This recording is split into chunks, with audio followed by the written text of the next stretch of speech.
You are connected as the host. Welcome, host. You are now in the host room and can manage your callers from the call-in studio web interface.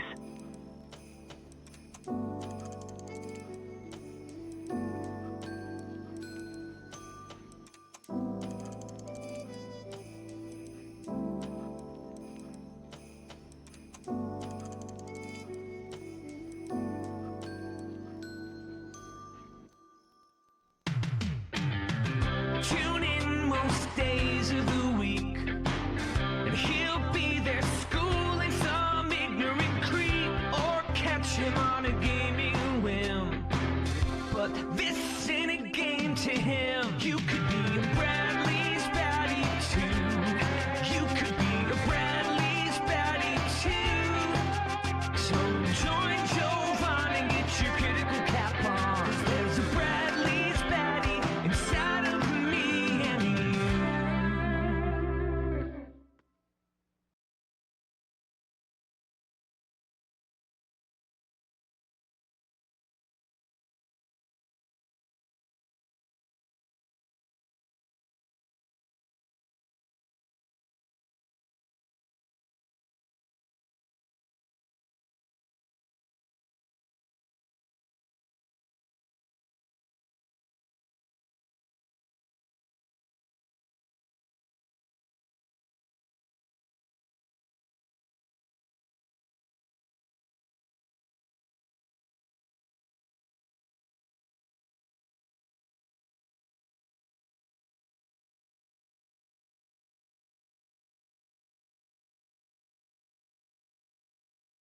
Hello. Can you hear me now? Chat, can we hear me now?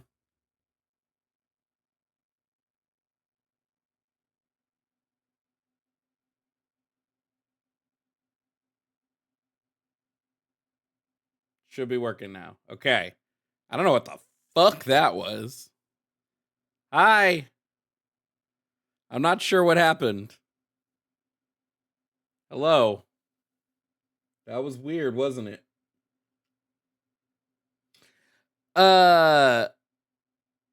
Okay. Hey, shout out to Ferocity, King Puff, and V Sharp for being first today in the Twitch chat.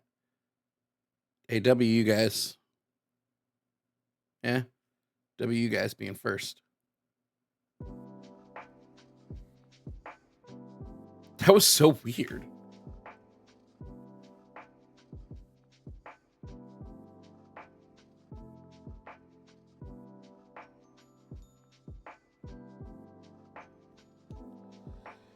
And Inspector Magnetic, thank you for resubscribing with your Amazon Prime for 34 months. It's crazy. Ugh.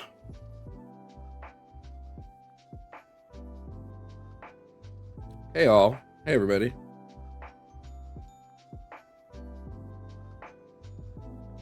Leo, thank you for the Venmo. Said Jay Jones winning his race got to be the funniest thing ever. It is kind of crazy. And really shows how Republicans rhetoric was not working this time around. That whole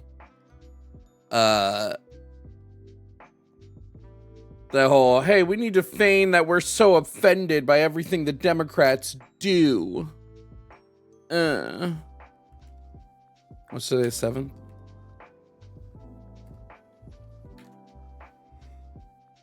So what's up, guys? Oh, I gotta take my meds. Take your meds if you haven't taken your meds, folks. Don't be like me.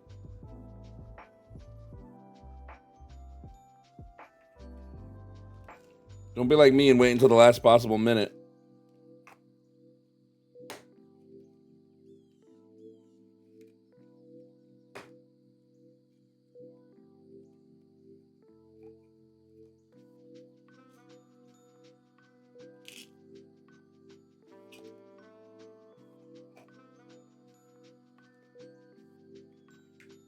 That's playbook of the left. Yeah, sure, dog. You keep thinking that.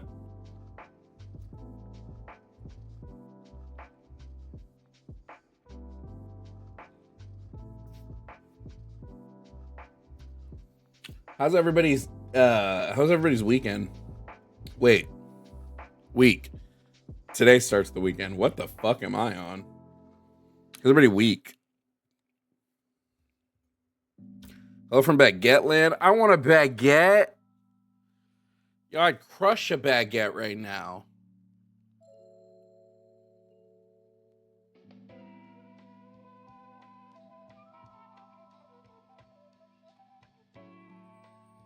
Thank you for the med reminder. You're welcome. Marcy, the Dysphoria Queen. Thank you for resubscribing on Twitch. Thank you so much.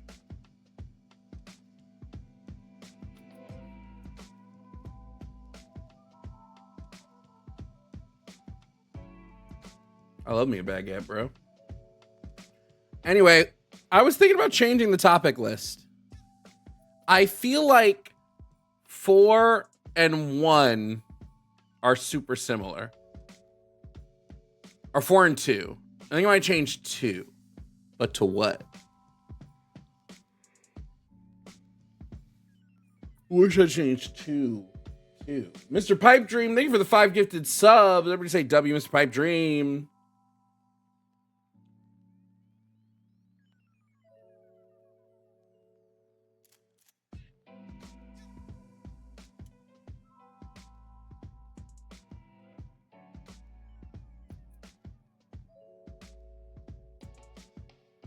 Also, yes, we did do a Christmas theme for stream for the next 2 months. Suck it. I like Christmas.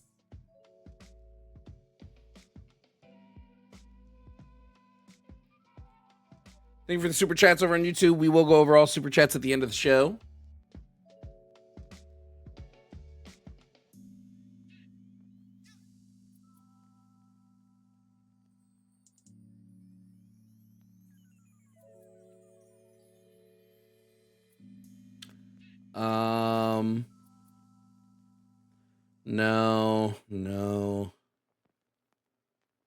No.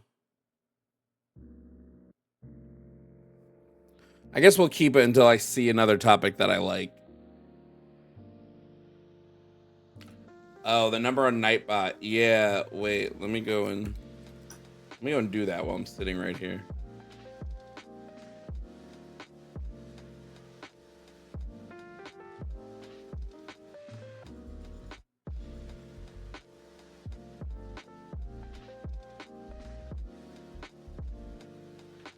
I wish I could log into Nightbot on both YouTube and Twitch at the same time. Gotta be doing. I gotta swap them. Oh, I wanted to put on my new mic arm.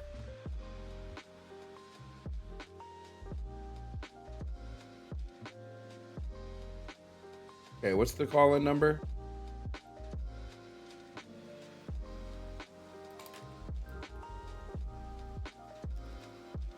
(219-327-8005). Does that sound right?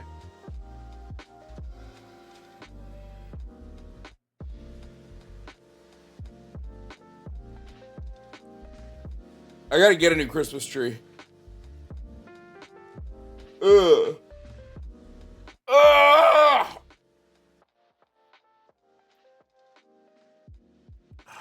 I got blood drawn earlier. I think I'm good to take this off. Ow. Ow.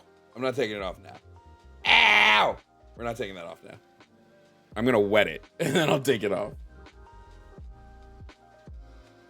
Why are doctors' Band-Aids so much fucking stronger than my fucking...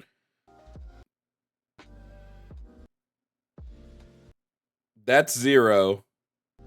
That's 1. That's a crazy difference. I don't know how loud it is for you guys. For me, it's loud.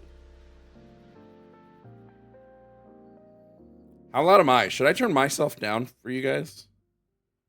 What if I put me to here? How's that sound? All right, here are the topics. MAGA is a fascist movement. Trump is a terrible president. ISIS is anti-American. Why do you still support Trump? Trans men and women are men and women. And pro-choice. I was fine. Okay. You change number 2 to Trump is not Christian. I'm not going to do that, but I am going to change number 2 to... I am going to change number 2 back. I'm going to do religion again. I miss it. So the Christian God is evil and you can't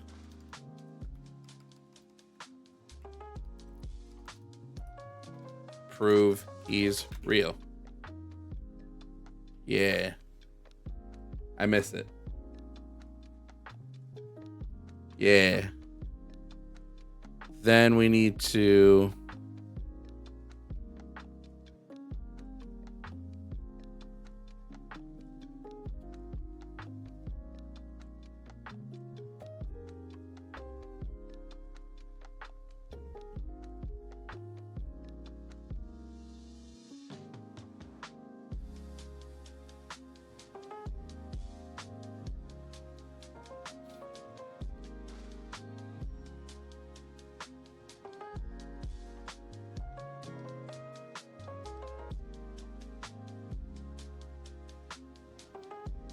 I don't care. I missed the debating religion, so I brought it back.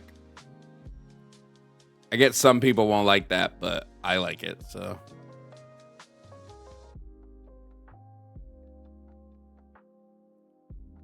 That's what's important.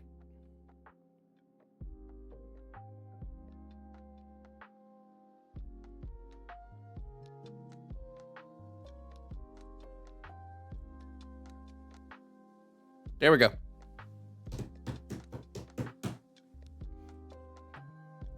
Yeah, I know. It's just fun to debate. Like, I don't know about you guys, but it is a very fun topic to debate about.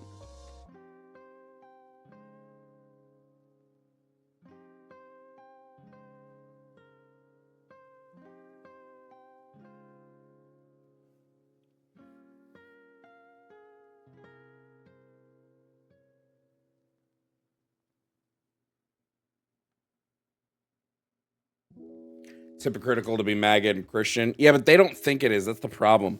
Most MAGA clowns, they'll go like, well, it's not hypocritical because Jesus didn't say I had to personally help people. Or they'll be like, Jesus said to help people, like, or they'll say the opposite. They'll say, Jesus said I personally had to help people, not through the government, which is just fucking stupid.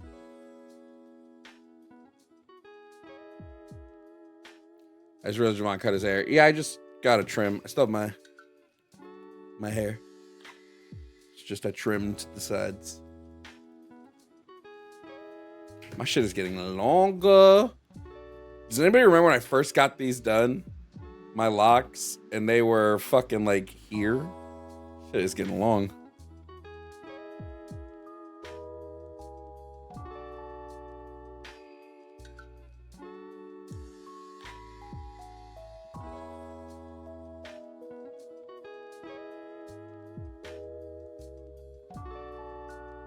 They were like worms, as low-key feels racially motivated.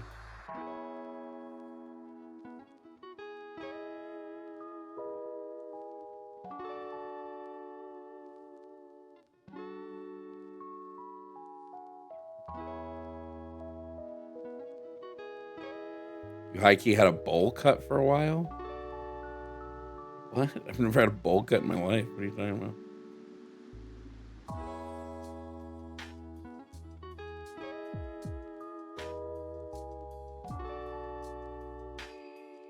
Hey, I had to tell you this, Kyle Lewis, but I do 100% know more than you, probably about most things.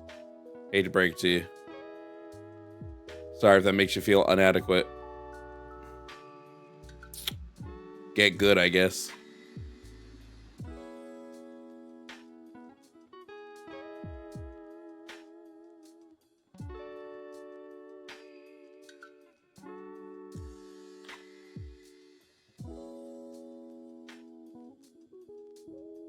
What the hell? That was annoying. Dude, trying to catch this alpha salamence. It's such a pain in my ass. We're going to chill here until we get a call. I have a job. What do you think I'm doing right now, Kyle? Just real quick, Kyle, what do you think pays my bills? I'm just curious. What you think I do to pay the bills? Just wondering.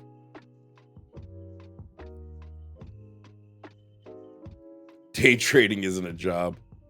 That's funny. I wish the streams didn't take place when people were at work too, but unfortunately, look, if you want the streams to be at a better time, I don't know, consider donating to the I'm Trying to Move fund. I can't help that Spectrum fucks me in the ass every night at the same time. Every time.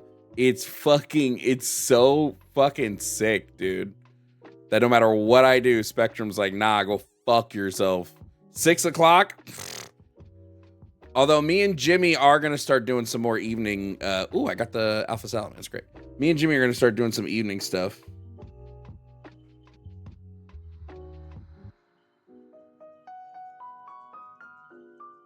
Hopefully. I bet money I make more. Okay, let's do this, Kyle. DM me your monthly take-home pay, and we'll see. You might. I don't really give a fuck. But if you want to pocket watch, we'll pocket watch.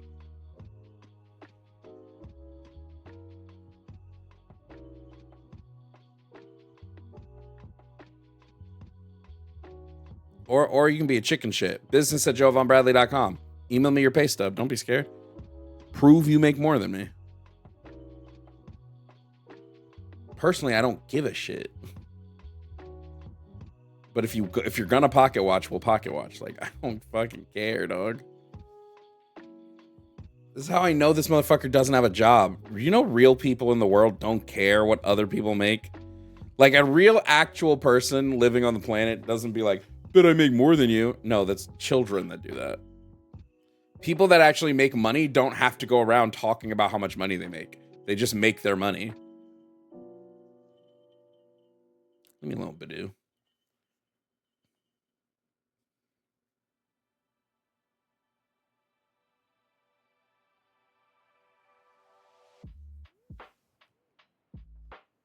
Streams is call line are closed. Oh, well, that's weird. YouTube did, Twitch didn't. That was a weird mix up. Thank you for that, Joshua. I don't get a pay stub.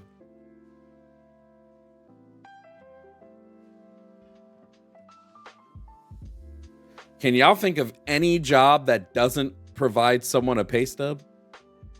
I can't think of a single job I've ever worked where I didn't get a pay stub of some kind. So that way, motherfucker, I am self-employed and I still get a pay stub. Fine. Send your 1099. Send me your 1099 for the year.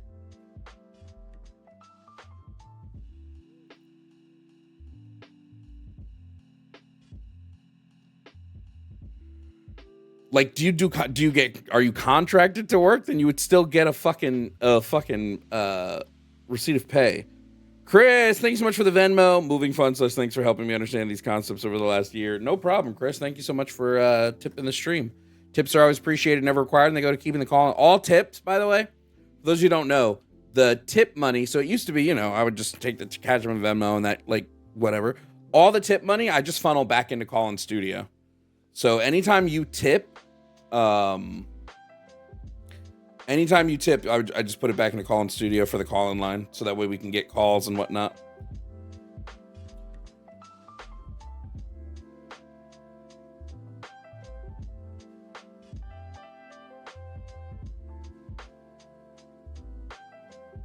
Hey, dumbass, black it out. You're a fucking moron, dude. You're so stupid. If I was gonna dick watch, right, what I would do is I would black out the shit I don't want people to see, dumb fuck. Sorry, do you guys care that I shit talk MAGA this hard while I'm fucking waiting to debate? Because they're so fucking stupid. Shadow works for his dad.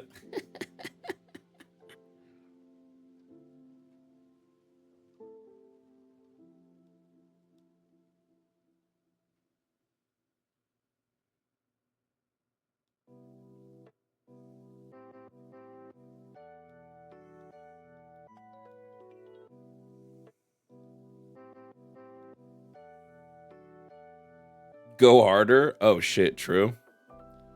Shit, son.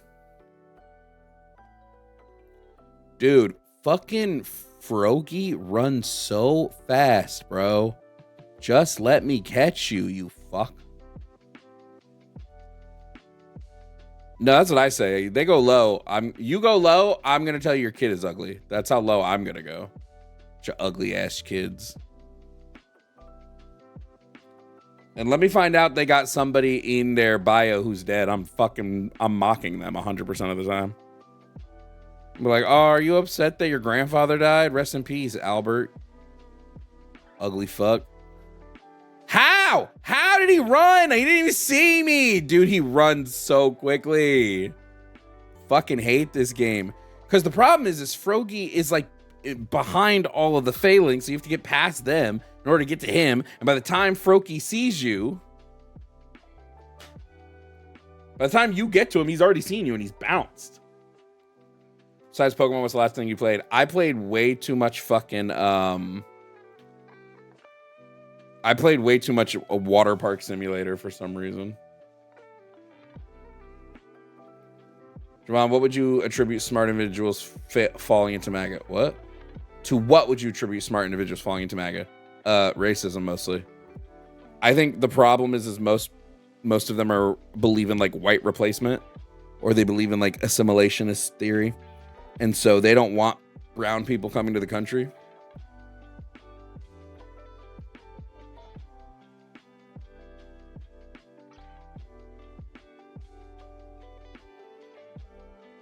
I would pay to see you play Water Park Sim. We can start a new water park sim game. You can link it to Twitch chat. So Twitch chatters could be employees and okay, hold on. Where is he? Where's Froakie? Damn it, no! Come on! Dude, how the fuck do you catch this ugly fuck? Yeah, disinformation as well. I mean, there was a massive propaganda campaign. Musk ran a massive propaganda campaign where he just like outwardly lied about shit.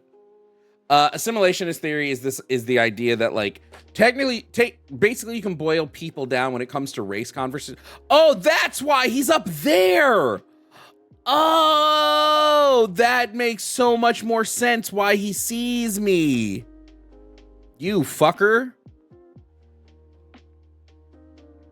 Oh my God, that makes so much sense now, dude. I've been like, how has he kept seeing me every single time? It's because he's up on the fucking statue. You can basically boil down race and the way people view race into 3 categories. You have anti-racists, who are people like me, you know, people who are staunchly against racial oppression. You have assimilationists, people who are like, well, I think it's okay people come over, but they have to assimilate, right? You have to take our culture. So whenever you hear someone going, well, all of the people are coming over and they're not assimilating into American culture, that's assimilationism. Then you have isolationists who are like, we want to be completely separate. The Nick Fuentes types, you know, who are like, we want to be completely separate from those people. What version are you playing? ZA.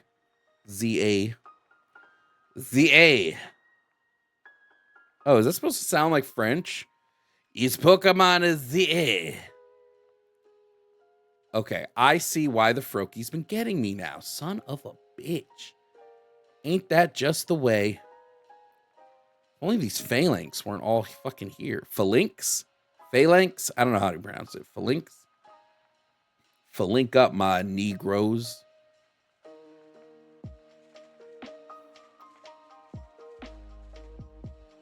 Okay, the phalanx now are not. So now we just got to wait for Froakie to turn around.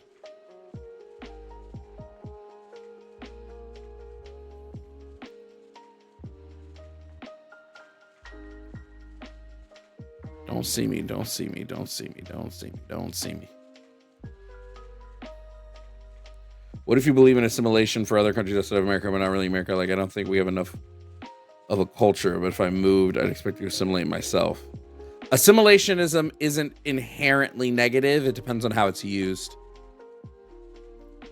But traditionally, if somebody says you have to assimilate to our... Fuck you. He saw my Pokemon. Typically, if somebody says, like, in order to be a part of this community, you have to assimilate. Right? Like, it depends on how the assimilationism is done.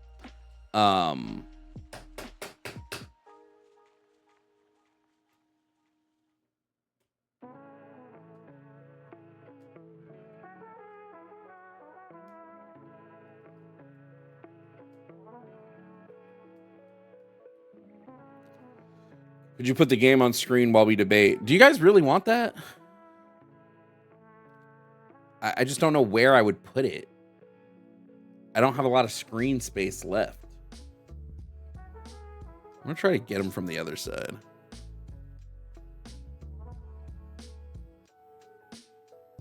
Yeah, it would just be like small in the corner. Like it wouldn't really be... It won't kill your internet speed? No, because I'm not streaming it like to the computer. My Switch is hooked up to my capture card. Can you cast it to the TV behind you? No, but that would probably be sick. Okay, Froakie, you fuck.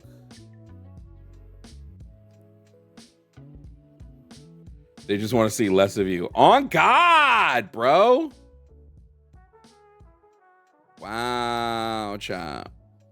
If somebody Venmos me $50, I'll put it on screen. I'm just kidding. Don't do that. I'm just joking.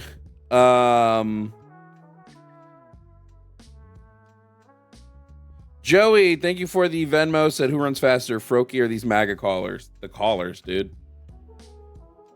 The callers for sure. For sure.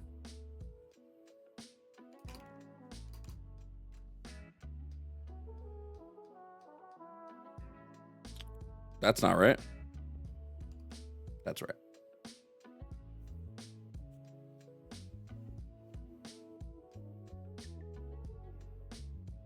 Jovan goes full VTube. On God, I've debated it.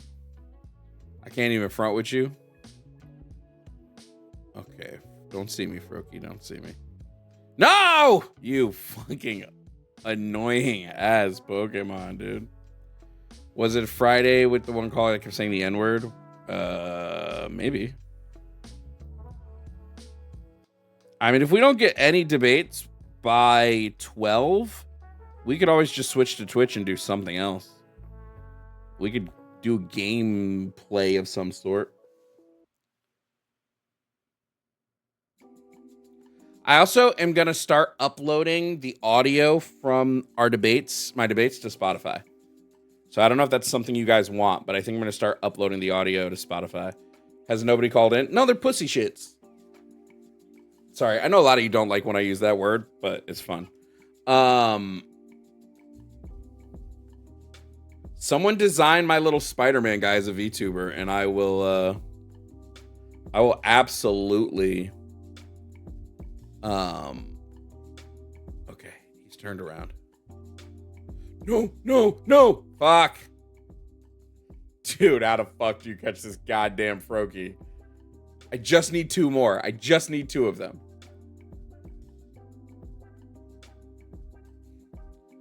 Oh, would you guys want me to upload it to Spotify too? I could do that. I could upload the audio of the debates also to Spotify, if that's something you guys want. No, but seriously, I'm trying to move by December 1st so I can have actual working internet. So, fingers crossed. No, come on, dude. You saw me from that little. I hate him. I hate him. I hate this Froakie. Whose idea was it to put Froakie up there?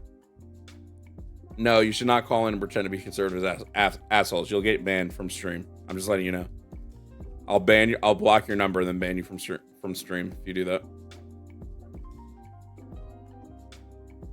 I don't like devil's advocate debates.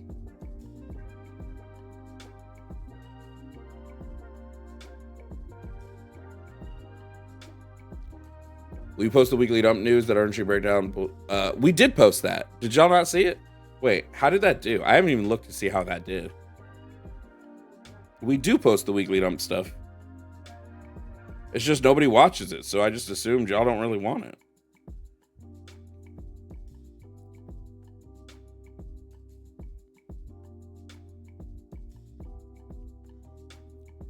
Why don't people feel gross when pretending to be right wing? I mean, sometimes it's fun.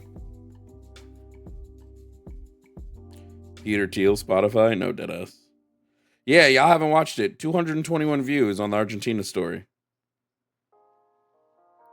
So y'all aren't even watching the stuff that I post. We post the weekly dump.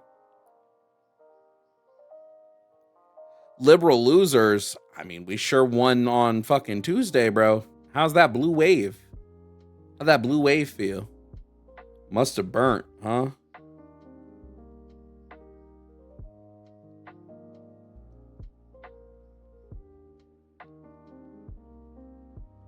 Copyright.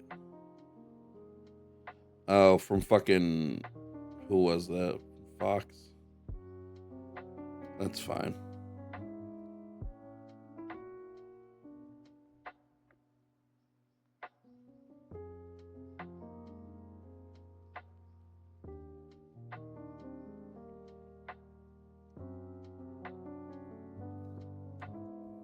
What is the weekly dump? The weekly dump is my weekly news show, Mondays at 5 p.m. over on Red Mirror Media's page. Weekly news and discussion. We basically have to play this, like, play Froakie like this is a god dang. And now I'm going to be attacked. Oh, fuck you. Come on, dude. Okay. Don't. God damn it. I don't understand how the fuck I'm supposed to do this. Do I just have to try to kill everything without Froakie seeing it? What the fuck, bro? Yeah, the weekly dump where you take a shit on your takes, bro. Them takes be stanky.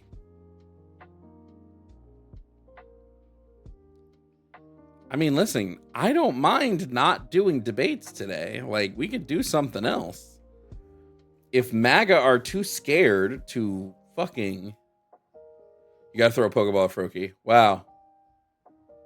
On God? Wow. Do you ever get well-prepared right-wingers? No. Literally no.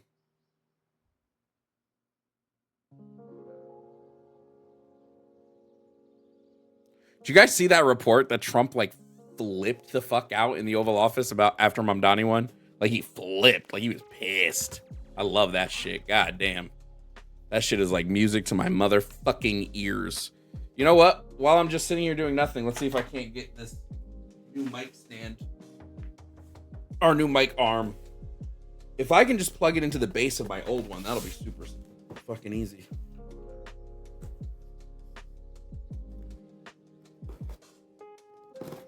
I need an X-Acto knife for my desk.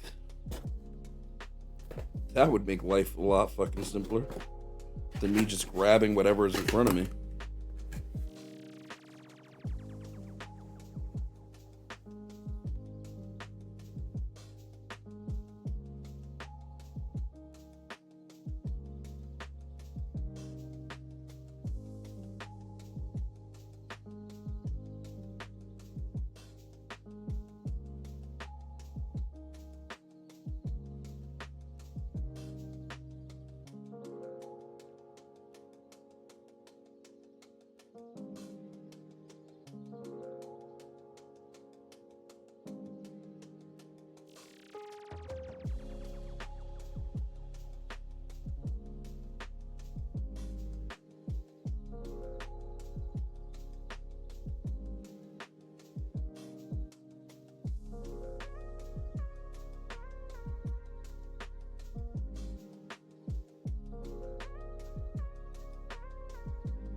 Can y'all stop acting like MAGA aren't scared as fuck?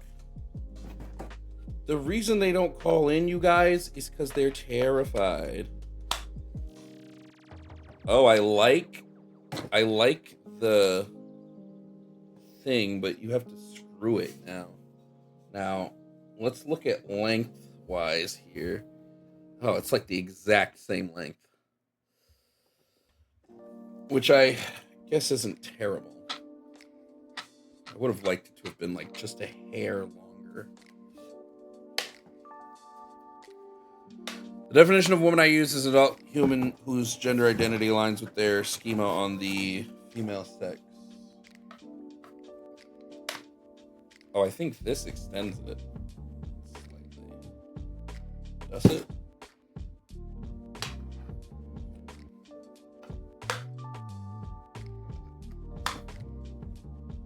Slightly.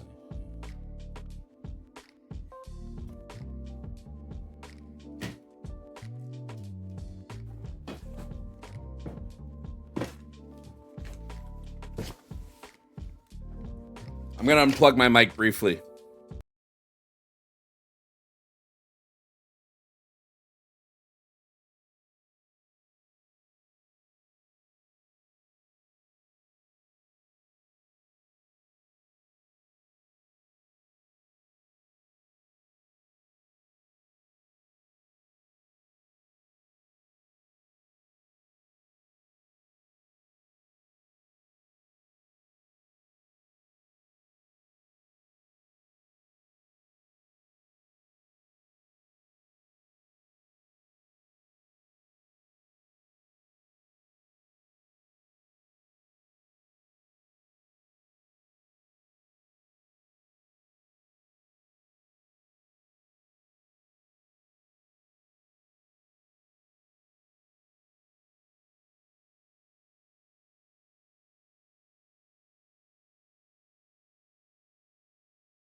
Okay.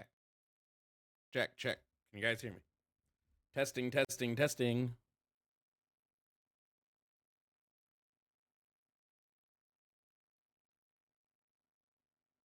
Hello.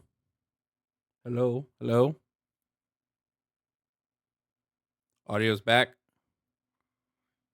Yeah.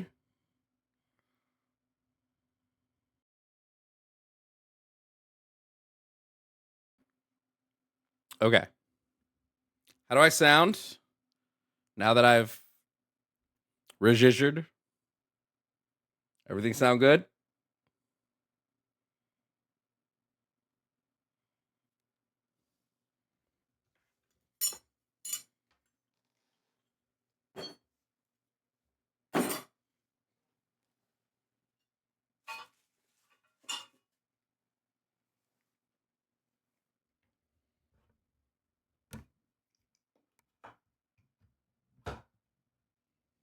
Oh, that gives me so much more space. Fuck yeah.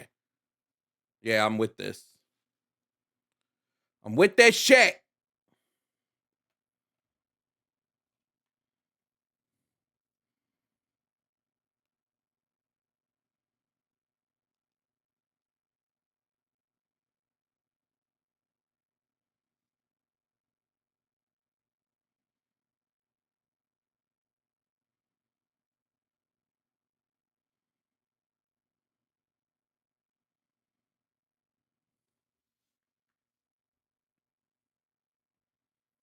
Kind of PC setup you running? I don't know. Like what do you want to know about it?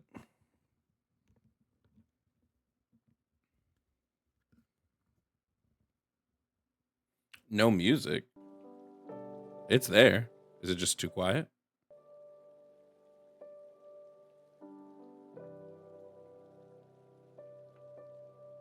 Music's definitely there. Jared Weathers, thank you for becoming a tier 3 member over on YouTube. Thank you so much.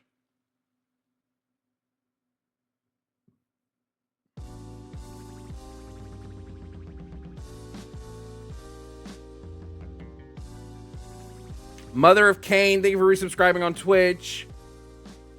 Cora Hell, thank you for resubscribing on Twitch.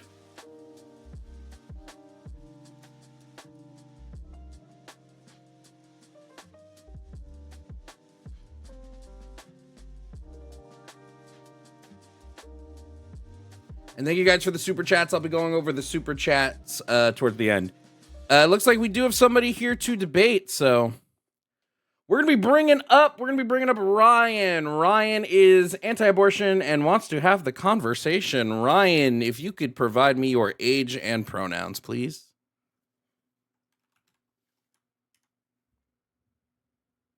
Ryan, hello. Am I crazy?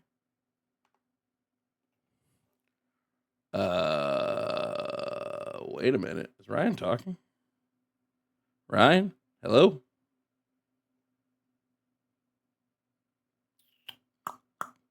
Hold on. This could be a me issue, Ryan. Hold on. No. This is Chrome. Hold on. Let me see if I hear anything on Chrome on like YouTube.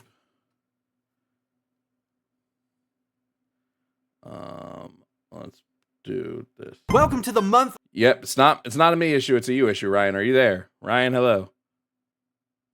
Okay. Pillow, see if you can pull Ryan back up in the call queue. Actually, Pillow, I'm going to talk to you real quick. It won't let me bring you up, Pillow. I'm trying to get you. Oh, Pillow, you there? Pillow? Okay, let me refresh. No, Pillow, come talk to me, not Ryan. Hold on. Trying to see if it's a me issue or a them issue.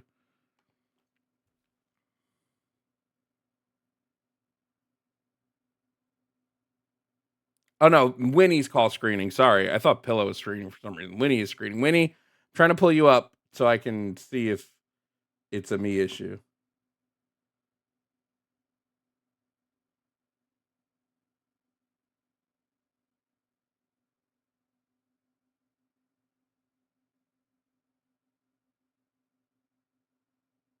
Hello? Anybody?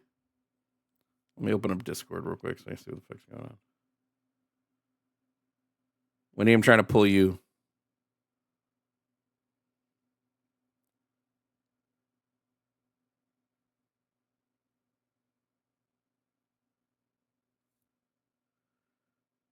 Or not? Okay, hold on. Let me reset the host thing. Okay, it's definitely not a me as the issue. host. Welcome, host. Because we all hear that. You are now so in the host room and can manage your callers from the call-in definitely not studio a web me issue. interface. I hear that. Okay. Oh, Winnie? Winnie, is that you? Hello? What the fuck is happening? Call-in studio is going ape shit right now, chat. Okay. Let's try to pull this Ryan kid back up and see what happens.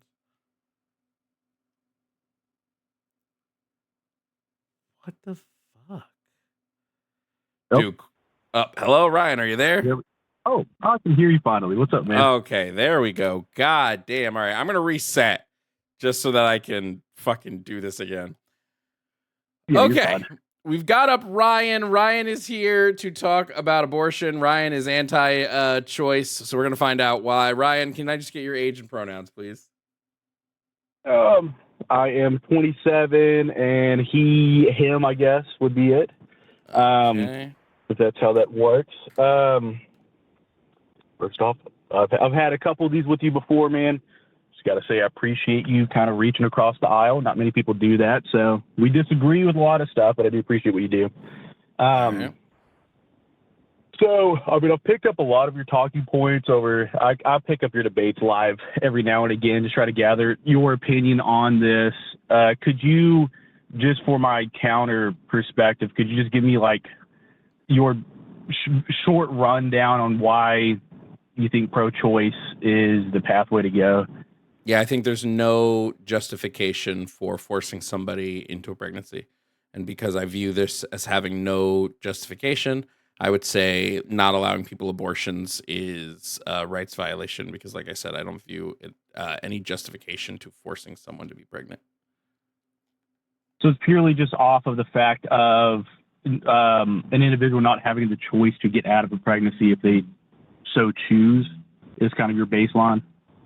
Well, yeah, because if it's unjustified to force someone to be pregnant, then I would view that as like a overall violation against that person's rights to bodily autonomy. Individual right. Yeah. Okay. Which I see that, and definitely like that's an understandable view. What I do view is like the main separation, and kind of really why I don't think anyone ever gets on or gets through with the topic of abortion is it really comes down to what we view is a human. No, So, it's got nothing to do with being human. Obviously, I think a fetus at every stage is a human. It's got nothing to do with being human.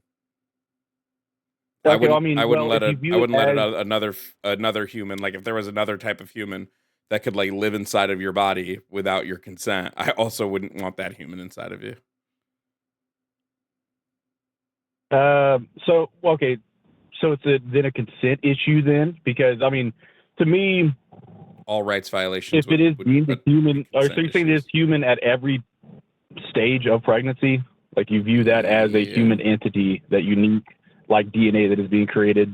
Yeah, or some people call it the clump of cells that is in a body. I would say it is also a clump of cells. But it is a human. Yeah, it can be both things. Okay, I mean, and that's obviously, in which to me where the main moral quandary is, I mean, I wouldn't be able to make the full judgment case of saying, yes, that is most definitely a human, because I do believe like what is deemed human is like, I mean, obviously it's pretty easy looking like an adult or a child or anything like that when we're talking about like at a fetal stage, deeming the, because we're getting very close to, I mean, the sperm, part human, so therefore we can't, throw away a sperm or waste an egg, because that's equal to viewing as like waste of human life. Yeah, but that's what I'm. But the thing is, all human life is not the same, so we don't view all human life in the same way. I mean, with the terms of right to life, we don't. No, not even with the terms of right to life, we don't. I mean, I understand that in definitely some circumstances we do deem like someone loses their right to life. We have, of course, the, it sticks someone to the chair, put people on death row. Absolutely understandable. But I would say like innocent, this brings a different moral question in because a fetus doesn't even have the opportunity to do right or wrong. So it is the purest form of human life and purest form of human innocence, I would say. I mean, even like a day-old child would have an opportunity to possibly do something wrong, very unlikely. But I would say a fetus has the highest level that you could possibly achieve when it comes to innocence. So I could never make a value judgment of saying this does not deserve the right to life. Whether it's innocent or guilty doesn't really matter if it in itself is committing a rights violation.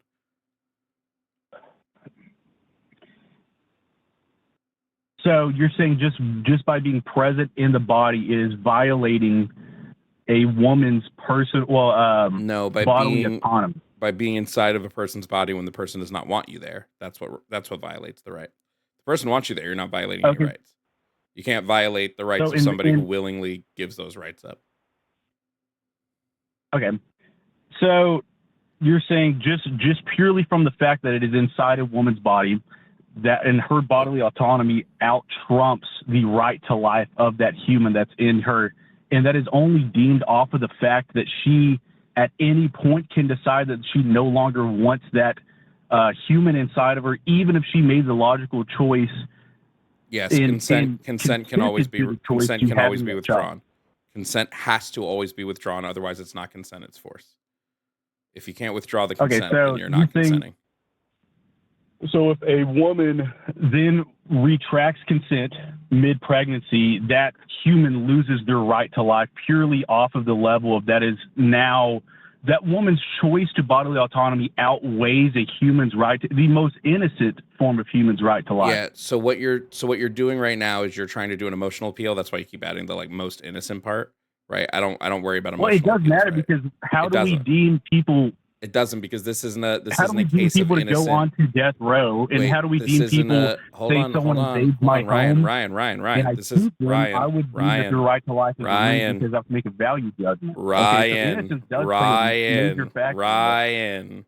This innocence or guilt doesn't matter for a few reasons.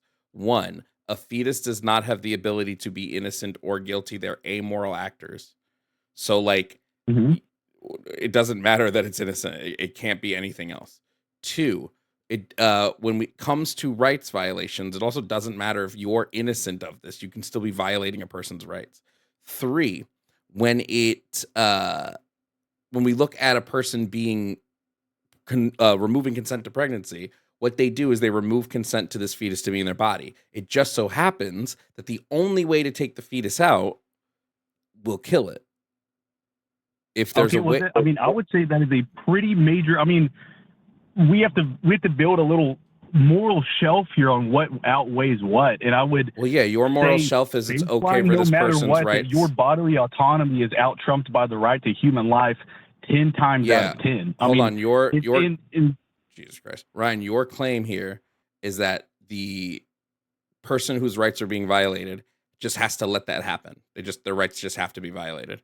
They're like, I don't subscribe to that. If the consequence is eliminating a human's life, I would say yes. Why is it bad to eliminate that human's life? Why is that immoral? Because because it is a human, and I believe that all humans have the at least right. Why is killing a human wrong? Why is killing a human wrong? Why is anything wrong at that point? I mean, it's all Ryan, standard. If I would not want done to me, so I would not do that to another. Wait, Ryan, that doesn't answer the question, right? I'm asking you to actually analyze your moral framework here. Why, per your moral worldview, is it wrong to kill a human? Because I believe, not that I believe, well, I guess we have to believe morals are basically a structure in the first place. Humans, I think at the highest level of my moral beliefs and most people's moral beliefs, everyone has the right to exist in this world. I think Why? that it is one of the biggest, and you want to talk about bodily autonomy, Ryan, you are taking why? away 100% of autonomy of somebody if you choose Ryan, to remove that from them. Ryan, why do people have a Why right should to humans exist? I don't know, because I'm a human and I believe that I should also exist in that, and I would want that framework that I believe for myself to be also imposed upon you. Therefore, we have to have an equal level of, I don't want my life taken away.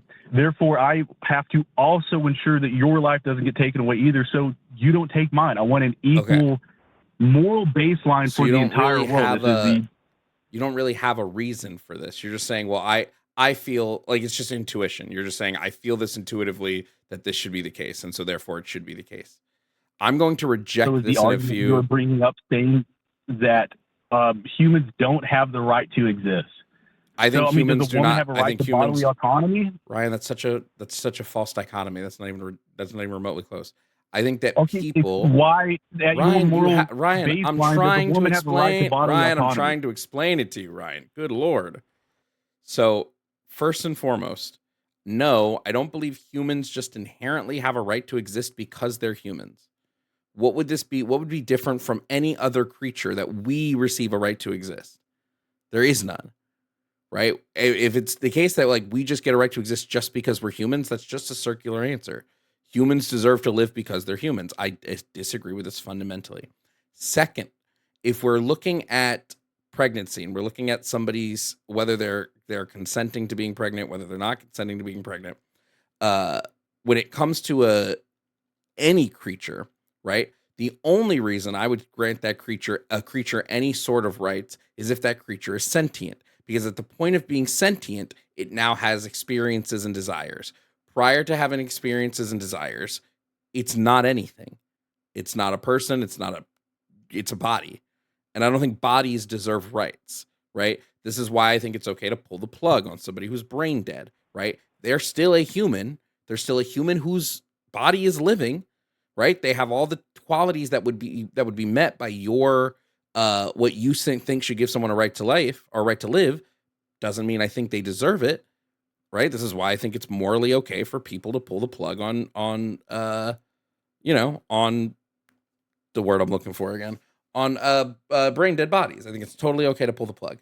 If you're telling me humans have a base level right to exist simply because they're humans, you need to ground that in something. Well, again, that is purely grounded in the fact that that might not be something that's intrinsically that can just be given, but it's something that has to be protected in order for us to exist. No, it doesn't. Alongside each other. If you eliminate the idea that no matter, there's nothing else. You don't have to build a reputation, you have to build an experience. You don't have to have anything. You are a human. You have sentience. Okay, let's remove the sentience. I'll even remove the sentience. You are here. A human is a unique organism. I believe that humans are, I couldn't even make the value judgment that a human is different than an animal. I only have the perception of a human, okay? It is extremely vital for us to ensure that humanity is worth what humanity is worth. Like we have to set ourselves on all of that can exist. All of that can exist while only valuing sentience. Literally all of that can exist while only valuing sentience. Well, and also, okay, sentience is completely subjective. So is your value of humans on just being human. That is also subjective. All value placements are subjective inherently. Yes, it is. I have a literal. That's still subjective, Ryan. That's still subjective. That's mind dependent. Exact that deserves right is an objective thing, and that is no, it's not. Human. We can identify exactly what is human and what is not human.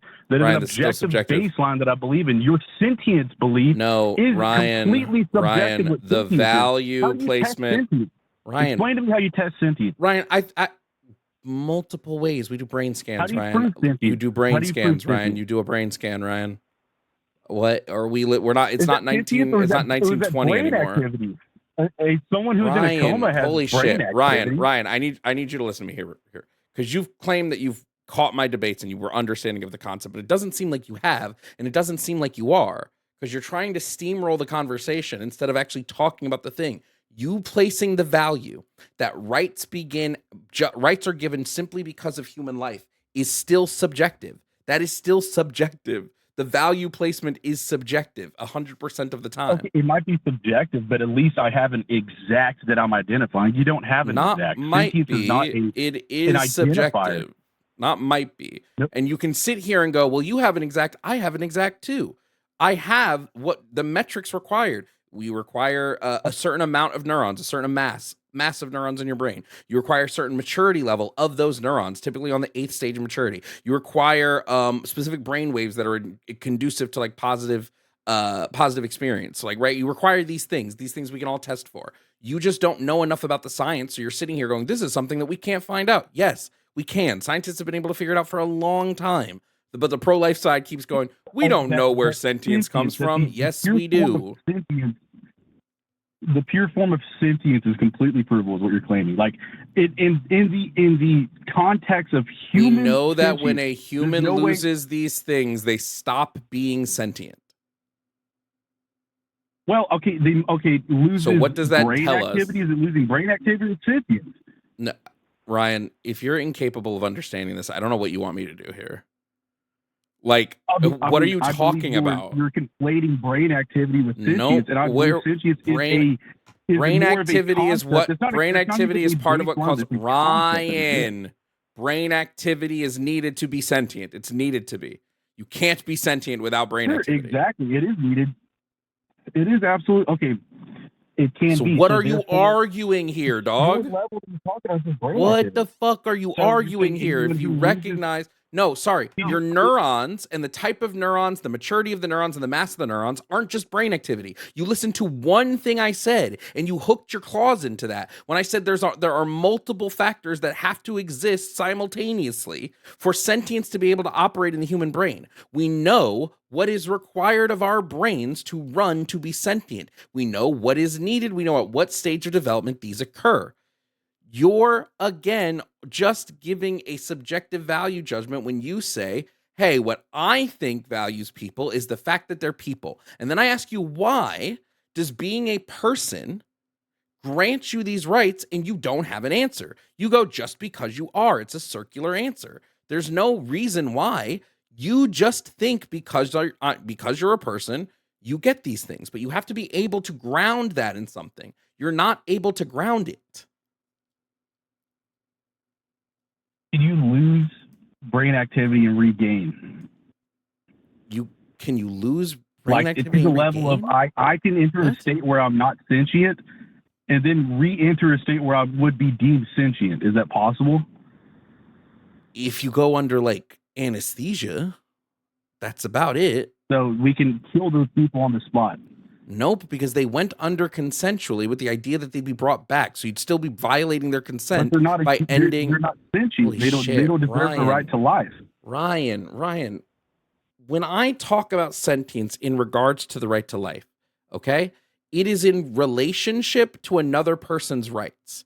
So the reason why you can kill a non-sentient being, right, in the womb is because it is violating a sentient being's rights. Somebody in a coma is not, or who's under anesthesia is not violating anybody's rights. So what is the issue here? There wouldn't be a value of what Ryan was my claim that we should just kill all non-sentient things. Was that my claim? No. No, but you are deeming that that bodily autonomy outweighs. It absolutely does. The right to life. It does. It absolutely does. It absolutely no bodily autonomy. Bodily autonomy almost. Bodily autonomy. God damn, dude. There's no way. Bodily autonomy will trump right to life all the time. There's litanies of example of it trumping right to life. The right to life is a bodily autonomy outweighs right to life all the time.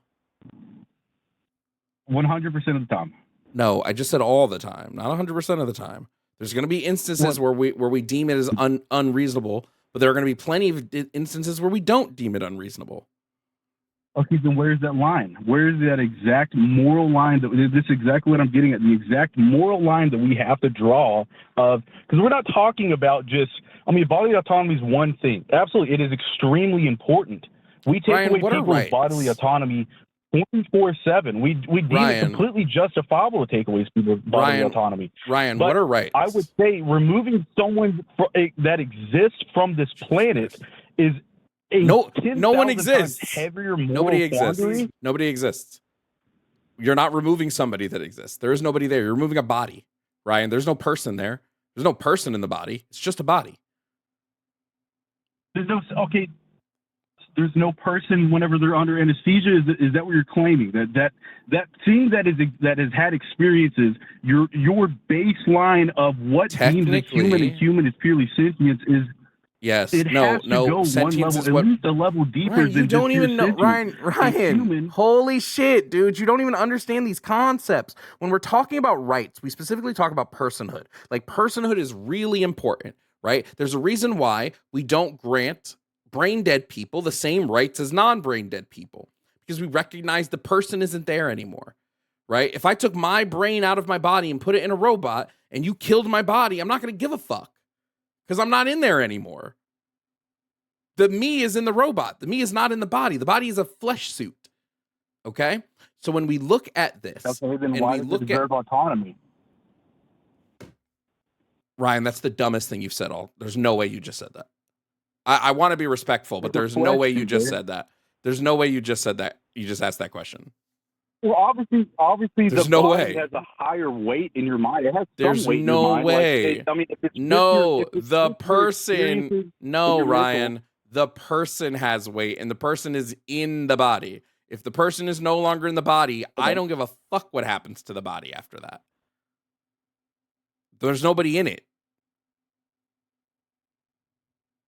If I died tomorrow, if I went brain dead tomorrow, and you said, Jovan, I want to toss your body off a cliff into a pit of sharks, I'd be like, okay, the fuck do I care? I'm not dead. I'm dead. So what?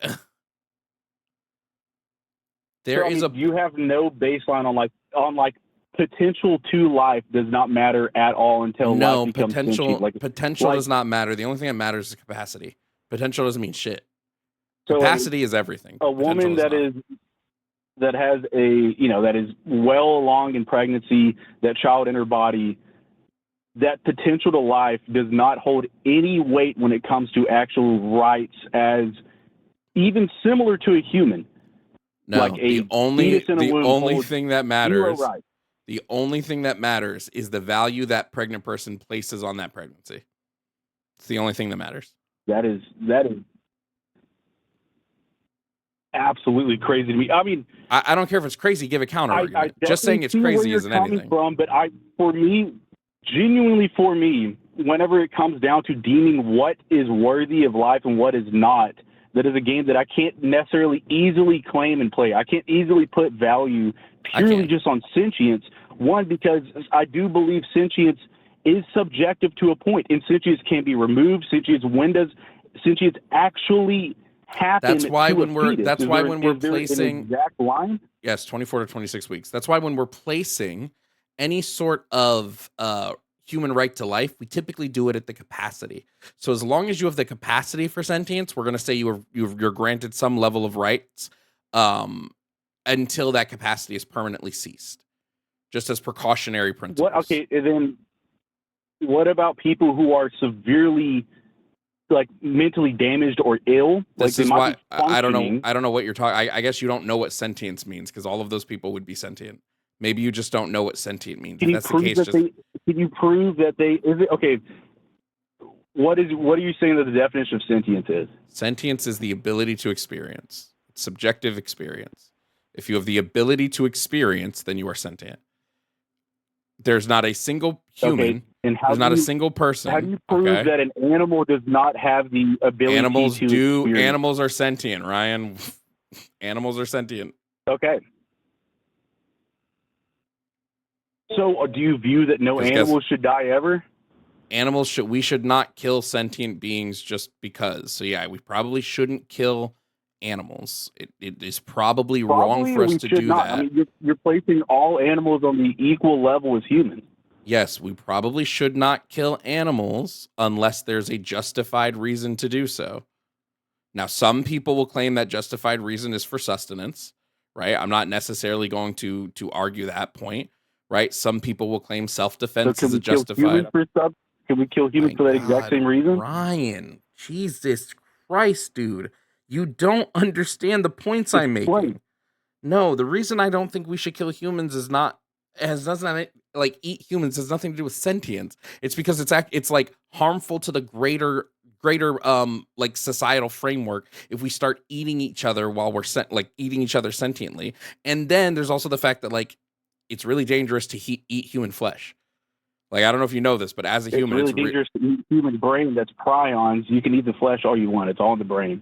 Okay. It only has to do with prions. That's exactly the same thing that mad cow disease was. And at the end of the day, bones and if brains. somebody, okay, let me make this super fucking simple to you, Ryan. Let me make this super fucking simple.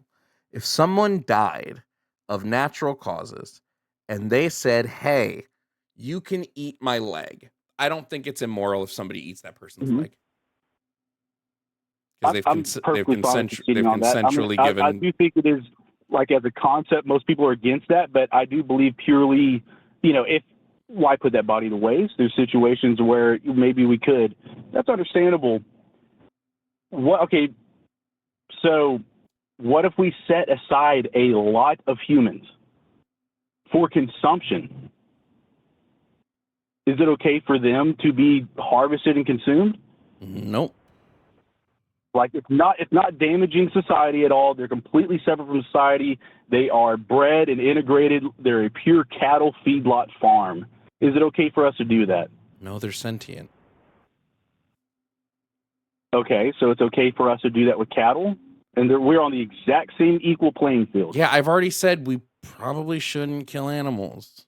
I already said this. I don't know what. Shouldn't. I mean, I don't know what fucking. I don't know what. There's no problem. I don't know what gotcha you're trying to get when I've already said it's most likely immoral to kill animals. I've already answered this question for you, Ryan. So I don't know what type of gotcha you're trying to get. Okay, so is it most likely immoral? Does it matter, Ryan? What does me saying, Ryan? What does me saying most likely, Ryan? What does me saying most likely matter? I'm answering the fucking question, dog. What does it matter that I'm saying the phrase? No, it doesn't. No, it doesn't. You're trying to hook on to this as a gotcha. Ryan, you're trying to hook on to this as a gotcha instead of contending with the actual fucking argument. Sure, it is wrong. Ryan, it's Ryan, fucking Christ, dog. It's 100% wrong to kill animals 100% of the time. Happy? Fucking shit. If it'll get you to advance the conversation, there you go. Are you happy? Adding up. Oh my God, I'm out, dude. If you can't, nah, bro. If you can't have this conversation genuinely, just goodbye. Fucking Christ, dude. God fucking damn, bro. Like, are you fucking shitting me right now?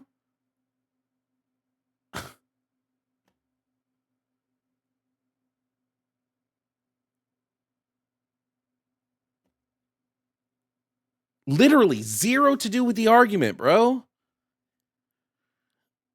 This is why pro-lifers drive me fucking batty, dude. Stay on fucking topic.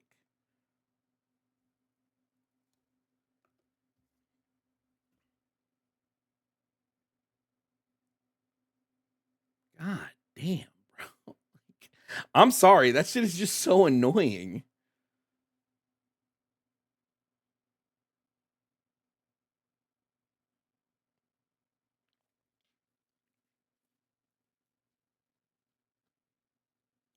That's just it. Like, he's like, you need to answer this question. You haven't answered a single fucking question I've asked. Why is human life valuable? Because it's human life, and we're just fucking still trapped there. So he wants to move to like 50 other things because he can't answer that one fucking question.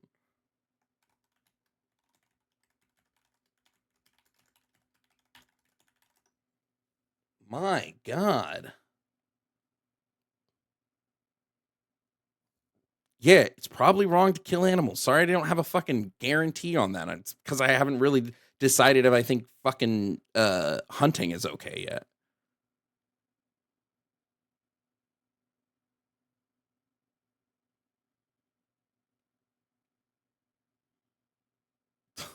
Fuck, dude.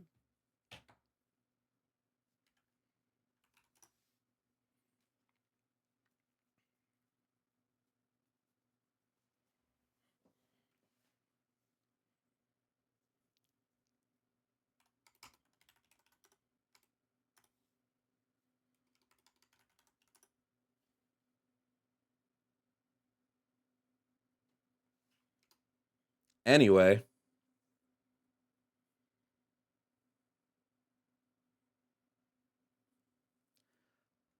Winnie, did you answer that? Did you do that call that's in the screening queue? Am I crazy? Dude, he wouldn't stop talking. Like, it was crazy. Which is also, this is why I know he wasn't listening, because if you're talking that much, you're not actually hearing or taking in anything the other person is saying. You're just talking. Yeah. Again, when I say we can kill a fetus, right, because it's not sentient, it is only in relation to what it's doing to another sentient being. If a fetus is just like out on a table, I'm not going to be like, yeah, just kill it. Why not? Like, why? Like, there's no real reason, like justifiable reason to kill it at that point, right? It's not violating anybody's rights. And it's what I don't think these people understand, is that this is all in relation to other things. This isn't just like,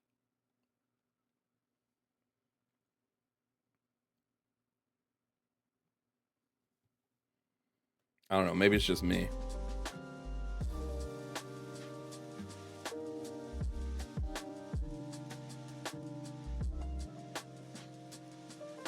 I think I'm almost at the end of ZA. Thank God, I can just fucking worry about catching Pokemon.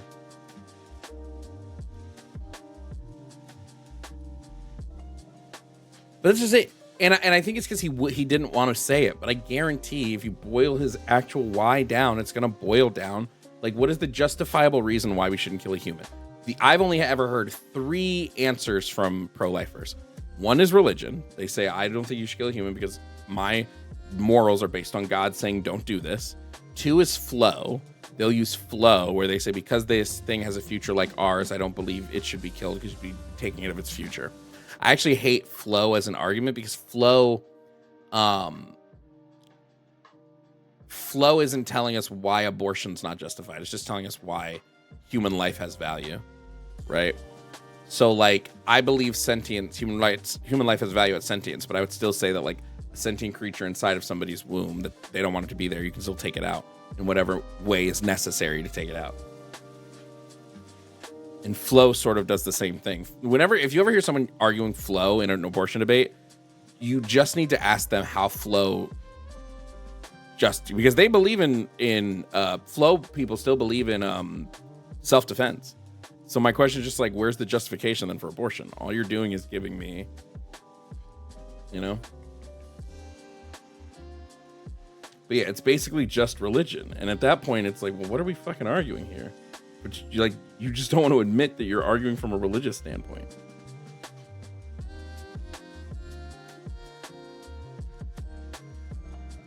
I think flow is just potential with like extra steps. Most flow debaters are going to vehemently disagree with you that it's potential. But every time I've asked one to differentiate the two, flow from potential, they don't seem to be able to do that.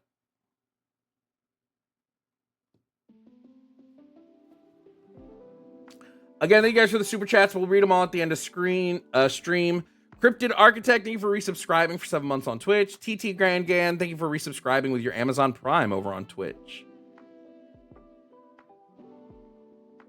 Thank you to everyone that sent tips. Those tips go directly to keeping the call line open.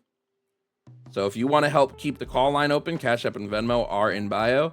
I literally take the Cash App and Venmos, I deposit them, and then I buy more minutes for the call screener thing, so that way it can keep running. I think flow is so dumb. It's future like ours is the thing of it. Again, flow is just flow is quite literally just a value judgment on humans. Like, it's just saying why humans should be valuable, which is fine, but it just puts you in the same place of me saying like sentience is a value judgment is. It doesn't actually tell you anything. Natalie Mamo, thank you for becoming a tier 2 member over on YouTube. And Kyle and Roxy, thank you for the jewels over on YouTube. I don't know what jewels are, but thank you.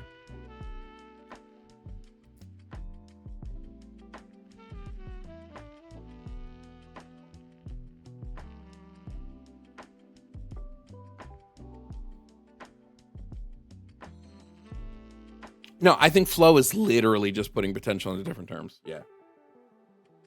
Because they're saying what's valuable is this thing's future, which, because it doesn't have the future yet, it's a potential argument. It's the potential future. Zachary, thank you for the Cash App. Said for Ryan was an example of sentience without brain activity. Crazy. It's also crazy to me that we like know where sentience comes from, and there's still this idea that like we don't. There's still this weird idea in like pro-life groups that sentience is this app. We might not know how sentience works. Like we don't know like where sentience, how, like, you know, the ins and outs like that. But we know where it comes from in the brain. What's the third reason? What reasons did I give? Flow and religion. The only other reasons they give justify is like a causal reason. Like it's not the fact that this thing is human that you can't kill it. It's because you caused it into a state of dependency. So therefore you must take care of it. But I just think that argument's dumb. And in that argument, typically they need to ground it in some level of humanness, because it can't just be that any biological creature that you place into a state of dependency, you now have to keep alive. If I place a houseplant into a state of dependency, it's not immoral if I let that houseplant die. If I go out into my yard and I dig up a flower that's thriving and I bring it inside and it dies, that wasn't an immoral thing to do.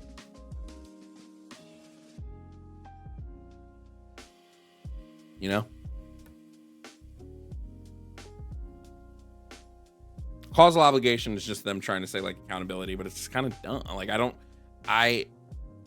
first of all, I always ask them like what causes the cause? Like why is that causal there?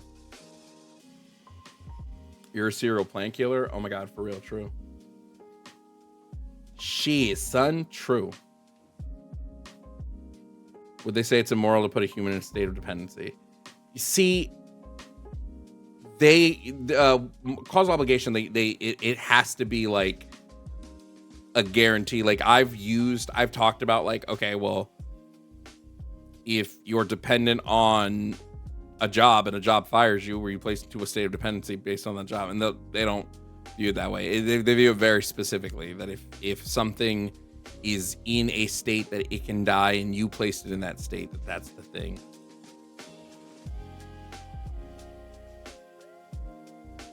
Do I still need one more Fennekin? God, my Dex is looking so good, bro. The hell? Winnie, is that you? Okay, Winnie jumped in for a second. Okay, I don't know what just happened there.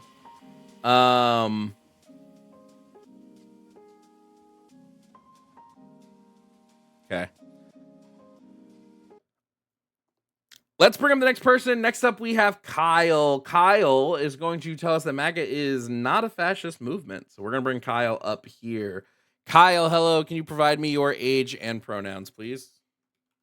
Hey, how's it going? I'm 27. Okay, and your pronouns?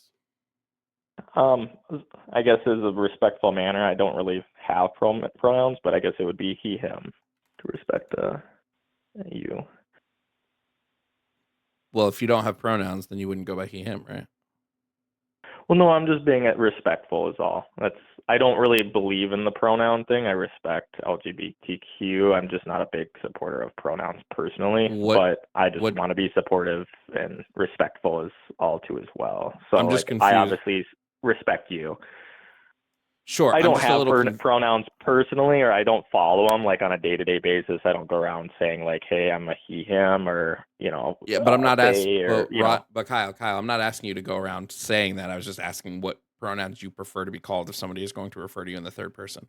What would those be? Oh, of course, yeah. If to be respectful, it would probably be he, him. Would be my proper pronouns from my understanding. Okay, I'm just saying if you don't like being called he, him, I can put something else, right? Like if you don't like being called that, what would you prefer to be called? To be honest, I'm not an expert on pronouns because I don't follow them. I just like to be respectful as a person. So like if I was required by you to put them in, that's why I was giving you some. If I don't have to have a pronoun, I don't really, Well, I just want to know if you don't have pronouns, like you prefer to be non-pronoun. No, I don't use them. Or if you. Yeah, I don't use them. So if somebody out in public refer to you as a he, him, you would be like, no, that's not the case. Correct. Yeah. Yep. I'm not Okay. a he, him, or anything like Okay. that. I don't have a set pronoun. Okay, so it's okay to not have pronouns. I just want to make sure that that's what you're Okay. like you understand what you mean when you say that you don't have pronouns. I've just watched the show in the past, and I've seen you get a little bit upset at someone for not giving you pronouns. So I just wanted to try to be respectful, and that's all. I don't get upset, but there are people who claim that they don't use pronouns that very clearly do. If you're telling me that you don't like to be called he, him, you don't like to be called she, her, you don't like they, them, you don't like any of those things, right?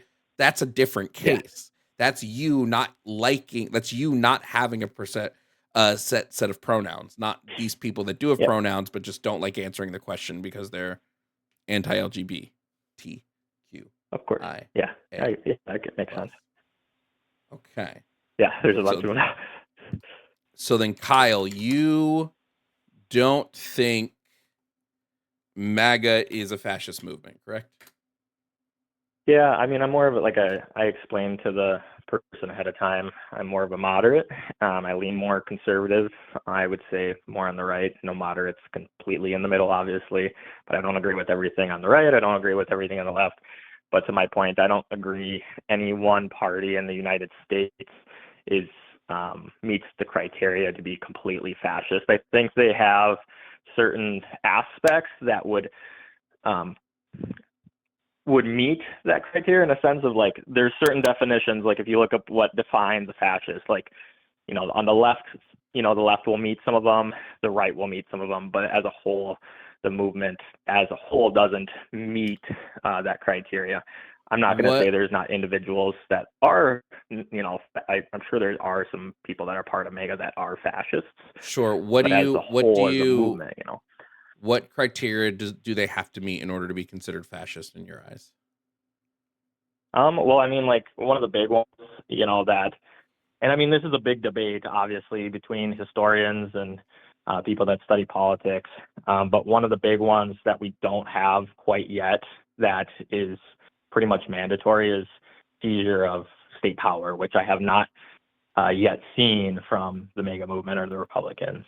You don't think that I'm sorry, did you say fear of state power is the one you don't see? No, seizure of state power is not quite. Okay, you don't see MAGA trying to seize state power. No, like I Donald don't Trump see them being successful, or I haven't seen it happen yet. So hold on, do they have to be successful or do they have to just try? That's two different things. I guess you have a good point. Yeah. So what example, I guess, would they have where they've seized state power? Would you not consider attempting to push through fake electorates in trying to overturn an election using fake electorates as an attempt to seize state power? I guess I could see that in a way, but Democrats also tried to uphold elections too in the past too. January 6th was a lot. Hold on, Ryan. Hold on. Oh, I'm sorry. I'm confusing you with another guest, Kyle. What recent example can you give me of the Democrats trying to overturn an election via fake electorates? Fake electorates, or just in general? Fake electorates. As far as contesting, because I was going to say contesting is completely legal. They're allowed to contest. Yeah, that's legal. Yeah, I don't view legally contesting as an issue, but I do view illegally trying to get fake electors passed through. I view that as an issue. Contesting is not illegal. If Donald Trump simply contested the results of the 2020 election, you would never hear me talk about it. But that's not what he did. And in what way, I guess, specifically you're talking that Trump, what is your argument with Trump again? Donald Trump, using a fake slate of electors, attempted to convince Mike Pence to, instead of reading the electors from the swing states that were actually cast by actual electorates, he said, here's a bunch of fake ones we drafted up. I want you to use these instead, and that way it will count as me winning. This is wholly illegal, and this is why this is an attempt to overturn or an attempt to seize control of the state, quite literally. I see. Now, would you agree that this was an attempt to seize control of the state? I have to think on that one overall. You have to think on it. I mean, I guess it would be fundamentally stresses the primacy of glory of the state over an individual. I'm sorry, say that again. I guess what I'm saying is, like, fascism fundamentally stresses primacy and glory of the state over an individual. I don't necessarily agree with that. Not just Trump itself, but that's what the historians would have to say about it. And obviously, like, I don't think you can say that when one of our prime example, or two of our prime examples, like both Mussolini and Hitler dominated the state. The state was not as important as the two of them were. And I don't think any historian would claim that Hitler and Mussolini are not fascist figures. So historically, fascist regimes practiced corporalism, like Mussolini. So it meant, they did not abolish private property or completely nationalize all businesses. Instead, the state domination over nominal. Wait, how do you think Hitler rose to power? He partnered with the capitalists. The capitalists preferred him over the worker movements, and so they backed him with corporate power to get Hitler into power, as opposed to the current worker movements in Germany at the time.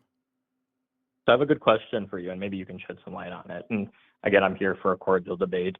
But one thing that bothers me that I do hear from the left overall is, people on the left using rhetoric calling, MAGA Hitler, which it's happened on the right too as well in past. I mean, rhetoric has happened throughout history where, we call people fascists. The right has called the left fascists in the past.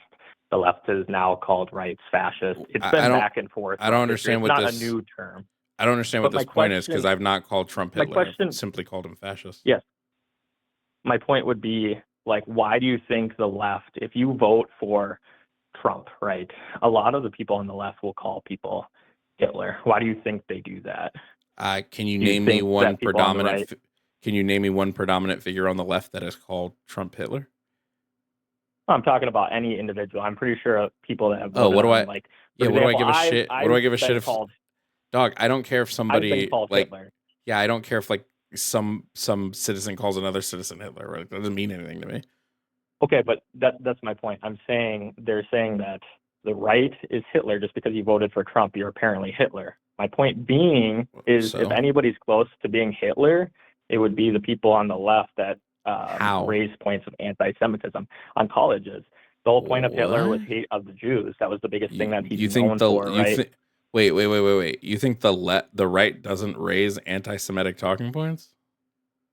No, I'm saying, yeah, like there's certain big figures like Kanye West that it has anti-Semitism. But I'm saying the big point that we've been seeing recently was on college campuses. Most liberals aren't actually. Wait, I'm sorry. That's anti-Zionism, not anti-Semitism, and I think it's weird to conflate the two. No, it's anti-Semitic. It's not. It is. It's been known on college campuses. Give me an example. Give me an example of it being anti-Semitic. I just gave you on. No, you didn't. You said I'm asking for the example. Show me how on college campuses they've been being anti-Semitic. How on college campuses were they anti-Semitic? Yep. Okay, like in which campus? You tell me. You're the one making the claim. Right now. I mean, you can see it. You're the one making the claim, so you tell me. So Israel-Palestine conflict? That's not a big thing. That's not quite literally. That isn't anti-Semitism, because Palestinians are also Semitic people. So it's anti-Semitic to be arguing about, like, it's anti-Semitic to only support one Semitic person. What? So how about the reports that indicate intense anti-Israel sentiment and protests on campus? Yep. Hold on. Let me ask you, into harassment directed at Jewish students. Kyle. There's also been harassment directed at Islamic students. Kyle, I am very critical. Yeah, but is that not anti-Semitism? If it's directed, if there's hate and harassment spread and directed at Jewish people, isn't that the definition? I would say that harassing Jewish people is anti-Semitic. I haven't seen any examples of Jewish students being harassed because they're Jewish. I've seen examples of students being being like might have some level you could call it harassment for being pro-Zionism, this would be different. Because some of the students that were being harassed by other Jewish students. So at what point does this become anti-Semitic? But again, you're not giving me a direct example. Because you're not giving me a direct example. You're saying, well, haven't you seen these things? No, give me the direct example of the anti-Semitism. If it's just being critical of Israel, that's not an example. Israel is not all Jewish people. Homie, you've had like 5 minutes to give this. What do you mean? No, I didn't. You've been talking this whole time, and then you were saying an eye for an eye. You're saying, well, people are doing it to Islamic people, and because it's an eye for an eye, it makes it right. And when I asked you to give an example, and you were talking, and then I'm not. Kyle, when I asked you to give an example, you brought up her. You said, "Well, it's the anti-Israel," so I was tackling that, and then you brought up, "Well, it's the harassment of Jewish students." You want examples? I'll give you examples. Yes, please give me a direct example. But saying I'm not letting you. So there's reports from Jewish advocacy and campus organizations. That's one. Let me finish. Wait, so what's the report? Student experience in campus climate. Ryan, give me the actual. Give me the actual reports. Ryan, examples. Don't argue with. No, you're not, Ryan. Give me the direct example. Give me the report. It's Kyle. What's the report? From where? It's Kyle. The University of Chicago project on security and threats. The CP post. The group has conducted large-scale surveys of Congress students nationally to understand how the conflict is contributing to anti-Semitism and Islamophobia, noting rising tolerance for violence among students. Okay, so this is saying both anti-Semitism and Islamophobia are on the rise. Yeah, I'm looking it up. So anti-Semitism, I get that. I'm not talking about because I see you're like going an eye for an eye, and you're saying, well, it's happening over here too. I get it's happening over there too, but I'm doing. That's not what I'm doing. Okay. You're making. So you're this agreeing claim that anti-Semitism is on the rise. And to my point, it's coming from the left on college campuses. It's coming from the left on college campuses. Who is really to blame? So I'm not going to say like any one party is Hitler, and that's not what I'm here to do. No, my point is being. What is the point of this? Yeah, but what is Kyle? What's the fucking point of this argument? I've never called Trump Hitler. So like we've been going back and forth. We've been talking here for. Talking about Ryan, Kyle, I don't give a shit what other people say. Okay, if you're going to debate me, debate my topics. Right. We just went on a non sequitur for no reason, so you could argue about what other people talk to you about. I don't care about those other people. Got a good one for you. I have great respect for the LGBTQ community, but one thing that I disagree with, right, is trans in female sports, especially. And what does this have to do with whether or not MAGA is fascist? Well, I thought you had different points that you wanted to. Wait, are you conceding to the MAGA is fascist point then? No, I never did. I just went over to the. And why are we trying to move to something else? You tried to move to anti-Semitism. Like you were. No, I thought you were over it. So that's why I'm moving. Kyle. Holy shit! My fuse is short, and I'm about to fucking lose it. You're sitting here you're going. Gonna lose it, and then you're gonna kick me off because you can't handle it. Kyle, I thought you were over. Kyle, what I need you to do is stop being a little bitch. Okay. I have never claimed Trump is Hitler. Have I? Have you ever heard the words out of my mouth that Trump is Hitler? I never said you were. Okay. So when you're arguing with me about whether I think MAGA is fascist, Kyle, this is a debate. It's an argument. What the fuck? I'm gonna mute you until I'm done talking because you just can't fucking. If you're going to argue with me about whether I believe MAGA is fascist, and you are going to bring up a point I've never made to combat the point to prove they're not fascist, that's stupid. I've never claimed Trump is Hitler. Never once. I don't think Trump is Hitler. I think Hitler's fucking Hitler.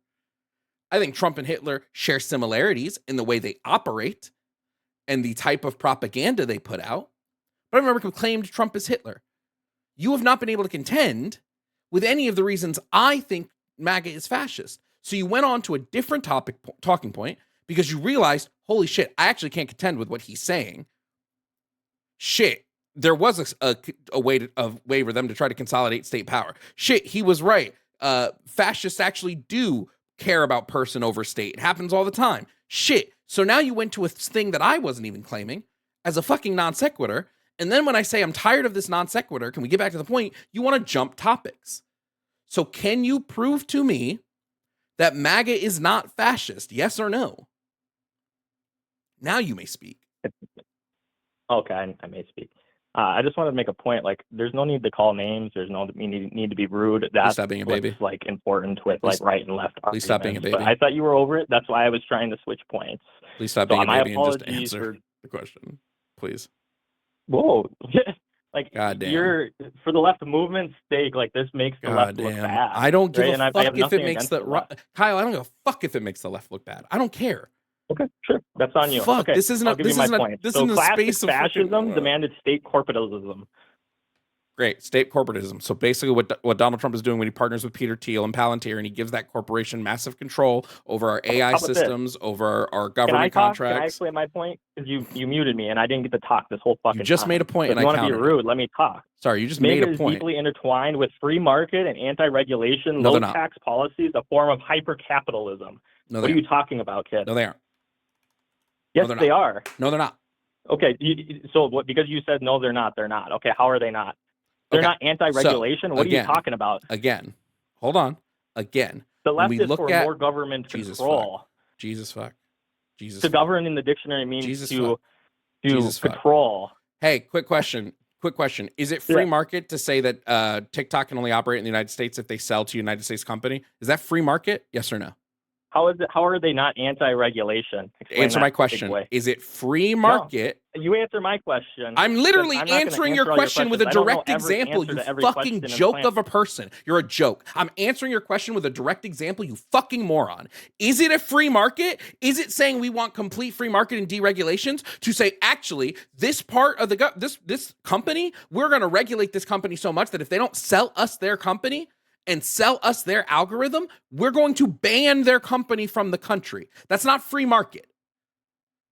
You're just a little bitch who can't answer a fucking question.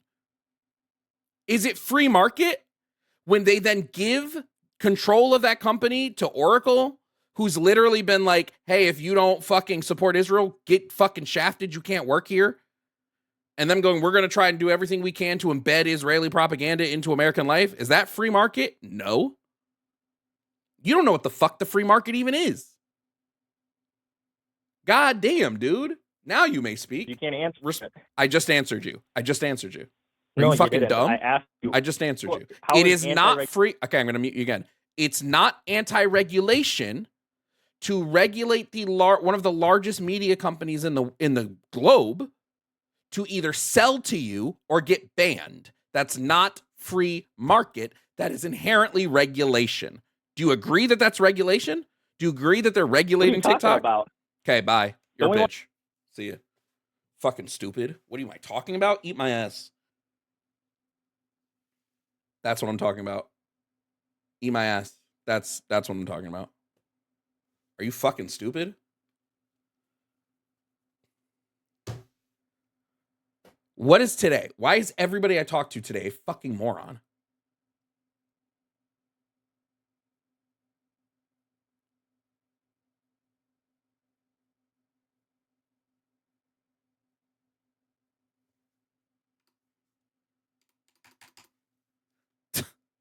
Dude, I'm so fucking over it.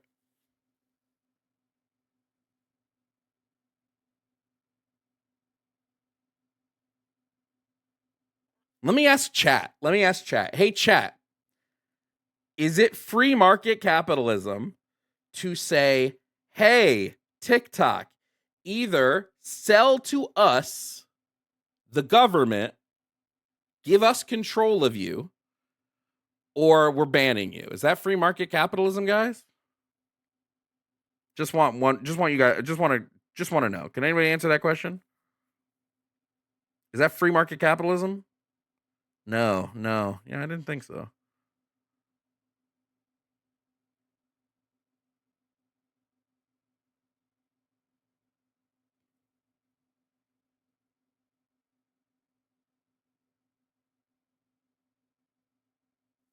Damn, that's what I thought. Thanks, chat. Like, god damn, bro.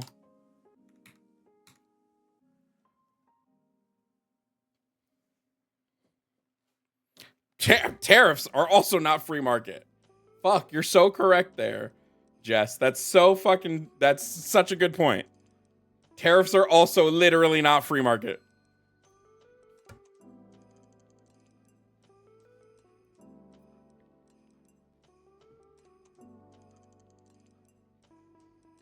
God, I love this new mic arm. Holy shit.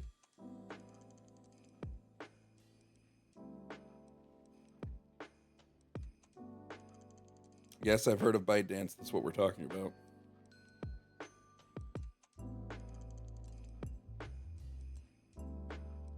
Lane, you could be a little bitch too. I don't give a fuck. Sounds like you're against regulating large corporations. No, dumb fuck. I'm saying that the Donald Trump administration is not fucking pro-free market. That's the stupidest shit I've ever heard.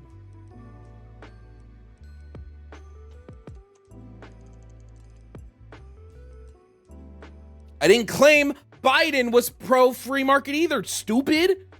Fuck, dude. Are you guys this fucking stupid today? Lane, answer me a question. At what point did I say the Democrats are pro-free market? At what point did I say that? I didn't. You're a fucking joke, too. You guys are stupid. At what point did I say Biden is pro-free market? You fucking joke of a human being. Fuck. What I need to happen to you people is that you get a fucking massive amount of the wax taken out of your ears.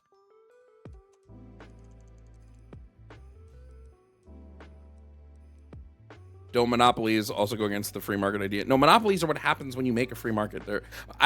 Most people who run who vibe for the free market are going to tell you they do, but monopolies are like inherent to free market capitalism. They always happen. Every time. Just a whole lot of name calling. I don't give a fuck. Oh my God, he calls people names. Wow. Oh, it's so bad. Oh my God. Look at me. I'm 5 years old and can't handle a name call. Oh my God. Wow. God damn. Oh my God. Are you fucking dumb? My argument was not that they're fascist because they control the free market. It was never my argument. It was a counter to his argument that fascists don't control, or that fascists tend to control the market. And so I laid out how Donald Trump attempts to control the market. Fuck, dude. These people are so stupid. My claim was never what makes someone a fascist is their control over the market. It was never my claim. Fuck, dude. This is what pisses me off, right? It's that the people in the comments don't listen to the conversation. They are incapable of following any set of dialogue. Like literally incapable of it. Maybe I need a thing on the screen that comes up that says, this is Jovan's argument.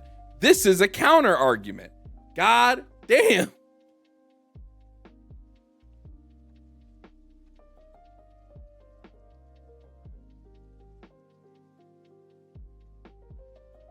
That's what's funny when people bring up Adam Smith, because they bring up Adam Smith and they're like, well, Adam Smith said this. And then in the same breath, they'll be like, we can't use communism because of human nature. But don't address the fact that human nature is never brought up with Adam Smith. He never brings up human nature and the way humans like tend to work.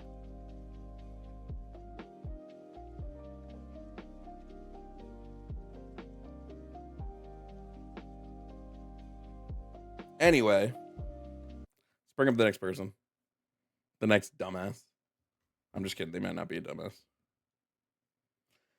Anyway, we're going to bring up the next person. Here comes Paul. Paul is going to talk about how they don't think self-identification plays a role in the definition of man or woman. So we're going to find out what Paul means. Paul, can you provide me your age and pronouns, please?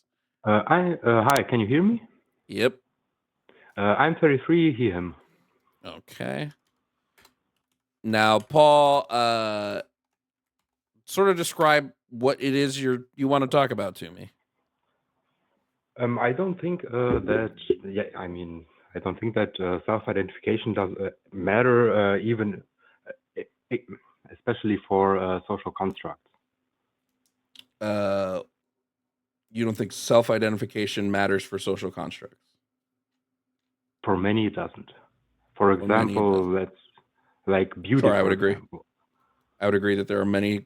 Did you say beauty? Yes, for example, that's the social construct, I would say. Uh-huh. And it doesn't actually matter whether or not you see yourself as beautiful. It's mostly about how society sees you. Beauty's in the eye of the beholder. You would, if you viewing yourself would be beholding. So I don't get what you're saying here. Beauty is subjective to each individual person. Beauty is like inherently subjective, but beauty can also be a self-identify thing. Now, if you're asking how do we engage with that within the larger society, that's a different question. But I would agree that there are a lot of social constructs where self-perception isn't important. I don't know what I would say gender though is not one of them. Gender is a social construct where self-perception is very important. I mean, I kind of get what you're saying, but I always hear you say that like self-ID is like one of the most important things regarding gender. But why? It's the most practical way of engaging with gender. There's literally no other practical way to do it. How else would we engage with gender? Like by societal norms. What do you mean by societal norms? Even though, for example, let's take again beauty as an example. It's not about whether or not I find someone beautiful. It's more about whether or not society, by large, sees someone as beautiful. Okay, so with gender, you'd say that what makes someone a woman is not whether they are a woman; it's whether the society says they're a woman. I'm sorry, you cut off for a second. If we're relating this to gender, then you'd say what Mhm. makes someone a woman is not what they think they are; it's what society tells them they are. What society perceives them as. Okay, so if I have a woman, like somebody who's female, but let's say they look indistinguishable from myself. Say they look just like me. For whatever reason, they look identical to me. So society perceives them as a man. Is this person a man? Yes. This female person who engages with their Sex female and self. gender are different. I mean, wait, biologically one thing, but hold on. Let's say they look identical to me, but they still view themselves as a woman, right? They don't view themselves as a man at all. So as long as society tells them they're a man, they're now a man. Yes. Okay, what if they look like Angelina Jolie and society says, well, you're a man. Is this person also a man? I mean, that's kind of a what? Unrealistic example. I don't care if it's unrealistic. Doesn't mean it couldn't happen. Why? Something being unrealistic doesn't mean it can't happen. Then in this hypothetical situation, yes, they would be. Then the person who looks like Angelina Jolie would be a man if society sees them as such, yes. Okay. So I just think this is like wholly impractical in ways we're dealing with stuff. Because why should society be able to dictate what your gender is? Because it's a social construct. And there is no social without society. That's not what social construct means. Social construct doesn't mean society, like, by and large, determines what these things are. It just means that this is social. No, but it's perceived like it's experienced in society. No, when we talk about social constructs, we just means these are things that that only exist because people exist.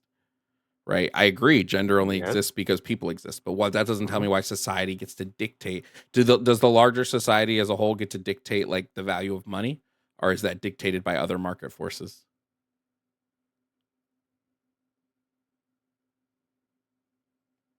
I don't get the analogy. Sure, let's do another one. Is love a social construct? Yes. So does society get to dictate who you're in love with? No, I'm not saying that society decides who I perceive as a man or a woman. No, you're saying society on like by and large get to. Yes. But I mean, there might still be individual differences. What? I mean, it's not like This is I'm contradicting what you just said like less than 5 minutes ago.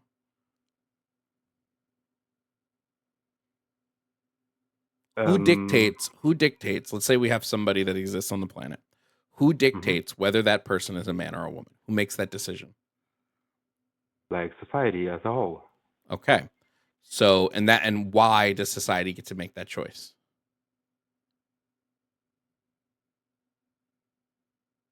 I mean, I haven't thought about this, but it's more. I'm sorry, English isn't my first language, but it's more like it's not that society gets to decide it; it's that it factually does decide. Okay. this Why kind of stuff. is it society that decides this?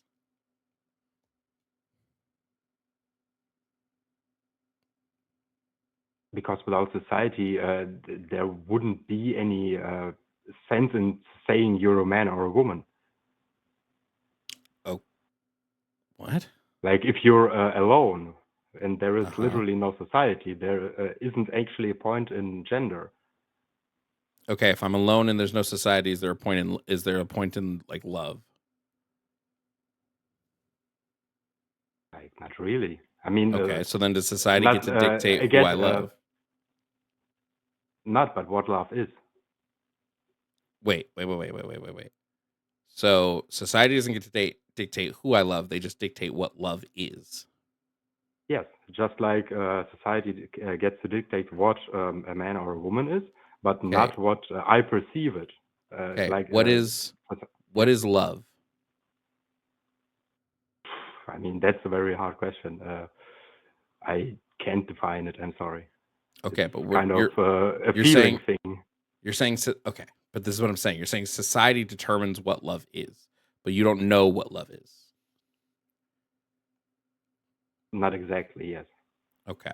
I mean, in more of a, but not. I can't define it like specific enough for this analogy. Okay. When we look at gender, does gender happen outside of society? Does it happen? Does gender, for example, happen in our brains? Does it happen in our brains? I mean,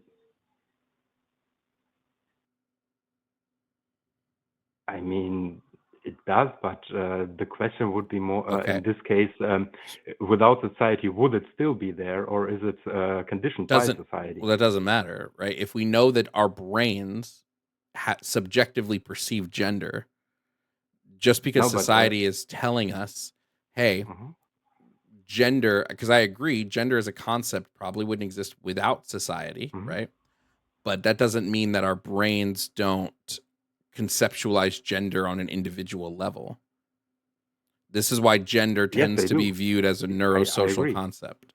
So what we tend to view gender as is gender is going to be the way that your brain perceives itself in relation to those societal categories, not the way society perceives you. But in this case, I would say that without the society perceiving you in a certain way, your brain wouldn't do that because you wouldn't know the concept. No, your brain is, first of all, you just, like, that's what I just told you, right? That's what I just said, right? Gender is about the way your brain perceives itself in relation to broader societal norms and cultural traits and things like that. This doesn't mean society gets to dictate what your gender is. It just means that your gender is always in relation to some societal things.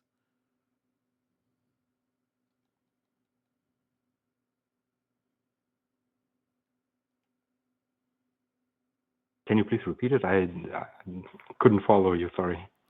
Okay. I'll say it again. Yeah.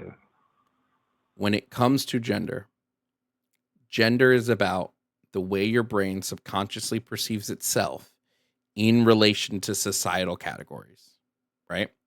So when societies largely say these are the categories of men and women, these are what we typically tend to see of men and women.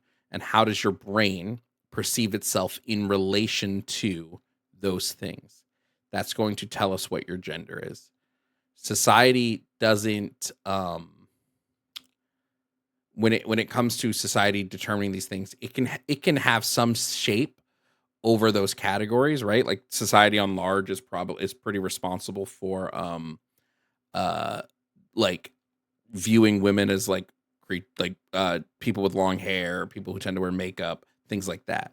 But it can't make a determination about who fits in those categories, because that's going to be hyper individualized.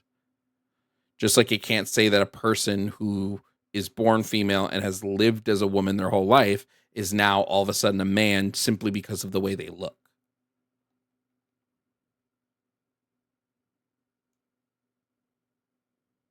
I mean, I guess I agree with what you say, but can I try to get at it from another point? Sure. Like, for example, the comparison between being gay and trans, for example, and same-sex attraction isn't exclusive to humans, for example.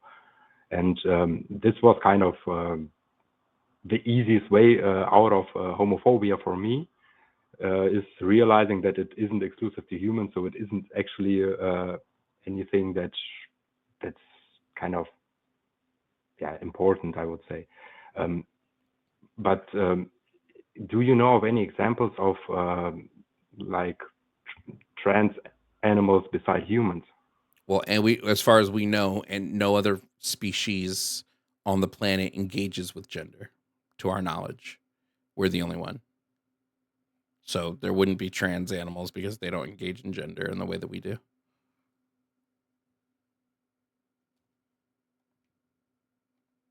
Okay. I mean, I can find an example too, but for me, it's kind of it's hard to, I guess, grasp the concept that hold on. I just want to hold on. I just want to. Yes. It's not that we can't find an example. It's that animals don't do this thing in the way that we do it. That'd be like asking, can you name other animal on the planet that speaks English? Right? Like, and the answer is no. Yeah, that's because animals don't engage in language in the same way that we do. I mean, actually, a parrot kind of does the thing. I would argue that parrots aren't speaking English, right? They just repeat. So they can repeat multiple sounds. Just English happens to be one of those sounds. If I had a tape recorder and I recorded myself speaking and I played it back, you wouldn't say that tape recorder is now speaking English, right? I mean, but where's the fundamental difference to humans? We also repeat what we learned. Okay, so you would say the tape recorder is speaking English? No, because it isn't speaking. It's a recording. Yeah, but the parrot's not really speaking either. If a parrot makes sounds that are, a parrot is able to identify, for example, objects and tell, for example, in English what this object is, without you telling him or her in this moment what the object is. It's not just repeating. It has memory of what it is and can reproduce it. Sure, I don't deny that parrots. I don't deny that parrots can learn and mimic. Right. The reason a parrot can look at an object and say that this thing is metal is because it mimics. Right. I haven't seen an example of a parrot being given a completely new object and then being able to tell what it is. They might. I haven't seen this, but no, when we talk about language, it's about it's not just being able to mimic what we hear, it's being able to understand what we hear. But aren't we learning the language by mimicking? That's how it starts, yes, but that's not where it ends up. Yeah, so it's a difference in degree and not in category between. Well, I would say no, because I would say the parrots don't ever have that ability to understand. They always only have the ability to mimic. Now, I could be wrong. I could be wrong about this, but I don't feel like I don't feel like I am. I don't know enough about parrots to know 100%. But I don't either. But at the end of the day, it's the point is simple: is that animals don't engage with language in the same way that we do. So it's I mean, not in the same this way. is I why agree. animal, but that's why I'm saying, like, I wouldn't say animals speak English, right? If somebody said, "Do you think animals speak English?" I'd be like, "Well, no, they don't engage with language like we do." So when you ask me, like, are animals trans? I'd say no, because they don't engage in gender the way we do. They don't have concepts of gender, because I mean, I would say it's probably because they're not evolved enough in social spheres to have that. But they don't have like these concepts of gender, to our knowledge. I guess I need to call when you're on the line with Forrest, because it's kind of because, for example, I would actually say that there are slight gender kind of norms in the animal kingdom, but they're not. I as wouldn't clear-cut. call these gender norms. There's definitely examples of animals. Penguins come to mind. Yeah, I wouldn't call these gender norms. There's examples of animals acting in accordance to like sex, but I would disagree that these are like gender norms, because it's just the way they engage in the concept is vastly different than us. I mean, it's vastly different, but again, the difference in category, not in difference in scale, not in category. Oh no, I think it would be. I think it's a difference in category. Okay. I mean, I could see if Forrest is free. He might be able to explain it a little better, but I definitely think it's a difference in category.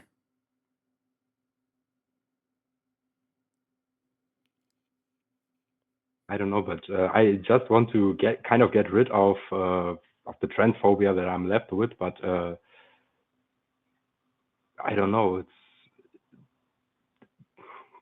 kind of doesn't make much sense to me. I'm sorry. Well, what doesn't make sense? Like, just being trans in general doesn't make sense? No, that is that does actually make sense. That's not my problem. And again, my transphobia is kind of more internal than external. I mean, I don't disrespect trans people. If you say you want, like, if biologically male person says she wants to be called she, I'm fine with that. I don't care about it. But my transphobia is kind of, I feel icky if I see a trans person.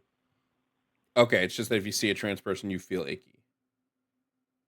I mean, yes. There's not kind of there's the point that there's yeah, but there's not nothing much external about it. Well, no, but then it's not really something that I feel like something like that you're going to be able to talk your way out of, right? Because you're not coming to that conclusion from any like logical reason. I mean, you're acknowledging that it's like slightly illogical, so I don't know how to like logic you out of an illogical position, I guess. No, but for example, with my homophobia, it was literally the realization that it isn't a human thing. But your homophobia wasn't just because it wasn't just you feeling icky, though. No, it was exactly the same. Okay. So you think if there was an example of like an animal being trans, you would then be okay with trans people? Because why wouldn't we be the animal though? Because we're also animals. Why aren't we the animal example? No, but it's kind of weird if it's exclusive to one animal. There's tons of stuff though that's just exclusive to us, right? For example, I mean, I think that it's always kind of a difference in degree and not in category. You think it's always going to be a difference in degree? Almost. Why wouldn't you just say that being trans then is just a difference in degree, not in category? What about the fact that like in captivity, like female lions will grow manes and adopt the roles of male lions? Wouldn't that be an example? That actually would be an example, and I would look into it. This actually might help. Okay. So they grow manes. Yeah, female lions, when there's no man in like the pack, when there's no male lion, they will grow manes and take on the role of male lions.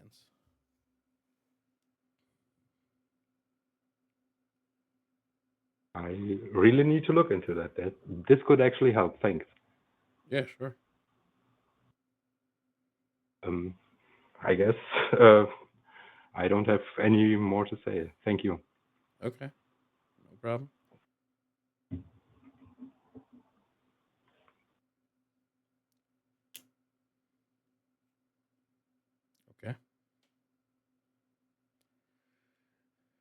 fits, it ships, I guess.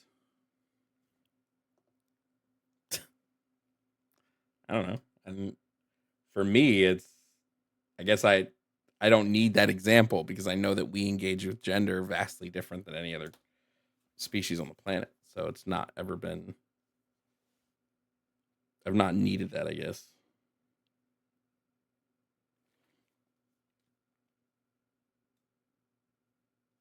You know?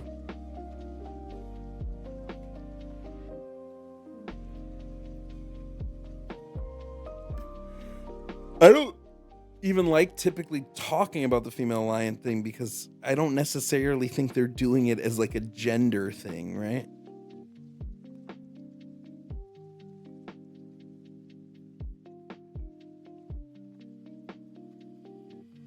Lions don't brush their teeth, so neither will I. Is crazy. Does the music mean you're done? No, it just means we're taking a break in between calls.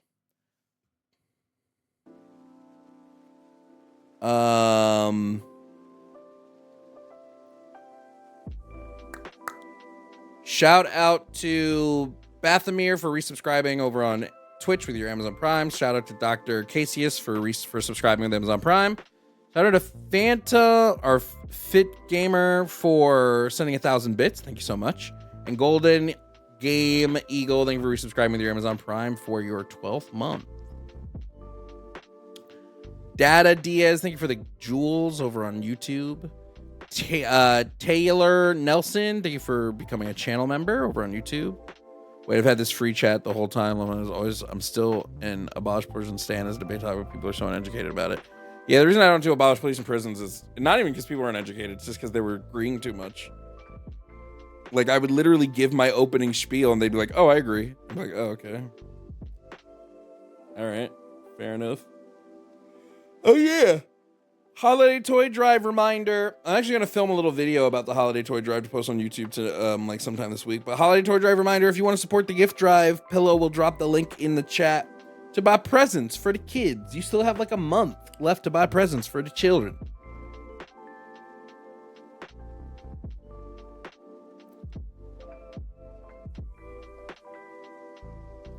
So I saw the call from that person named Riku that said, why do you have the emotional maturity of a banana and just rage and mute callers? Go back and listen to both of those 2 calls that I muted the people on. I didn't mute them until like 20 fucking minutes into the conversation. Like, y'all may be able to like deal with like stupidity for more than 20 minutes. I can't. If you can't have the conversation, like have a genuine conversation, for more than 20 minutes without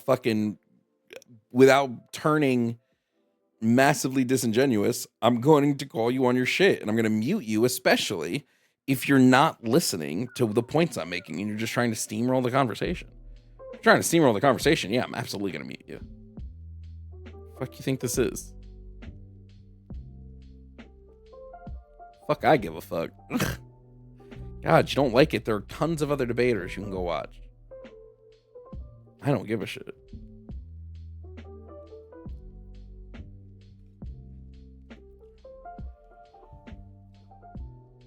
I am absolutely 100% of the time not going to let someone steamroll.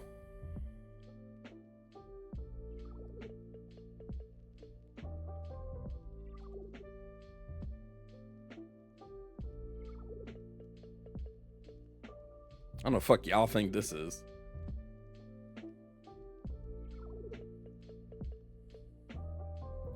Like, it's just so funny to me, and we'll get to the calls in a second. It's just so funny to me, dude. Like, how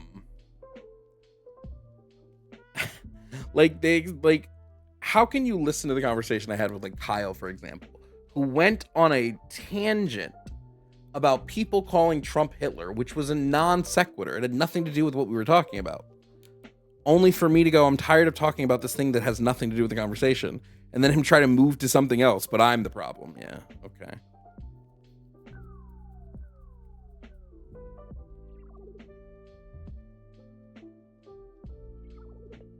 The fact that animals don't have gender is some of the best proof we have for why sex and gender are separate. Yeah, probably.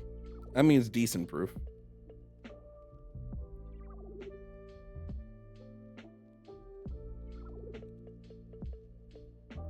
Yeah, I need more evidence on the parrot thing. I don't think parrots understand. I think they're smart, and they definitely can recall, but I still don't think they're engaging with language in the way. It's like how people will say, like, you know, Coco the gorilla would sign to people, but then you have people going like, well, Coco the gorilla didn't really engage with the language in the way that we're saying we would need them to.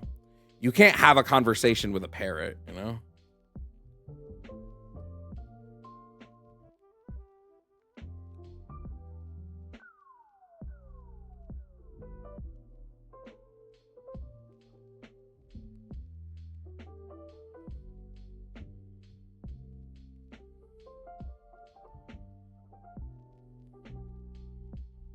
Anyway, let's bring in the next person. Coming up to stream, we have B. B wants to argue about the Christian God and says, without God, I specifically would be cooked. Let's see how B defends the existence of God. B, welcome to the show. Can you provide me your age and pronouns, please? Hey, yeah. My age is 25. My pronouns are he/him. Now, is this the same B that told me that what was it specifically you said that, like, it's not about gay people? I don't remember exactly. Anyone remember? I remember the call, but I don't remember specifically what weird thing you said during that call. Is this the same B that called before? I have called you before, but I don't remember. I don't know if what I said about, you know, the LGBT community. See. But I'm gonna go find out. yeah, I mean, I love all people, so I don't really know. I don't think I said anything too strange or whatever. Let's see. I'm sure someone in chat remembers the call. I don't remember the call because I have hundreds of these calls a day. But if anybody in chat remembers the call, feel free to let me know. Yeah, I remember B saying some weird shit. I just don't remember what it was, B. But I remember you said some weird shit. Anyway, B, do you have evidence God exists? Well, I mean, we've gone through this before. I thought we're just assuming the Christian God is real or whatever, and you're saying that you believe he's evil, right? Yeah, So you're saying though without him, I would have been cooked. So I feel like that's you saying that that's you arguing with the point that he's real. But if you want to just talk about how he's evil, we can go back to that. Sure. Yeah, because you're saying he's evil, but I wanted to say that he's good because because of God, you aren't, you know, in chains. Where you live in America, I live in America. You would have been enslaved, but it was Christians that you know saved you from that. It was also Christians that enslaved me, B. There were literal slave propaganda posters that were like, God tells us to own slaves. Well, I mean, anybody can say anything, but we're talking about true Christianity. Wait, right? Exactly. So wait, if anyone can say anything, why do I believe that the people who freed me are actually Christian more than the people that enslaved me? And I love that question, right? Because, and this is a really good conversation. I'm excited for this because there's a problem with people personally trying to interpret scripture, right? The Bible says we shouldn't lean on our own understanding, right? But there's people who are in positions of authority who can interpret scripture for us, right? And if you actually look at the authorities, the Christian authorities, they've always condemned slavery. They've always condemned it. But when has the Bible specifically ever condemned slavery, though? Well, I don't necessarily believe that the Bible is the only source of teaching, right? We have tradition, right? What? The Bible is the Bible God breathed? It's the inspired word of God, but obviously not everything is in the Bible, right? And for example, No. Is everything in the Bible true scripture? Oh, yeah. Okay. So if in the Bible God says to own slaves, then I wouldn't take word from out of the Bible to say that this is no longer the case, right? Like for example, I don't agree with this, but if someone says, Jovan, the Bible says being gay is wrong, and I look to something outside of the Bible and say, well, this person says being gay is okay, and they interpreted God's word differently, and now we know that God, that it's you would probably say, well, no, that's not the case. Well, here's the thing, right? And this is like a huge thing that people don't understand, right? So the earliest Christians, how were they Christians without the Bible, right? And it's because they had tradition that was passed down and taught from, like, Peter and the apostles, right? And so before the Bible was formulated, people passed down tradition, all these other things. So the Bible isn't Well, the only source. they were Christian because they followed Christ. Yeah, Right. they followed Christ, and they followed the teachings and the traditions that Christ taught, right? And Yes, but they so also followed biblical law. They also still followed the Bible. They didn't like no, toss the Bible of course, out. I'm not, yeah. And Jesus don't get me wrong. said all the time that Hold you're still to follow Scripture. Yeah, and don't get me wrong. I'm not saying that the Bible is false or anything, but I'm saying that we can't just like, there's a whole thing where people are like, oh, we can only use the Bible, but that isn't necessarily true, because No, the but I Bible think was, that if I just to cut that off with, like, so we can get to the meat and potatoes here. I think that if the Bible says it's okay to do something, the Bible would Mhm. have to be the thing that tells you it's not Yeah. okay. I don't think you can So you can look outside of the Bible to now say it's no longer okay. I think you have to look I love inwards. what you're saying, right? So this all ties together. So based on your personal interpretation of Scripture, you interpret the Scripture as saying that slavery is okay. I But don't I'm saying interpret that it. These are the words on the page. yeah, but well, you don't have the true understand, like, and I'm not trying to be disrespectful, but I'm saying that's why they had, like, priests and stuff like that who actually understand it. And so when you look at them, the people who have No, that, B, who are, this is a you're using a fallacious argument, right? well, I'm not interpreting anything. I'm taking the words sure. verbatim. No. There's no interpretation here. If for instance a Well, book said, hold on, if a book said, like, if I'm reading a science book and it says, "Hey, the sun is a ball of hot gas." Am I interpreting what that book says when I then say the sun is a ball of hot gas? Or am I just reading the words on the no, page? yeah, I get what you're saying. And so you believe that the slavery that's talked about in the Bible, you believe that it's like the chattel slavery that we saw, like, that took place in the early inception of America. Chattel just means property. So yes, I do believe it's property because the Bible Yeah. quite literally says that you can own people as property. So yes, I do believe that it's property ownership. But and I love what you're saying, right? But this is where we have the issue, right? Because these personal interpretations, like, you aren't qualified to really truly interpret Scripture and say, oh, this is what the Bible says, because you lack the Holy Spirit. You don't have the Spirit of God. I say the Bible says it because they use words that mean property. And then on top of you so when the Bible says the word property, I'm not interpreting that it means property. B, because what you're saying is nonsense. If the Bible says if the Bible says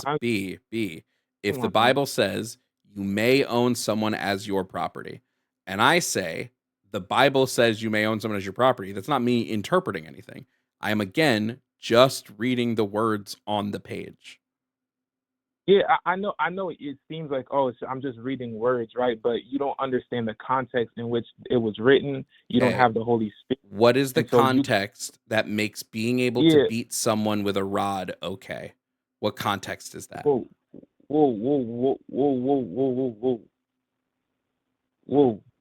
So you talking about beating the rod?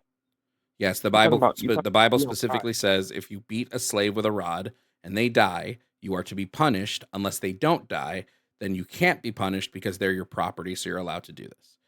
What's the context that makes that okay?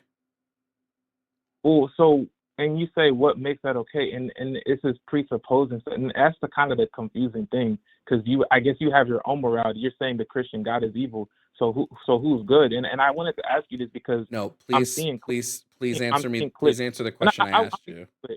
What makes this okay? Okay, but you're presupposing some type of morality, and so nope. This isn't okay. Then I'll change my answer.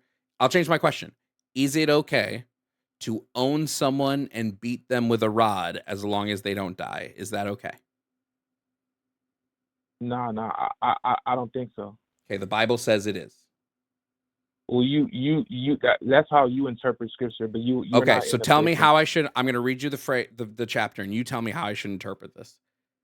Anyone who beats their male or female slave with a rod must be punished if the slave dies as a direct result, but they are not to be punished if the slave recovers after a day or two, since the slave is their property. How should I interpret this? Yeah. Well, so this is what I would say for you. Like, if you have questions regarding that, right? because you talking about slavery. If you have questions regarding that, we should go open up, the Catechism of the Catholic Church, and you realize Okay, that so I shouldn't be the looking church. at the Bible. No, no, I no, no, shouldn't no, be no. That's looking not at the what I'm. Bible. I should be looking at the catechism. I wanted to finish. I wanted to actually answer your question, but you kind of You interrupted me didn't answer my midway. question. My question No, no. was, What? how should I interpret this? And you didn't answer that question. You said, well, you should go to the catechism. That's not an answer to my question. No, no. My Well, no, no. question is, Hold on. how Let should me I finish. interpret this?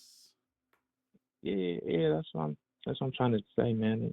And I'm glad you brought me up, but sometimes when I talk, it seems like you just talk over me, man. Well, because you're not answering the I questions appreciate that I you, asked you. Jovan. I appreciate you, Jovan. But let me go ahead and answer this question for you, right? So when you open that up and you see church histories and church understanding of slavery, you'd realize that Christ never taught us to own people and to do that, right? And that's why the church always condemns slavery, and you can look at the history, right? But individual quote unquote Christians, which is what you said earlier, some people who are quote unquote individual Christians, they can get things wrong. For example, I could be a Christian, I could lie. That doesn't mean, oh, see, look, Christianity supports lying. It's like, no. You know what I'm saying? So just because the individual Christian might have owned slaves, that doesn't mean the church actually, I'm going to ask slavery. you my question again because you didn't answer it. How should I interpret the biblical law in Exodus? Exodus is laws given by God to Moses. Okay. He gave laws to Moses in both Exodus and Leviticus. So how do I interpret the biblical law given to Moses from God, where God says specifically, anyone who beats their male or female slave with a rod must be punished if the slave dies as a direct result, but they are not to be punished if the slave recovers after a day or two because the slave is their property. My question to you is, how should I be interpreting this? And I like how you said it slow because it's in my brain now, and I appreciate that. But so based on the church's understanding, if I hopefully I relate this properly, they're not referring to this chattel slavery. They're referring to like indentured servitude. Like, for example, if you're imprisoned or whatever, or if you have a debt to pay, you might have to work, right? You have to work in order to get some sort of payment. And so, sometimes if people aren't doing their part of the deal or whatever, then I guess they probably would have, did some sort of like punishment. But it's not talking about like slavery where you own a human or anything like that. But I like that the slave is their property. Yeah, that's what I'm saying. Like you can see words, right? And you see in a word, but Jovan, since you reject Christ, what does it mean for someone to be your property, B?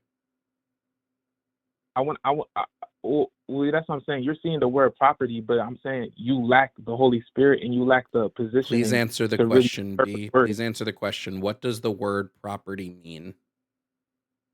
But we really get into the nitty and the gritty. Yep, and as we should. What does the word property mean? Well, you want which definition you want? Like you want like Webster, Oxford? I can pull any. Yeah, let me go. Thank you for giving me this opportunity to look up property definition. A piece of real estate, something tangible or intangible to which its owner has legal title. Okay. So property is something to which you own, right? You said that this verse of the Bible is not talking about chattel slavery, which would be the ownership of another human being, owning someone as property, that it's talking about specifically indentured servitude, which is not owning another person. And yet here, you're telling me that property means ownership. And this chapter, or this verse, says that the slave is their property, meaning they would have ownership over the slaves.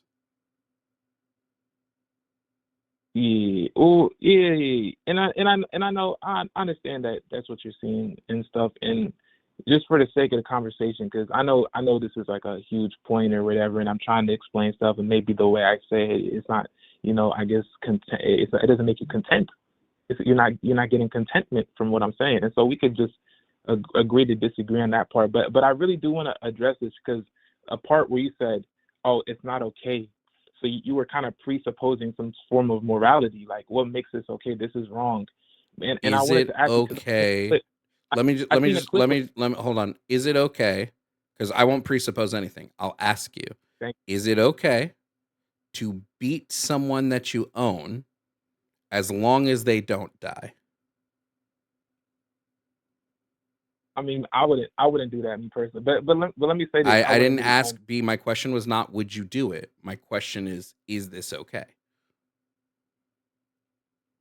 Not from what I learned. No, So you disagree with the Bible? no. I don't disagree with the Bible. I don't disagree with the teachings Okay, let me just of. make sure. Let me just make sure. Hold on. Anyone who But beats their male or oh female slave with a rod must be punished if the oh slave dies as a direct result, but they are not oh to be man punished if the slave recovers after a day or two, since the oh slave is their man. property. You disagree with So then this you rule that was handed down by God. and I'll say this, and I like how you just so focused on this. Like this level of focus is admirable. But I would love to just I really want to ask you another question because I guess As soon we're as we seeing this. come to a conclusion on this talking point, you can ask me Well, something else. I gave My I gave question that I'm going but, to but, keep oh asking dang. until I get an answer is it okay to beat someone with a rod as long as they don't die if you own that person? And if you say it is okay, then do you disagree with the Bible? You're saying if I say it is okay or isn't okay? If it is not okay, sorry, if it is not okay, do you Yeah, I disagree was with just the confused. Bible? Well, if I say it isn't okay, you would interpret that as me saying I disagree with the Bible. But we've already gone I through would this whole interpret. rigmarole. You said we've gone through this rigmarole, Jovan, right? We've gone And I through a appreciate rigmarole. but yeah, a rigmarole. But You don't say. I really do want to ask you this question, man, because and this is such a good opportunity that you let me back on. Okay. Then can you before you do, can you just admit that you are Yeah. refusing to answer the question I asked you? You know, I mean, if that's how it looks to you, and maybe even your audience, That's I not how mean, it looks to me. That is what's happening. I'm refusing. I asked you a question and you consistently have refused to answer that question because you would rather move on to talk about something else. If that's the case, that's fine. I just want you to say what you're doing, which is you are refusing to answer the question of which I have asked you. Mm-hmm. Yeah. I mean, I tried. I feel like I You tried, didn't man, try. and then you said the verse Trying would be like to give some sort of answer whatsoever. You didn't I, attempt to give any answer. How is that I feel like I trying to answer the question? I feel like I tried, man, and Okay. you Then let's do this. I'll ask it again and we'll take whatever answer you give as our answer and then we can move on. The question has two parts, and part 2 depends on your answer to part 1. Part 1, do you think it is oh man, okay I, to beat someone at this point, as long as at, they do not die if they are your property? Do you view that as okay? That's the first part of the question. no. I said no. I said no to that. I said Great. no to that So before too. question 2 is, do you disagree with the Bible when the No. Bible says you can do this? Well, that's how you think that's what you think the Bible's saying, right? Anyone who So beats their male in your or perspective, female slave with a rod oh dang, must be oh dang. punished if the slave dies as a direct result, but they are not to be punished if the slave recovers after a day or two, since the slave is their property. It's not what I said the Bible is saying. This But is you know what's what so the crazy, Bible said. Jovan, you know what's so crazy? Because if I were to talk about like science and about like vaccines or stuff, people would say, "Oh, are you a scientist, right? So are you a theologian? What Yes. position do you have to interpret scripture? Like Yes. what? I Why am do you a biblical scholar. from what? I have a Where'd you get your degree? PhD in biblical Where'd you get your degree? studies. I got my Where'd you get? degree at South Harmon Institute of Technology. And so, have you received apostolic succession? Like, have you been blessed by a priest? You don't need to be blessed by a priest to be a biblical scholar. You just have to have Well, an I'm just I understanding don't of the Bible. I don't know where you received this authority to do this. You're not really like a scientist like My that, you know. authority is I have a PhD from South Harmon Institute of Technology in biblical studies. I have a You know, PhD. I've been studying the Bible for 15 no. years In fact, I went to the Catholic Church and they told me specifically, Jovan, you are the smartest biblical scholar we have ever met. So my question to you again is, do you disagree with the Bible when the Bible says, and I quote, anyone who beats their male or female slave with a rod must be punished if the slave dies as a direct result, but they are not to be punished if the slave recovers after a day or two, since the slave is their property. Do you agree or disagree with this passage in the Bible? You being dishonest, man. It is dishonest when arguing with a person about religion to quote the Bible directly. I'm a person of color. What's your point? What does that have to do with anything? My point is, I wanted to ask you, for you in particular, and you're a person of color, but I wanted to ask you this. What does that have to do with the conversation? conversation? Because I saw a clip of you. Do you believe in Satan? Like, you worship? Like, I'm not saying that as a joke. I literally see a clip, and I can pull it up for you if you want. I wanted to know if you were being serious when you said this, because that's what made me uncomfortable. That's what, like, is this your whole point? Like, because you worship Satan? And I really want to show you this clip. If you think I'm making I worship Lucifer. Yes, Beelzebub specifically. Like, are you trolling or not? Like, just for everyone in the audience, just to make it clear, like, because I have a clip of you saying that as well. Yes, and I worship Satan. And where did you? Ile mi par esse Dio videtur. And people will watch this thinking this is a joke, but you said this on consistency, and I can play another clip. And so you guys are watching all his values and beliefs. They come from a love of evil, of Satan. And so to me, this is Ile mi par esse Dio videtur.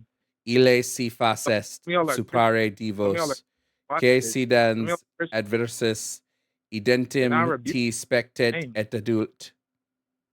Dolce ridentem misere quad omnis irepti sensus mi nam semulti lesbia adspexi nihil est super me. In Jesus' mighty name, amen. Good so, bro, talk. you what I just recited there was a poem in Latin called Catalis. Catalis. Wait, is that what it's called? Yeah, it's it's called Catalis, which is a sapphic lesbian poem. So I just read a poem in Latin. It was just the English translation is, he seems to me level with the gods, no, to outdo the gods. If to say so is allowed, the man who sits before you in time and time again sees and hears you sweetly laughing. To my sorrow, doing so has robbed me of all my senses. For once I have seen you, Lesbia, nothing of my voice remains. My tongue is stilled in my mouth. My ears ring of their own accord, and both my eyes are veiled in darkness. So I just read a lesbian poem in Latin, and Christians are so fucking stupid that they hear any sort of Latin and assume you're fucking quoting the devil. God damn, dude.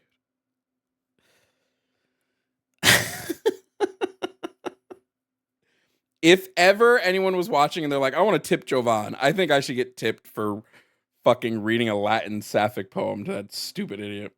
Shout out to Yemye for the pay to move on. Shout out to William for the Cash App. William said, you are a pretty good debater, but are you a master debater? Ugh, God, I wish. I haven't master debated in days.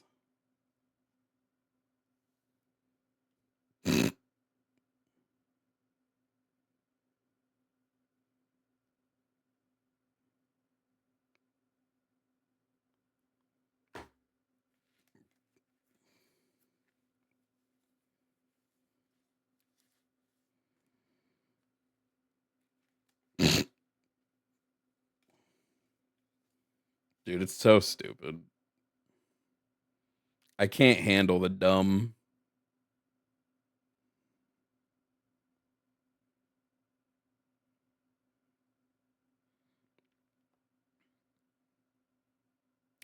All right. We're going to bring up the next caller. How long have I even been live for today? I don't even know how long I've been live. We're still going. I'm not tired yet. We're gonna bring in the next caller. Next up is Joe. Joe wants to talk about abortion. Joe wants to apparently talk about abortion. So let's see. Joe, can you provide me your age and pronouns, please?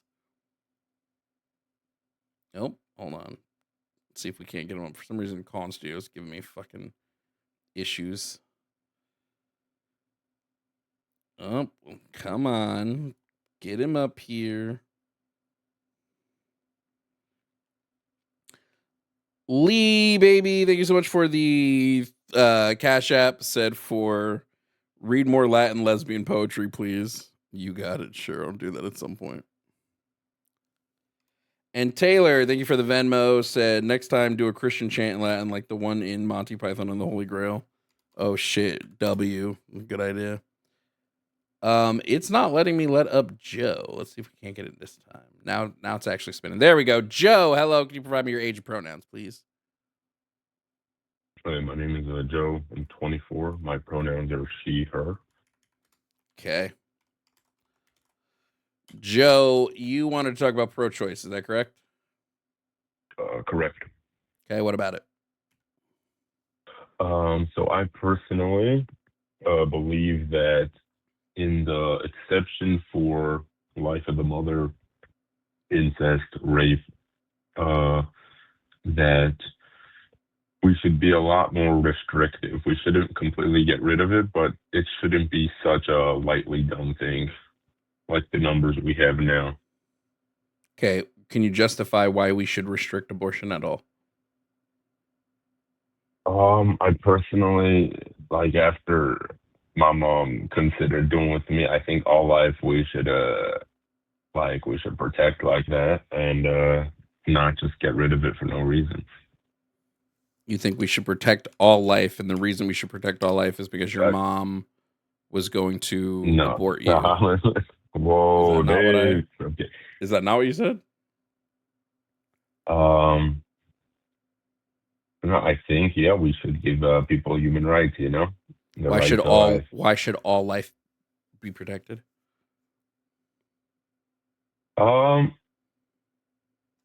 If there's a new human life, right, don't want to get rid of people's futures. Why should we get rid of people's futures? Are futures a tangible thing now? Yeah, it's a waste of a future for that person. It's a waste of a future. Can you waste something that doesn't exist yet?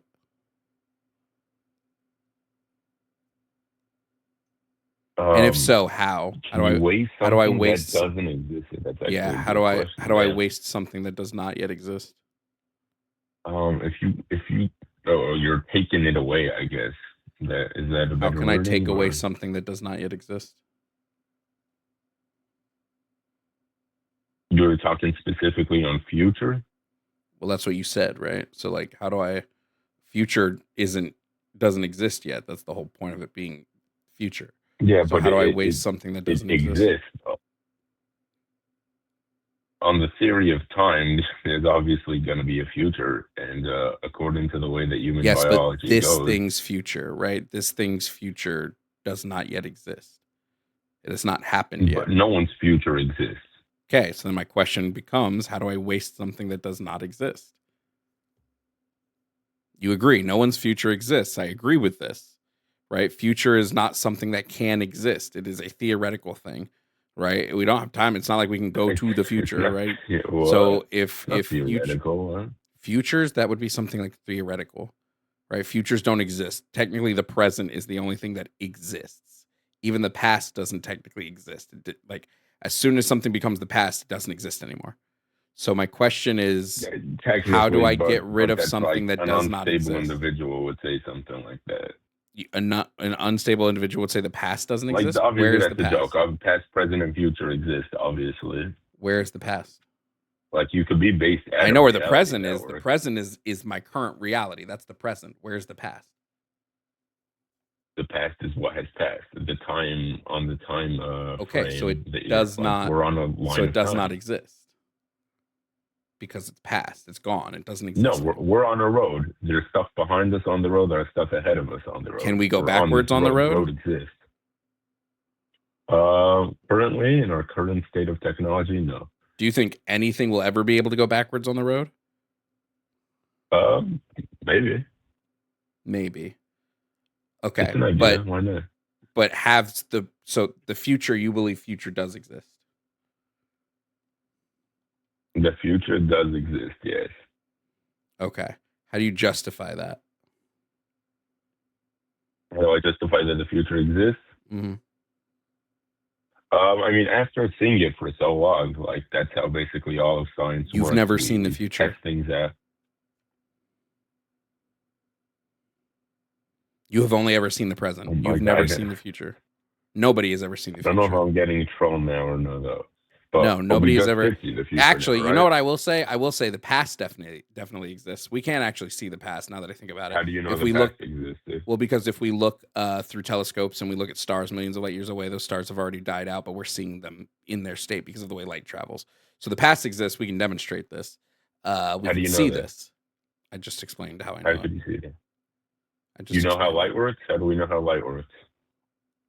How do we know how light works? We demonstrate it through scientific experimentation. Okay, so we know how time works, right? Do you not know how light works? Wait, I'm not denying that time. I'm not denying that time moves forward. I'm saying the future does not exist. The only thing that exists for us is the present. Correct. We will always be living in the present. We'll never live in the future. Great. So how can I take away something that doesn't exist? Okay, how about this? We shouldn't take away people's future present. Is that better? We shouldn't take away people's future present. Why not? Yeah, wrong thing. Let everybody get a chance. I know you think it's wrong. I'm asking, why do you think it's wrong? I don't know. It just feels wrong, to be honest. Okay, so you're just saying it's based on some intuitive thing. Well, I think it feels right. So now who's correct? We'd fight that out and see who's right. Okay, so tell me why it's wrong then, so that we can actually have the fight. I guess have the fight if you won't tell me why it's wrong. Our country currently, so we're in. I mean, I believe you're in the United States. The United States said it's wrong or it's illegal to kill people, so we shouldn't, or unalive people, so we shouldn't do that. So it's just an appeal to legality. Whatever the law says is what we should or should not do. So when the law said it was wrong to free slaves, we shouldn't have freed slaves.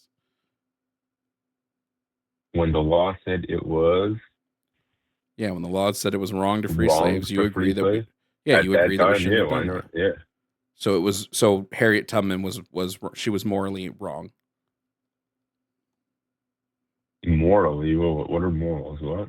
Well, you said we were having a conversation about morality, right? Are we no longer having a conversation about morality? Are we just having a conversation about legality? Yeah. Okay. Then legally, I would say, what was the justification for a bunch of states to make abortion illegal? What was the justification for that? If we're just operating legally, abortion was legal. What was their justification to make it illegal? I don't know. I'm not a sender, Okay. Have you just given up? If you've just given up, I can move on to the next caller. Have you just given up now? I'm thinking if I gave up, yeah. What do I need to take down to not give up? What's the question? Well, the question is, and it has consistently been, what is the justification for ending abortion? You said it's a legal one, right? Like I said, are we having a moral conversation? You said, no, we're just having a legal conversation. So I asked you, okay, what is the justification for it being made illegal? I mean, in our current democracy, people voted on it. We voted in people. The people decided it. So nobody voted on it in a state like Texas. Texas had a trigger law that went into effect that nobody voted on because the trigger law was made in like the 60s. And then Texas refuses to allow. But people voted it on the 60s, right? No. Texas refuses to allow it on their ballot. They've never put abortion on the ballot, so people aren't able to vote on it in Texas. So who decided that it wasn't on the ballot? Abbott won't put it on the ballot. Governor Abbott won't put it on the ballot. Okay, so was Governor Abbott voted in? Wait, so a governor, whatever decision a governor makes is justified because that person was put into power by the people. That person can never do something against what the people want because most of Texas want abortion on the ballot. He just won't put it on the ballot. So, but because he was voted in, it doesn't matter what the people actually want because he makes those decisions. Are you sure you haven't given up? This feels like I did. I think I started on the wrong line. Oh my God, I clowned that up. Okay, that's what I thought. Okay, well, I'm glad you can recognize that you've given up. Thanks for calling.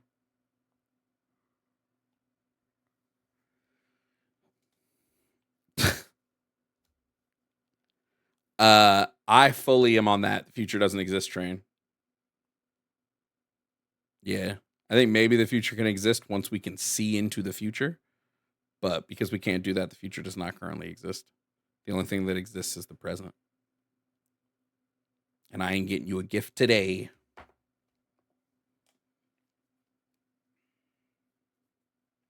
Thank y'all for the super chats. I am going to read them all at the end of stream.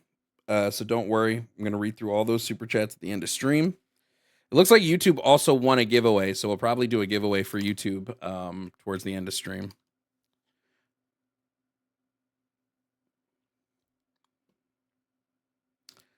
Shout out to Kimaru Armlock for resubscribing with their Amazon Prime, and Schwineline for resubscribing with their Amazon Prime as well. Silverpaws, thank you for the bits. Thank you guys so much on Twitch for supporting the stream. That was a bit silly, right? I don't think the year 2026 exists until it gets here. What happens if the world blows up? The year 2026 doesn't show up. No, I think the future may exist. The future has a potential to exist, but it does not currently exist. Technically, the present doesn't exist, only the past. No, the present exists. It's just you're only in the present. You're in the present for such a brief amount of time. Or you could say you're always in the present. You're just constantly in a state of the present. Right? What I'm currently doing is in a state of the present, but as soon as I do it, it becomes the past. But I'm always in a state of being in the present.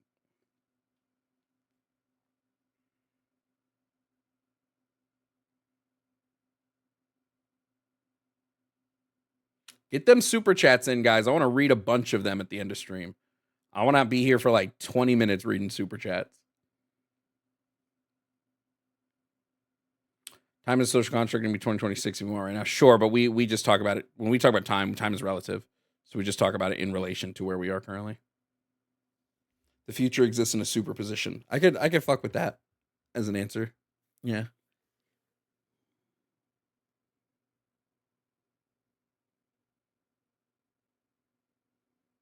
So me drinking orange juice in the past didn't exist. No, I said the past probably does exist. Because technically we can see the past. We just can't see our past. But we can see the past. The future, however, we cannot see. Just because of the way light works.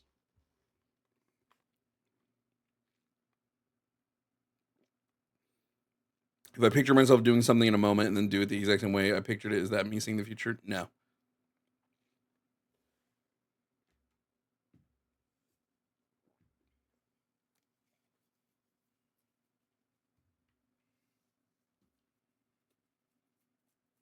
No. All right. God, next caller. We're going to bring up the next caller. Next up, we have William, who wants to debate about trans men and women. It seems like because William might not know what any of that stuff is. William, can you provide me your age and pronouns, please? Hello, I'm 23, and my pronouns are Daniel Larson. Okay, can you provide me something that are actually pronouns in the English language? Do you not support neopronouns? Not personally, no. Okay, just he, him then is fine. Okay, great. William, you think that trans people shouldn't be allowed in bathrooms because it puts women in risks. Substantiate that, please. Yep. Well, transgender women, as long as they haven't gone through any surgery to remove it, have a penis, and so they are able to commit a sexual crime. And they shouldn't be allowed in women-only spaces. Are people without penises able to commit sexual-related crimes?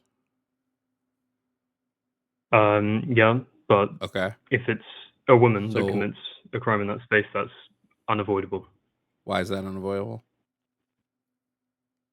Because women are allowed in women's spaces, and if a woman is to commit a crime, how do you avoid that? Make all the spaces single use. If your argument is you want to avoid sexual crimes, what you should be doing is arguing for single use bathrooms everywhere, not communal bathrooms. Otherwise, you're not actually, because then only one person can be in the bathroom at a time. Oh, sorry. Oh, right. Yeah. But within reasonable bounds, of course. Within reasonable bounds of what? What would be irreasonable about places having single-use bathrooms? Capacity. If you have a place with a lot of people. So you just make 6 single-use bathrooms. Yeah, okay, but that's not practical, is it? Why not? Because, well, the construction cost would increase. So if you had a big venue, it would be hard to funnel people in. You could say make tons, but why would you do that? Is it not? Do that? If it prevents people from getting assaulted, is it not worth it? Is it not worth it to spend that money? Okay, but why are we arguing on the? Because this was the reason. Point? Because this was the reason why you said you wanted to separate trans women from the bathrooms, is because of the risk of assault. So I assume that it's not that your reason, unless your reasoning is not the risk of assault, because if it's the risk of assault, then we want to talk about how we limit assault, right? And just removing trans women from the spaces doesn't limit assault.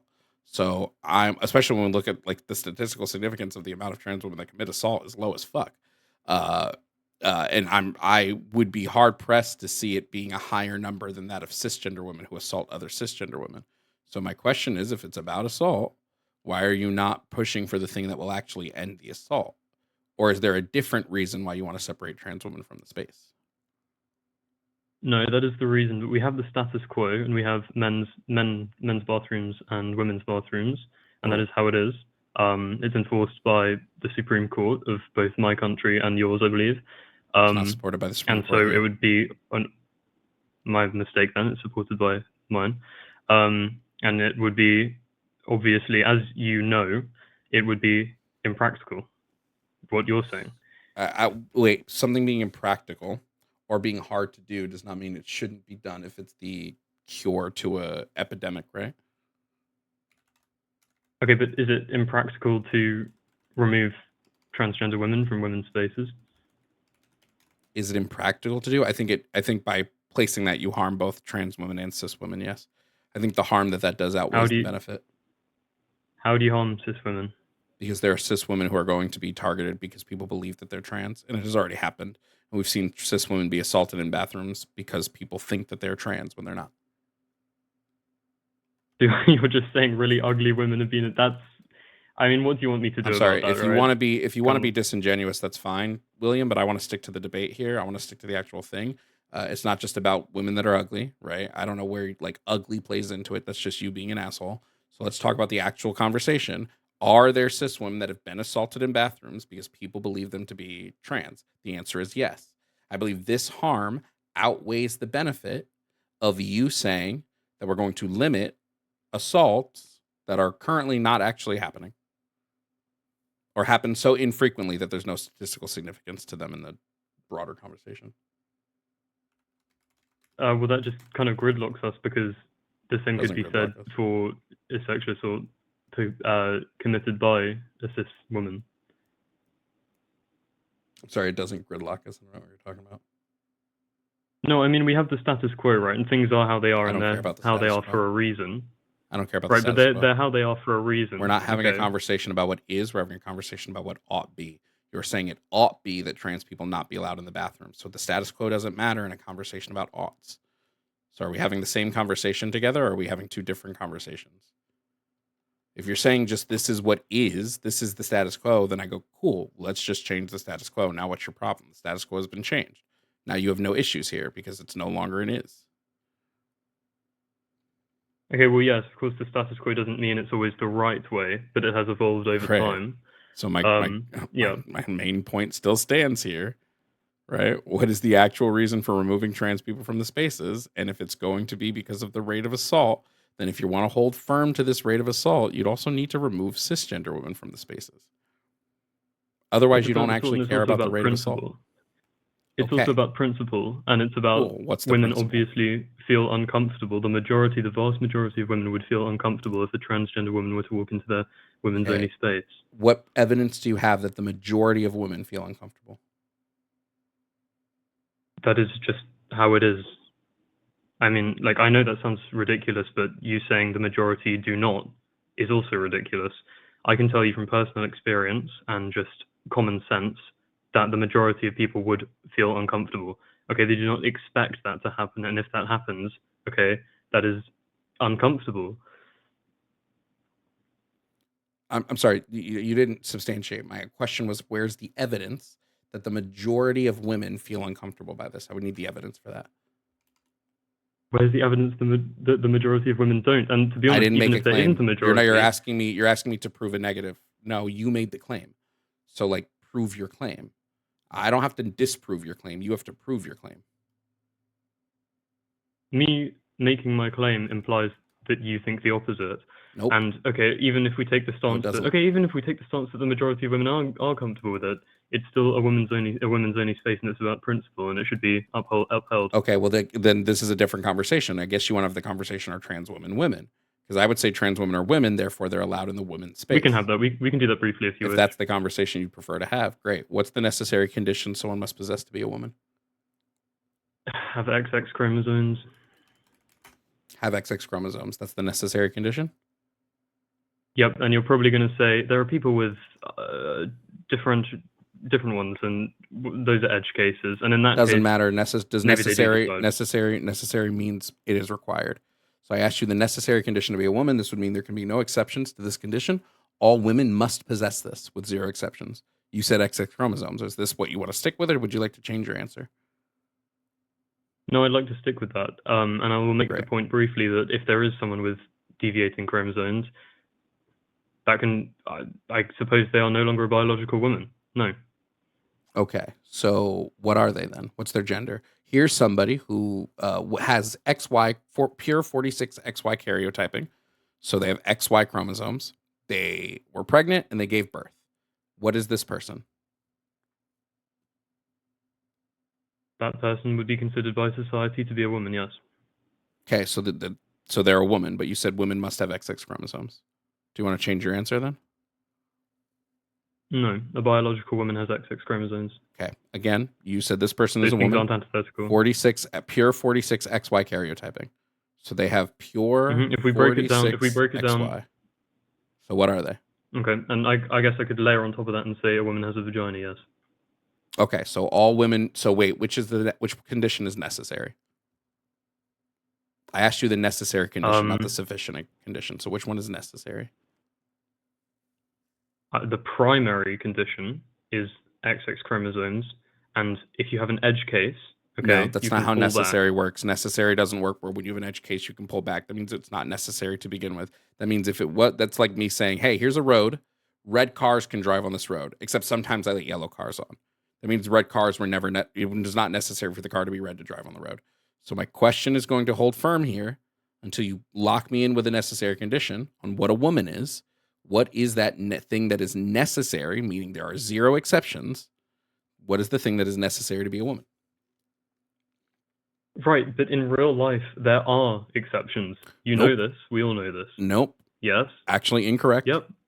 Incorrect, actually. In scientific classification, if you're making the claim that this is an exclusionary category, there can be zero exceptions. Now, if you want to say it's not an exclusionary category, and instead we categorize people in gender in a different way than some biological essentialist claim, what you're telling me is a different thing. Now, I'm going to hold you firm to this. You're saying trans women cannot be women. This means this category is exclusionary. It means there's something that all women must possess. What is that thing? I'm saying you can fall back on things. No, you Okay, can't. I'm not going with the. No, you can't. That's though. not how Do you want classification me works. to give the? Do you want me to give the cervix answer? Do you want me to give the I XX don't chromosome want answer? you to give anything except what you think the necessary condition is. When we are talking about exclusionary categories, it is actually unscientific to say, well, we pull back and we accept other stuff. That's not how exclusionary categories work. What you're describing is sufficient categorization and familial categorization, which is, hey, well, the way we categorize this is by a list of shared traits that might be possessed by these things that may overlap, but there's no necessary in this, and familial categorization is not exclusionary. You're saying gender is exclusionary and that there are people who are women and people who are not women. So my question for you again, because it's exclusionary, what is the necessary condition? And you can keep trying to say, well, we pull back for edge cases. Necessary does not mean necessary except. It means necessary. I just saw someone in chat mentioning the cervix thing. If you get a surgery no, never mind, sorry. Well, I can tell you what a woman isn't. A woman does not have a penis. I didn't ask you what a woman isn't. That's fine. I didn't ask you what a woman isn't. I asked you what a woman is. I could name tons of things. A woman isn't a planet. A woman isn't a star. A woman isn't a light bulb. It's not telling me anything. Yes, I'm asking you what a woman is. Can you tell me what the necessary condition to be a woman is? Do you have the answer to that question? Should I just lock in and say XX chromosomes? I think I will, because we're not going to get anywhere unless I secure this, clearly. Beautiful. So what is this person who had XY chromosomes, pure 46 XY karyotyping? What are they? They were able to give birth. They were able to get pregnant. They acted in accordance to being a woman. The society treated them like a woman. What is this person? What's their gender? Not a woman, man. What is it? I don't know, because it's an extreme edge case. How many genders? How many genders do we have? We have 2 genders. Okay. And if you're going to telling me they're not a woman, people, that's a medical condition. I don't think intersex is a gender category. It's a category of conditions applied to sexes. So we only have 2 genders, as you've said. You've said they're not a woman. So what is their gender? I mean, what do you want me to say? I want you to. Okay, great. So women aren't required to have XX chromosomes. This isn't That's like not this necessary. isn't like a got you, you know? It's not a gotcha. It's showing that you're logically inconsistent. This isn't a gotcha, right? A gotcha would be if I brought up something that has nothing to do with the conversation and it's just like, look at me nailing him to some pointless. No, you have made a claim that this is a category that excludes a certain group of people, that trans women are not women. So you need to logically be able to hold your own arguments here. So you've admitted X chromosomes are not the necessary condition, because there are going to be people without XX chromosomes that can be women. So what is the necessary condition then? Or I'm on the defense could it be the case that there isn't some mystical biological trait that makes you a man or woman? Could that possibly be the thing? Yes, that is the thing. Okay, so great. I love that. There is no biological trait necessary to make someone a man or a woman. Great. So what do you think? I agree with this, by the way. So what does make someone a man or a woman? The XX chromosomes. That's a biological trait. I do fully support my yes, and I do fully support my falling back on it. I know you're going scientifically we can't define it, but on a day-to-day basis we can define it. And I'm not asking how we engage with the categories, right? Your because we can engage with the categories. That's the most important thing, right? No, it's not. We can engage with the categories. No, it's not. We could the way you engage with the category. We could incorrectly be engaging with things, right? We could, like, when the world engaged with the fact that the Earth was the center of the universe, that was incorrect. And there was an incorrect assumption that led to, in my opinion, harm, which would be things like the suppression of scientific beliefs. So if we're incorrectly engaging with spaces and separating them by gender, but we're incorrectly doing this, then the harm comes from the people that we're keeping out of those spaces. So if you think it's XX chromosomes, you have to tell me what gender this person with XY is. So either you're going to admit that you're going to tell me that they're a man, and now men can get pregnant in your eyes, which we can dive into deeper if that's where you want to go with the conversation, or you're telling me that this person is a woman and it's not required to have XX chromosomes to be a woman, in which case I'm going to ask you for the biological trait. Then you can either tell me, is it a biological trait? Or you're going to tell me there is no biological trait. I agree there is no biological trait. If you want to tell me there is, I'm just going to keep pushing you to provide one so we can get to the truth of the matter. Because the truth is, if trans women are women and we're barring them from the space, that's a bad thing to do. So we're going to boil down to the truth. So is there a biological condition that is necessary to be a woman? Or is it actually the case that being a woman has nothing to do with some specific biological trait? That's my question. It is literally a mixture of the two. It is, and I mean, clearly you don't agree with this. Clearly you think it's purely abstract. I would disagree. And I feel like if we're at the point where we're having to work with edge cases, we don't really have a strong argument. This is you lazily leaving the argument. That's a lazy thing. If I were to come to you and I said, William, this is my driveway, and you can only drive on my driveway if you have a red car. And someone with a blue car comes through, and you see this, and you go, Jovan, I want to ask you about this because you let a blue car come through. And I could just say, well, that's an edge case. Don't worry about it. No, that would be dumb. You're asking me about a contradiction in the logic that I laid out before you. It's not an edge case to talk about a contradiction in logic. This is you trying to squirm away from the debate. So you've now said it's a mixture. It's a mixture of what? So it's a mixture of what? Because a necessary condition there can be more than one, but both would still be necessary. It can't be this is necessary until it isn't, then this one is necessary until it isn't, then this one is necessary. That's not how necessary conditions work. That's not how exclusionary categories work. Now, you can have multiple. If you want to say there are multiple conditions that are necessary to be a woman, totally fine with that. That means every woman would be necessary for them to have all multiple of those conditions. Or is it the case that it's not some inherent biological trait that makes you a man or a woman? I suppose if you were formed at birth with a vagina, cervix, and all the... I mean, again, if I say this, you're just going to go with someone... Yep, I'm going to bring up the fact that there's vaginal agenesis, and vaginal agenesis is a way that people can be born in which they lack a vagina and or lack a full reproductive system and or lack a full uterus. So not all women are born with a vagina, not all women are born with a uterus, not all women are born with reproductive systems. Yet you would still call them women, meaning this is not a necessary condition. So when we're asking the necessary, what must you possess to be a woman, it would appear that you can't latent pick a specific biological trait that all women possess. Therefore, there may not be a biological necessary condition. So my question would be, what might it be if there's no way for you to logically come up with a biological condition that is necessary, what might the necessary condition be?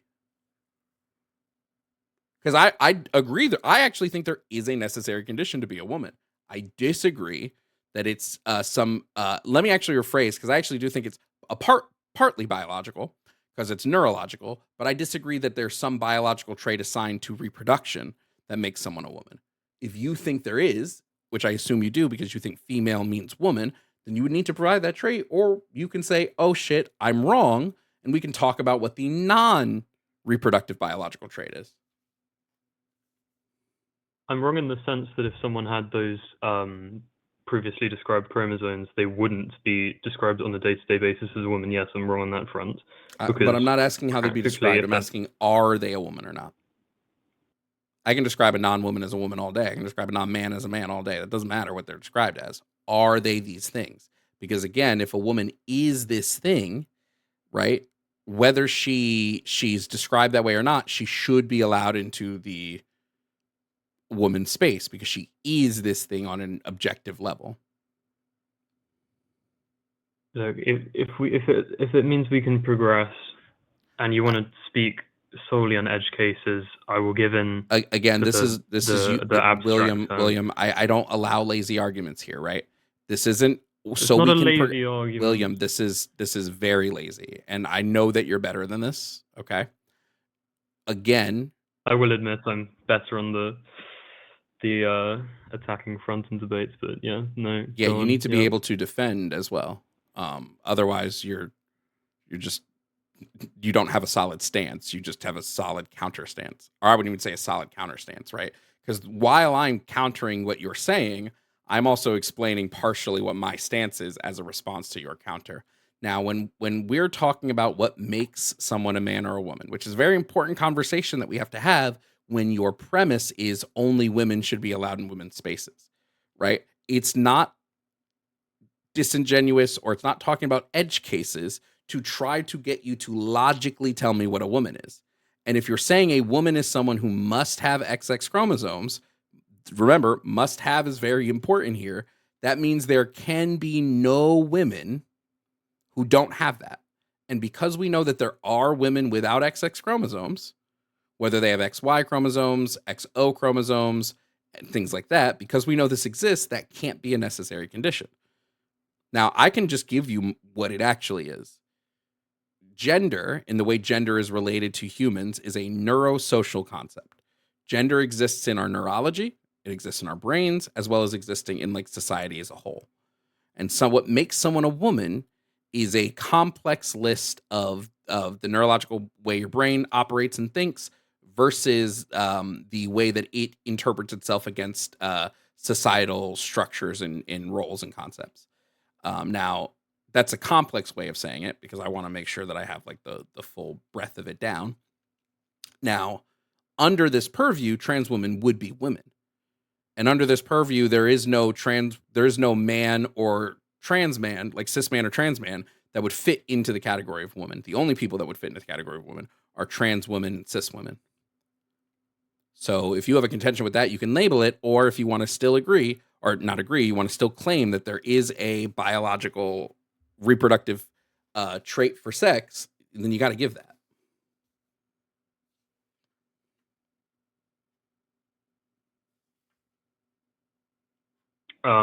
Yeah, I guess. Sure. If it means we can move on. Okay. Well then, being a woman is go ahead. is no. There's not an exact definition in terms of chromosomes. No. Okay. If there is no trait required of biology, like a biological reproductive trait to become a woman, then trans women would be women. Therefore, they deserve to be allowed into women's spaces because you said the principle of the matter is that because they are not women, they should be allowed in the space. Now that we've come to the agreement that they are women, we should be on the agreement that they should be allowed in this space. No, because on a day-to-day basis, we judge people differently. Why would I? What does that have to do? We judge them incorrectly, is what you're saying. You've agreed with me that they would be women per all these purviews, and you're saying, well, but we judge them differently. We judge them incorrectly because we judge them under the purview that they're not women, but we've just come to the conclusion that they are. Okay. So they're incorrectly being judged. It's like when black people were incorrectly being judged racially. So if society judges people based off of their traits, their social traits, and not only that, because we know it's a mixture of multiple things, it's a mixture of both physical traits and social traits, trans women still wouldn't be considered women, not biological women. They shouldn't be allowed into women's spaces because they have why? penises. And if they have, yep. What does them having a penis matter? Because they have penises. What does that matter? It means they're not a woman by societal standards. What that means, society is wrong. So what do I care if they're not a woman by society standards? We can take this. We can go a step further. For the longest time in the U.S., some would argue still currently in some aspects, black women were not considered women by white women. They were not allowed into the spaces that women were allowed into. They were not given the opportunity of femininity. They were viewed masculine. Are you saying that because this is how society viewed them, this was a correct viewing, or that this was okay? Or are you saying that because society was wrong about this, right? Because society was incorrect about their viewing, right? Incorrect about their womanhood, that we should correct this on the societal level? Did black women have penises? Where it's not about whether they've penises, it's about whether did they look physically male? Okay, Was so their wait, facial wait. structure If sharper somebody and their looks jawline physically sharper? male, then what? We should what? There are plenty of No, cisgender I've women told you who it's a look male. combination of both social. I've told you it's a combination of both physical and social factors. It's a combination of physical and social factors. It seems like what you're trying to do here is say that because we're incorrect about them being women, because society is at large incorrect about them being women, none of that matters because society views them as non-women. So because society views them as non-women, they shouldn't be allowed in the women's room. Not about what is correct or what is right in the viewing, just the sheer fact that society views them this way. If society views them that way as a whole, then society is correct, and that's by your standards, because you Okay, said so being a woman is a again, social when construct. when the larger portions of society viewed black women as non-women, you would say they were correct because the larger portion of society viewed them this way. You're the one that's told me that being a woman is a social construct. Nope, I said So, being a to woman. be honest, Nope, if we're going I through said that argument, then yes. So I actually didn't. You said that. So I said gender is a neurosocial concept. It's about the way your body relates to itself, the way your brain relates to yourself in relation to society, not the way society views you. So my question now, so we can get to it, is: do you agree then that society was correct when white women did not view black women as women? They were correct about this. Hey, if in 5 years the majority of people and society as a whole view a man with a penis as a woman, then yeah, sure. No, I just want you to answer the question that I asked you, if you could. No, I answered your question in a way. You didn't. You skirted around it to avoid answering the question. So I'd like you to answer the question I asked you specifically.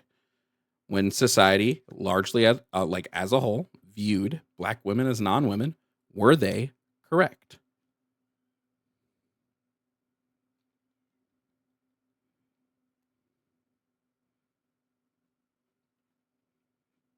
I notice you're having a hard time answering this one. Why is that? I am. It just follows your logic. Because it was found at a later date, it was believed at a later date that was obviously not true. That it was found to be at a later date that they were wrong, right? Yeah, that they were wrong. That despite their views that biologically white women and black women were different, that despite their views that biologically white women were actual women and black women weren't, they were wrong about this. So could it be the case that despite society's views that biologically trans women and cisgender women are different, and that despite their views that trans women and cis women are just not the same, could it be that society is wrong about this now? And if that is the case, this would directly go against what you said when you said that if society views them this way, then society's correct. Seems like you're saying society's subjective. Yeah, society is subjective. Okay, so society is not correct when it says that trans women are not women. Well, going back to the black thing, currently we would view them in the past as not being correct. Yeah, we would view them as not being correct. Do you agree that society is incorrect when they view trans women as men? No, I don't agree. Because it's not 5 years later and we're not looking back at it. I'm sorry. So now you want to. We're not looking back at it 5 years later and going, oh, we've discovered something new. Oh. Okay, so once again, you're trying to have the is conversation, not the ought conversation. So you're saying it is the case that society currently views them as men. So because of this, we should not, even though you were incapable of proving to me that trans women are not women, you were incapable of this, and all you did was further prove that they are via your inability to provide a necessary condition that ties to biological sex. Because of this, you're saying we should still keep them from the restroom of the gender of their choice because society just views them incorrectly. I think this is a poor argument that we led to. I hope you go back and listen to this 30-minute conversation and maybe you'll find another argument that might work for you. But this one was not a great one. So thank you for calling, William. Hopefully next time you have a better argument.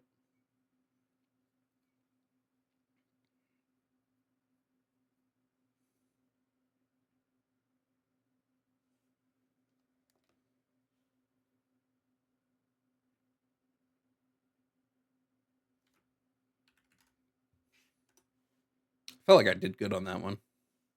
You know? Felt like I had that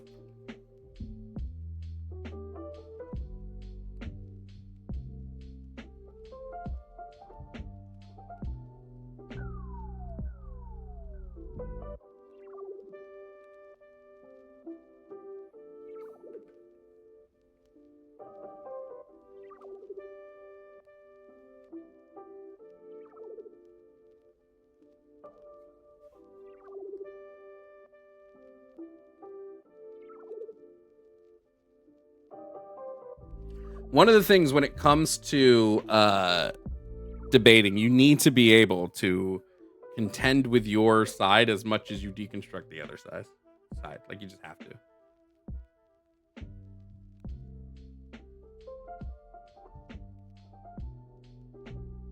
And I won't let anybody escape with the poor argument of you're just using edge cases. This is such a lazy argument.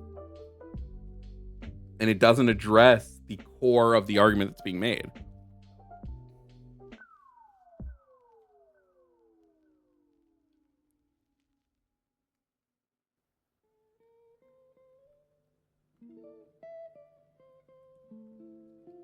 Yeah, I think one of the best things you can do if you want to learn debate is you really have to understand logic trees and just like connecting logical thoughts. And they can be a little difficult sometimes. I'm not gonna hold you. Like, honestly, if I was writing some of that down, I would have been able to formulate thoughts a little bit better on the fly than just like, and this would mean that, like, sometimes, you know, even what I'm saying is just me repeating something to try to like form out the argument.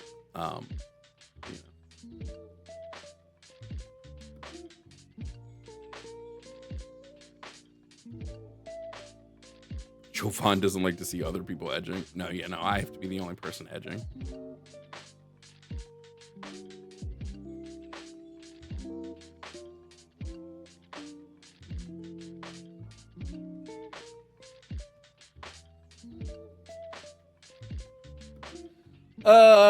Let me do some shout outs. Shout out to Ando10 for resubscribing on Twitch for your second month. Shout out to CG for the bits, and Leah the Lander for the jewels, Emerald Ranger for the jewels, and remember, we're gonna Edging with Aliens for the jewels, Masha Brew for the jewels, and remember, we are gonna go through all the supers at the end of stream.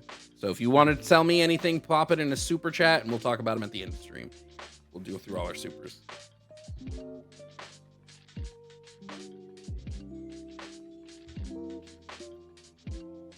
Yeah, I just like logical consistency. You know? In an argument, love a logically consistent argument. Prefer them even.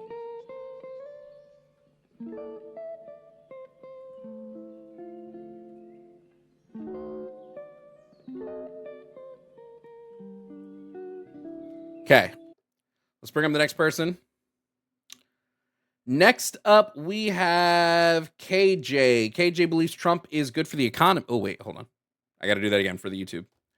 Next up, we have KJ. KJ is calling to tell us that Trump is good for the economy. Let's find out why he believes this and see what evidence he has. KJ, if you're there, can you please provide me your age and pronouns?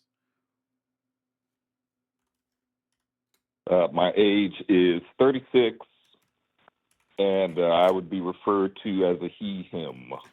Fantastic. Now, KJ, you support Trump and you think he's good for the economy. By what metric are you measuring this?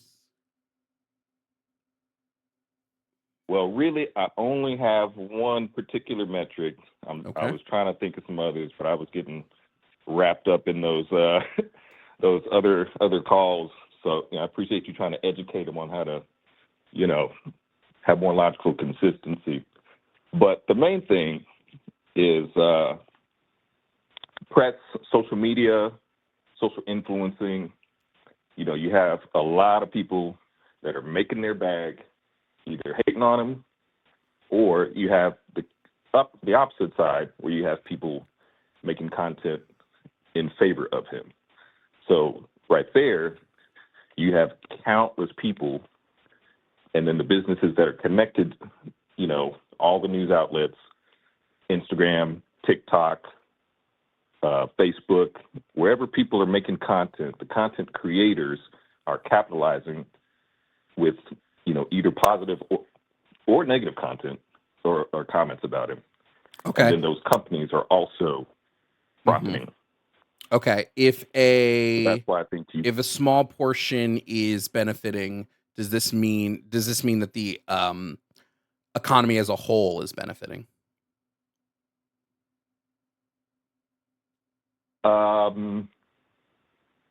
Well, that is a trickier question. Okay, because that's what you said. You said he was good for the economy. Okay, well, he's good for some people within the economy. He's good for the social media economy. Sure, I wouldn't disagree that he's good for some people in the economy. Sure, but to answer, I don't think it's necessarily possible to answer for every avenue of the economy, because every avenue is different. Like it depends on what industry that you're in, and it depends on. Sure, let's look at some. Let's look at some economic factors as a whole. Let's just look at some broad scale economic factors. Okay. Oh shit! What the fuck? So for example, consumer electricity is up 18% overall, and it's looking to continue to rise. Consumer electricity is on the rise. It's going to keep going up. This has largely been attributed to the expansion of data centers in and around communities. For instance, I think it was Kentucky has seen its electricity rise by almost 22% because of data centers. And the infrastructure for data centers has been ramped up. Now, the reason for the infrastructure and data centers getting ramped up is because Trump passed an executive order, which made it easier for data centers to get federal approval for loans to build, to get approval to build on land. So I would argue Donald Trump is directly responsible for the rise in consumer electricity. Based on this, would you agree with just that premise? I mean, what you said makes sense in the specific way that you framed it, but the spending or how much people have to pay for electricity is not necessarily an economic factor. Well, okay. Spending. This is what I mean about. Hold on. But wait, KJ, I'm a little confused here.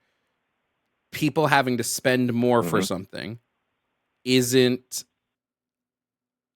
telling us how the economy is doing. Is that what you're telling me? I would say spending is directly tied to the economy. Kentucky. Go ahead. Yep. You mentioned Kentucky. Like I said, these, you can't necessarily look at the whole economy, because we're going to have to isolate it to certain areas. We're going to have to just look at we have to just look at small patch. We have to look at individual sectors first. So I just started with an individual sector, which is cost of electricity being on the rise. Right.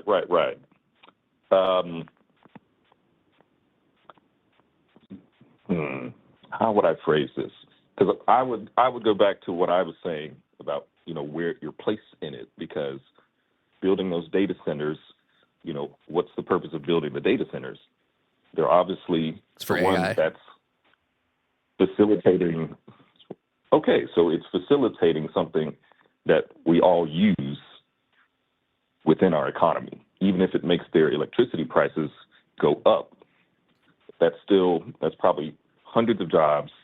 That's the predominant push of it is from generative AI models. So it's going to be things like ChatGPT drawing things or making videos, or Sora, or Google's AI. It's going to be from generative AI, specifically in LMM models.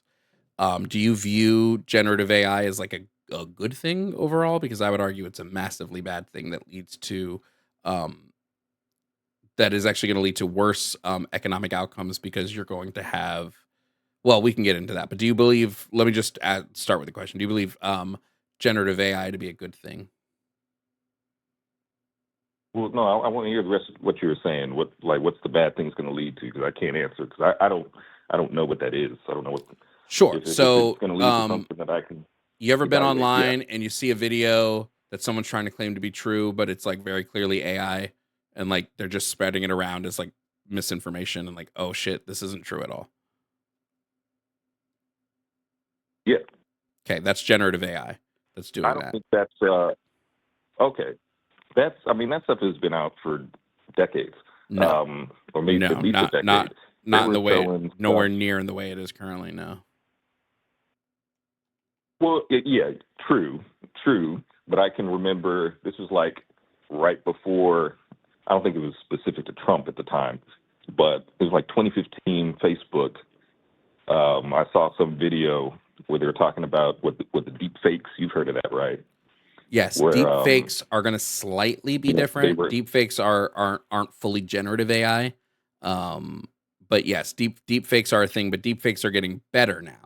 So, do you think Donald Trump making it easier for these data centers to build these to build and expand upon in generative AI at the expense of the American consumer's wallet, knowing that generative AI leads to things like further deep fakes, or leads to things like Donald Trump making AI videos of him dropping diarrhea on his citizens? Like, do you view this as a good thing?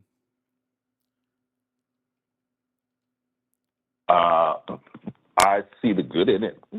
What's you're the asking good? two different questions that do not. Those things are not all correlated to each other. Sure. So, what's the good specifically? Like, what good comes from it? Well, the good is going to be, whoever the companies that are building it, in some way, shape, or form, they got to be making money. Then you have the laborers to actually do the construction. They're making money. And then the second part, so that's the good part. That is a stimulation of economy for those people in that specific sector. Now, for the production of the AI, well, more and more people are learning how to utilize it. So again, you have to be able to take advantage of something that is being put out there. People are building their websites with AI and all of these different things. They're getting business ideas. So there's another good. Now, as far as putting out the deep fakes, that's a totally different thing. The issue is that people do not know how to sort through information properly. Okay, let me ask. Let me just wait really quick before we get to deep fakes. Do you think that as long as a business generates economic revenue and hires people, that it doesn't matter what that business does essentially is null and void because the economic revenue is better? So, like, if we're saying, hey, this is a business that deals in sort of unethical practices, that's okay because they're stimulating the economy.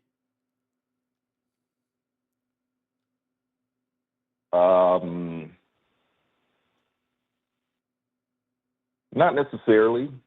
Okay. Again, I think there has to be nuance to that. Okay. So let's say we have a business. Let's say we have a business that's leading to increased electricity costs. It's leading to global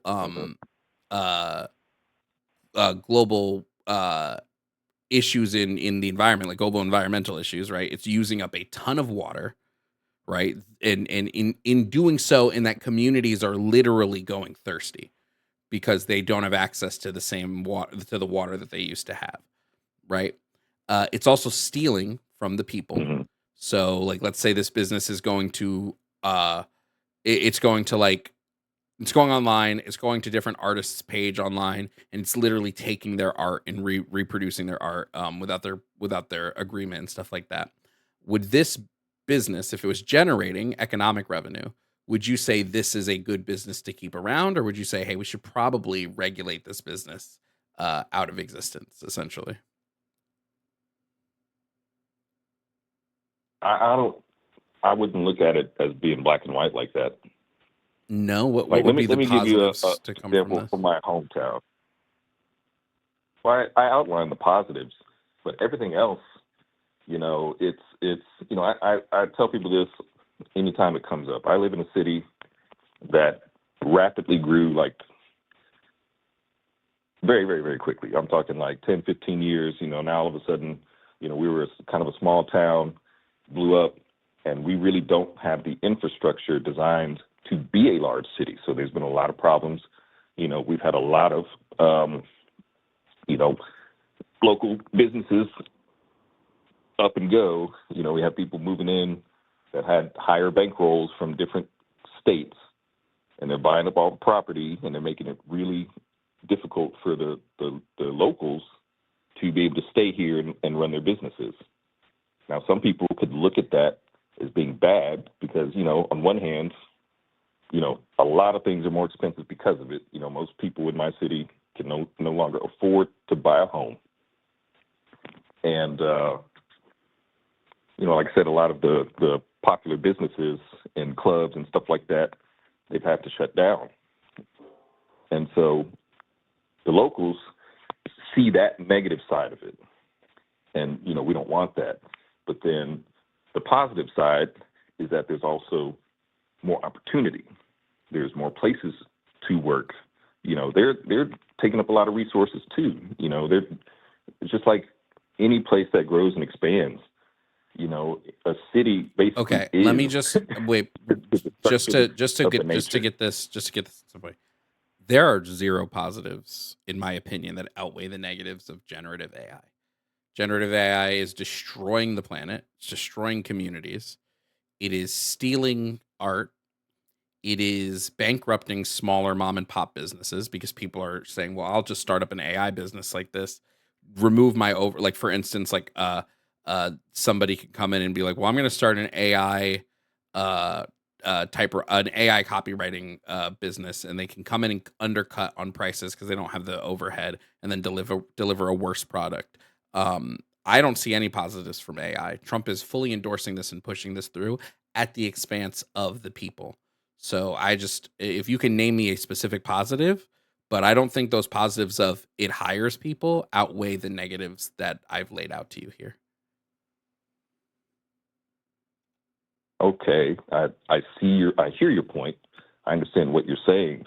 My point is this happens everywhere in some way, shape, or form. So to say that Trump is specifically endorsing it, Trump specifically pushed through. No, it's not. It's not saying he's the only one that does it. It's saying this is something that I disagree with him on, and that I think makes him a bad president. He has pushed through AI because he believes it's the next thing we need to do at the expense of the American people. This isn't making a claim that he is right, but at the expense of some American people. At the expense of most American people. You just said the same thing I said. Yeah. Let me rephrase it. At the expense of most American people. More Americans suffer from generative AI than they profit off of generative AI. Okay, well let me hit you with a question that you like to ask. What's your evidence of that? What's my evidence of more Americans suffer? Because we have whole towns that are currently suffering, as opposed to the couple of people that are getting rich off of generative AI, like the guy that's ahead of the head of ChatGPT and whatever the fuck that company is.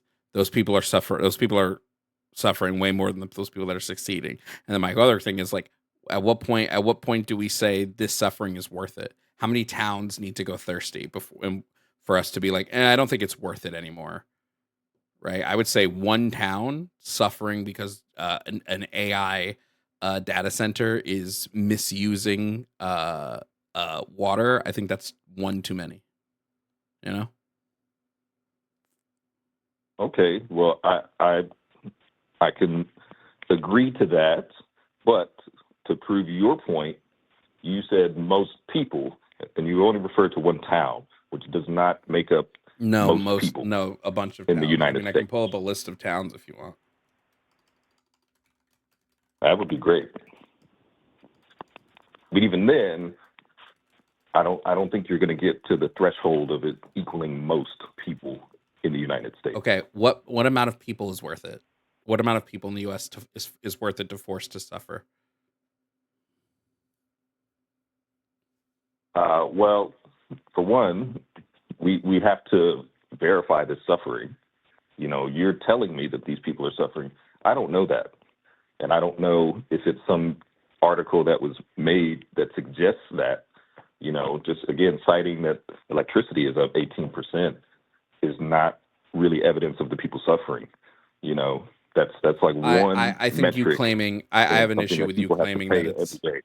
yeah, I have a pretty big issue with you claiming that that's not evidence. Like, it's very clearly evidence. I don't know what world that doesn't constitute evidence. Like, rising electricity costs mean, like, if electricity costs are up across the board 18%, that means everybody is paying more for electricity. So I don't know where we say that wouldn't be a metric. Right. What I'm saying is that doesn't constitute suffering. So When most Americans live paycheck to, wait, what percentage of Americans live paycheck to paycheck? I don't know, but a lot do. Okay, so if they had, I know if they for had sure a, that is a if thing. they had an increase, so 67% of Americans live paycheck to paycheck. 67%. If that 67% sees an increase in a bill every month that they're already struggling to pay because they live paycheck to paycheck, would that not constitute suffering?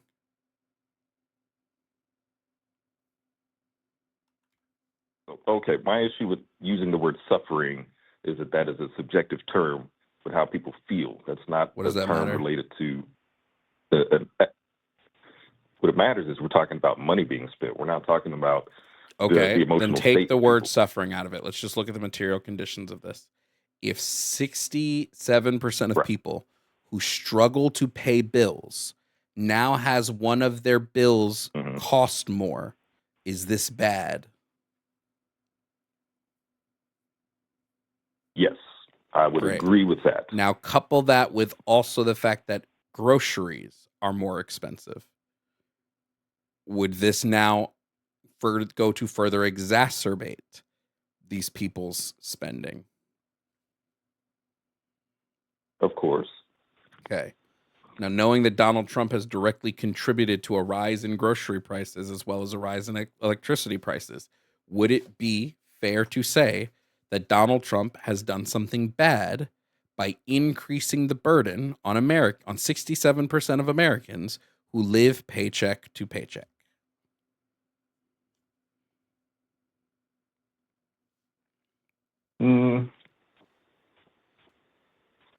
Let me see that. I know there's something in there. Well, you admit that it's bad, that this has happened. Walked down that line. Yeah, you've admitted it's bad. I've showed you how Donald Trump has done it.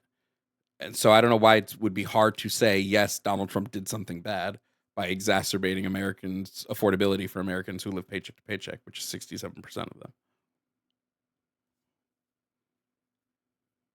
I guess I'd have to do more research on this, but I don't actually believe that the president has extreme direct influence over these specific things that people deal with.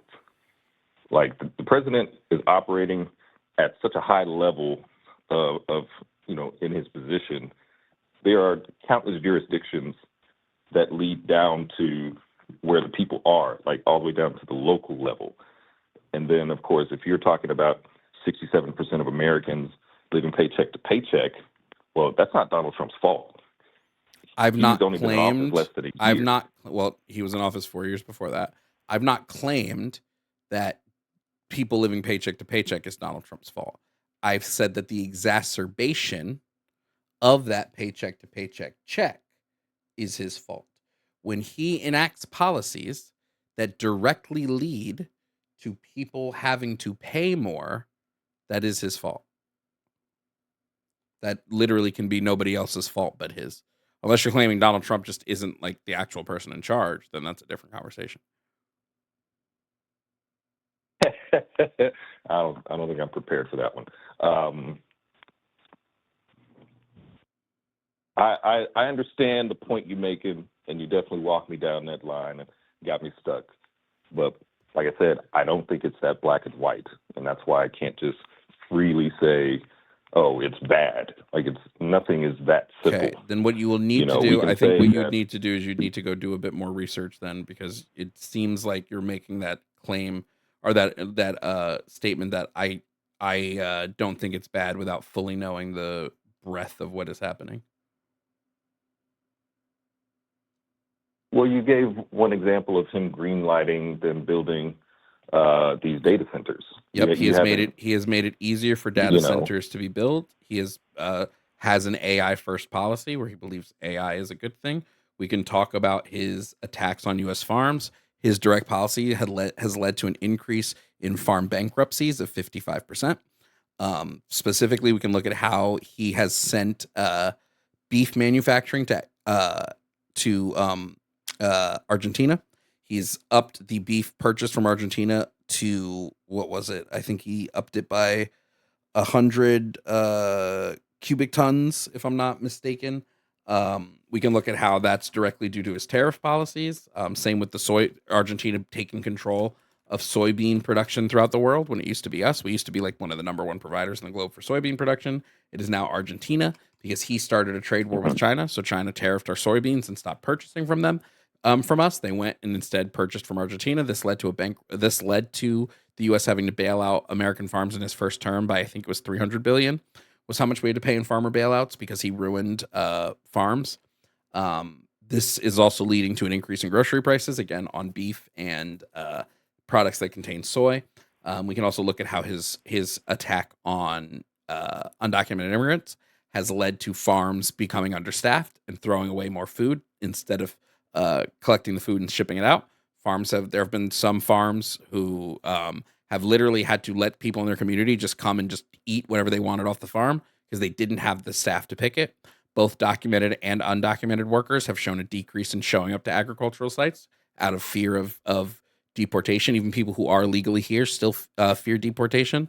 And like I said, this led to, like I said, a 55% increase in farm bankruptcies. So, which has led to the increase in grocery prices. So it just seems like now when we add that onto the AI stuff, Donald Trump's policies seem to be really harming the average American. Okay, I mean that's a lot better. I would argue that everything that you just outlined does not constitute the average American. Maybe at best you could make that argument with the average American doesn't go to the grocery store everywhere. Grocery prices are up everywhere in the country. There's nowhere that grocery prices are down.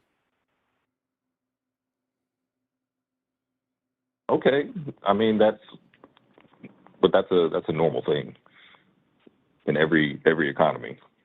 So what I'm saying is, by saying that what he's doing is bad, so it's okay. So wait, it's not bad. He did it because other people have done it, right? If other people jumped off a bridge, should he? What? Well, has he exacerbated the problem, KJ, via his policies? I mean, that's people's opinion. Okay. Well, I'd like you to do, on where you are.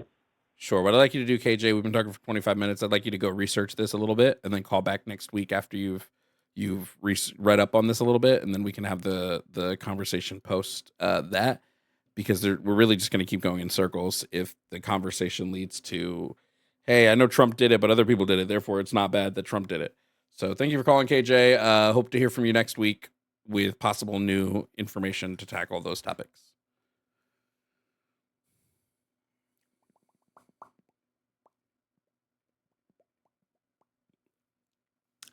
I did shut the call-in line off. We are almost done with stream today. Honestly, we should be. It's been 4 hours and I have to go and edit all these videos. Yeah, the two people that are in the calling queue, call back. Well, no, one of them's been in here for an hour and like 12 minutes. I'll take these last callers. Let me not be a dickhead.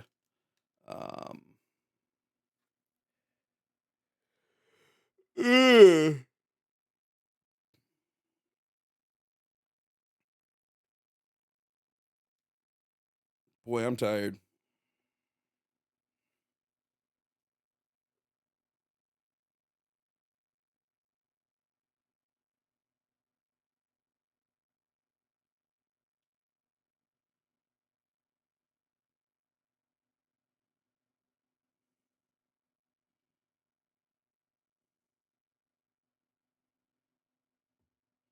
I need to film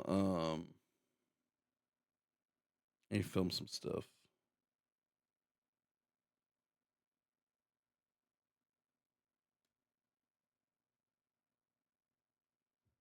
That was my plan today, was to film and get some writing done.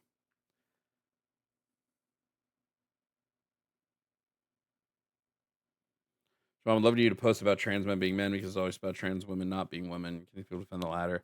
It would be the same arguments. Like, it's literally the exact same argument. Just every time I say woman, replace it with man. It's the exact same argument.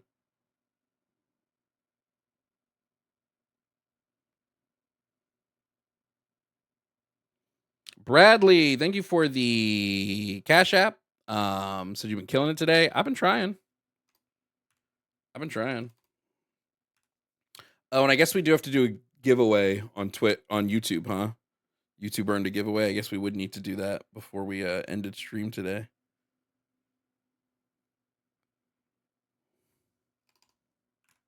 You guys like this longer stream? Today's been long. This is much longer than I tend to go. You know why? It's because I'm playing Pokemon, so I'm not noticing that I'm tired as much because I'm like deep into the Pokemon game.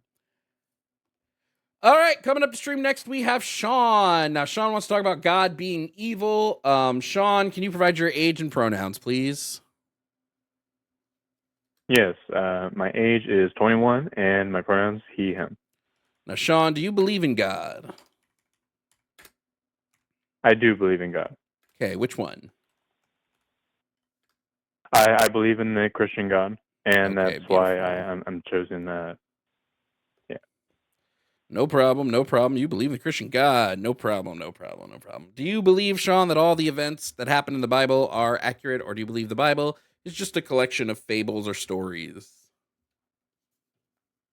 I believe that it's accurate. I believe that the Bible is the inspired word of God. I believe it's accurate to the best human recollection or of the best human attempt to record the divine events. Okay, and can you do me a favor, Sean? Just back off from your mic just a little bit. You're peaking a bit on my end, just to make the conversation not eligible, audible for the chat, whatever word you want to use there. Okay, so you believe things in the Bible like the story of Job, the story of Noah, the story of Jephthah. You believe these things to have actually happened, and God's actions in those events to have been accurate to what the Bible describes them as. Yes, I do believe that they have actually happened, and that the Bible accurately depicts them, those events. Okay. Would you agree with me that it would be pretty evil of me to kill a person's kids, burn down his house, kill his sheep, burn down his crops? Do you think this would be like an evil thing if I did this? And I'd say yes, but I'd also add it would greatly depend on why the reason why that you've done it. For instance, for instance, like if you're going to war, let's say one nation is threatening your nation's peace, your people's sovereignty. I think that in that case, it's like you have to do what you have to do to protect your own people, right? Your own tribe, their interests, their lives, their sovereignty, their rights, etc. Okay. What if I just did it to win a bet? Well, could you repeat that, please? What if I just did it to win a bet? What if I just wanted to win a bet? If you did it to just win a bet, that would be evil. And I think I see where you're going with this. It's you're referencing Job, right? Yeah, it sounds like you agree with me that God's evil, my friend. No, actually. So the context of the story is that Satan went to God, and God was saying to him, I'm sure you know the story. You seem like you're educated on these topics. So Satan was chilling in heaven with God and his God. angels, and God said, unpromptly, by the way, God is the one who brings this up. God said, "Hey, Satan, have you heard about Job?" And Satan goes, "No, who's Job?" And God said, "Job is my number one soldier. Job fears me the most out of any human. He's the most loyal to me." And Satan goes, "Well, he's probably just loyal because you gave him a bunch of stuff." And God said, "No, he's loyal in general." And Satan says, "Well, let's test this." And God says, "Okay, you can do whatever the fuck you want to Job, to the people around Job. Just don't harm Job. And I promise you, Job will still fear and love me in the end." And so Satan kills Job's kids, burns down his house, kills his flocks, burns his crops, all while God sat there and watched it happen. You don't think this was an evil thing for God to do? No, because I believe that, well, one is Job is God's subjects. I believe that we're all God's subjects, and that doesn't imply that that's the dynamic that he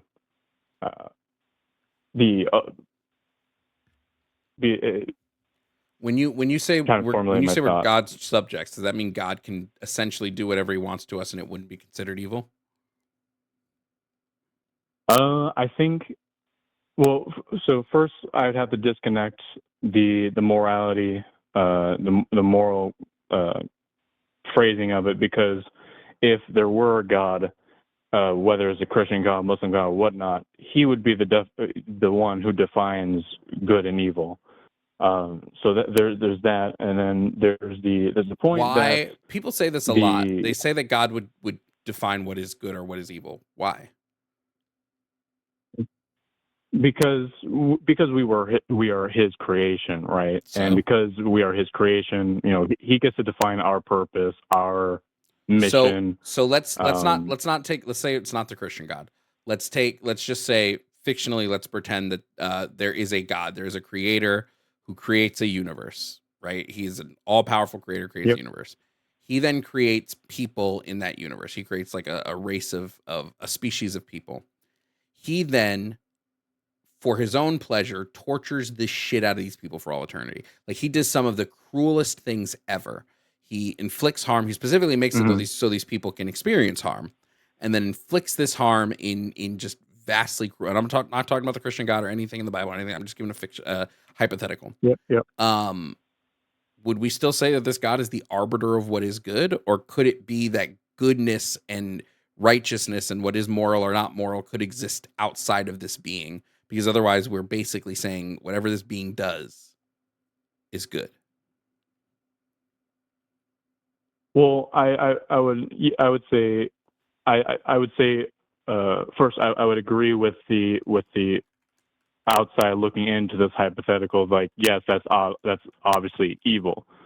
But I think if, let's say, hypothetically, we were in that scenario, God, because whoever this theoretical God is, whether it's Christian God or just whatever God, right?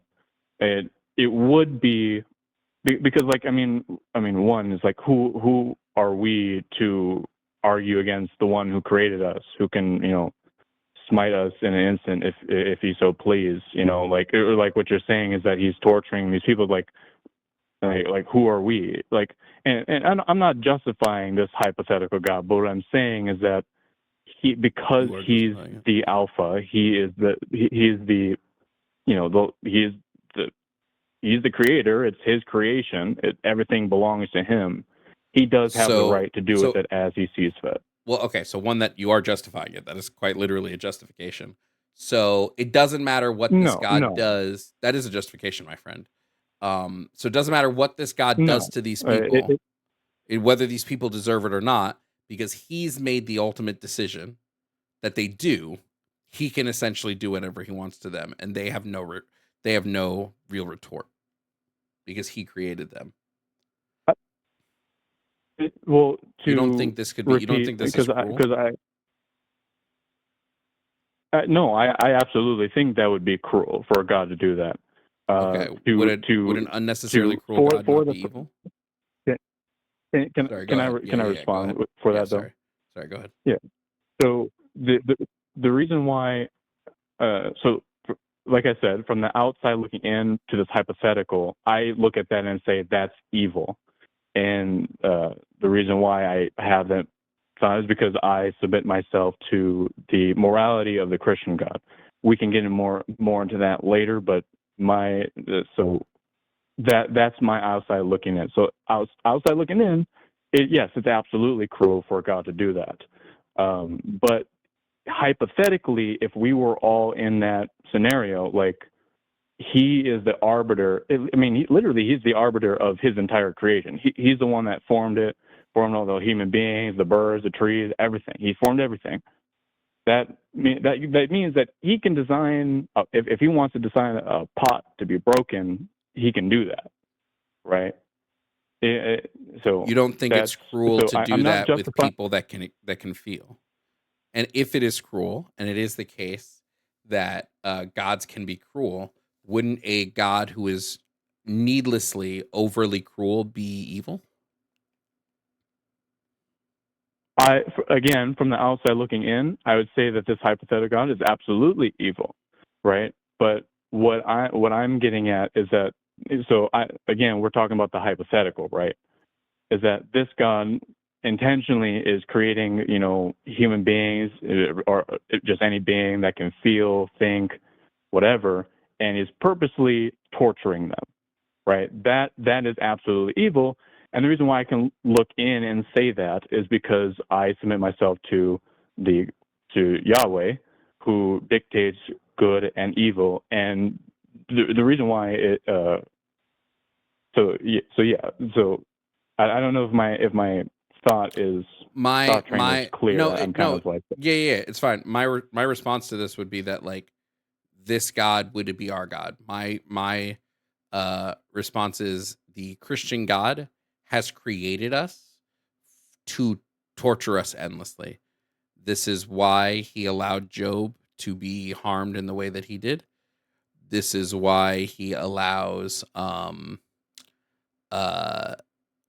endless suffering in the Bible. This is why he allowed, for example, when he told the Israelites to slaughter the Canaanites, he said, "Leave nothing alive that breathes," or something in that vein, and had them kill children who were completely innocent, babies who were completely innocent.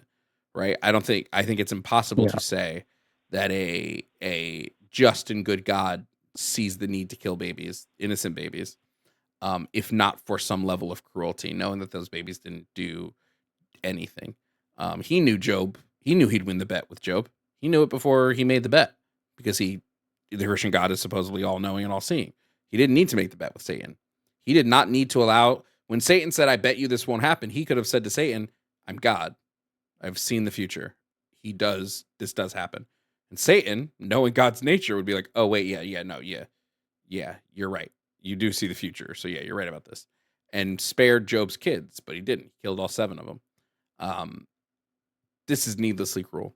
He's a God who allowed for hold on real quick. One last part. He's also a God who allowed for his people to own and abuse slaves. Like, this is a needlessly cruel God. And I think a needlessly cruel God who's supposed to be all knowing and all powerful cannot be all good. I agree with the underlying premise that if a God created his, as you're saying, that this God created his creation purely for the intention of torturing them and whatnot, and creating endless suffering and just killing babies willy-nilly. Even though I'm gonna just say this just a premise or preface what I'm saying, but that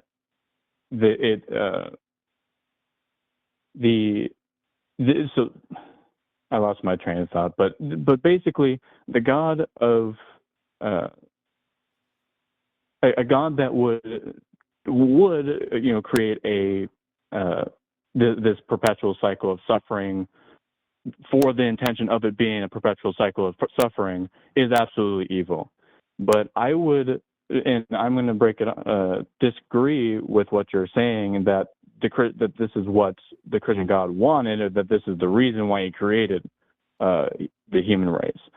And the reason why I say that is because if you look in Genesis, the Edenic image was that man and woman walk with God in this garden of abundance and plenty.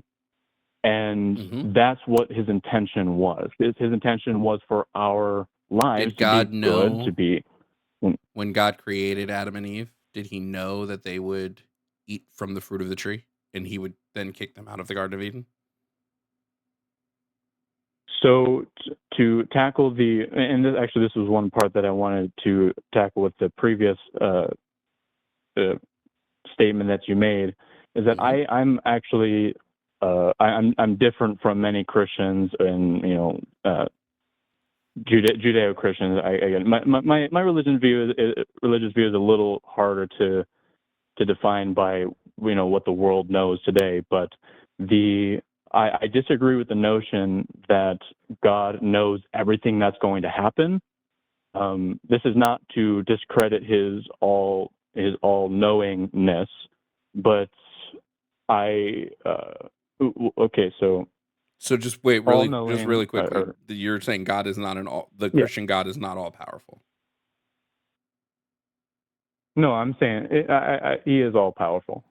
Then he has to be all knowing because he's all powerful. Yeah, and I believe that he's all knowing, as in like he knows the ins and outs of his creation. He knows what's if he's all powerful, thinking, our thoughts, our feelings. If he was all powerful, then he would be all knowing, as in he knows everything that is going to happen at all times. Otherwise, he's not all powerful. That would mean if he can't do this, then he's not all powerful because there's something he can't do. No, it's not that he couldn't do it. And in fact, to tackle the notion that Christians get this idea that God is all knowing.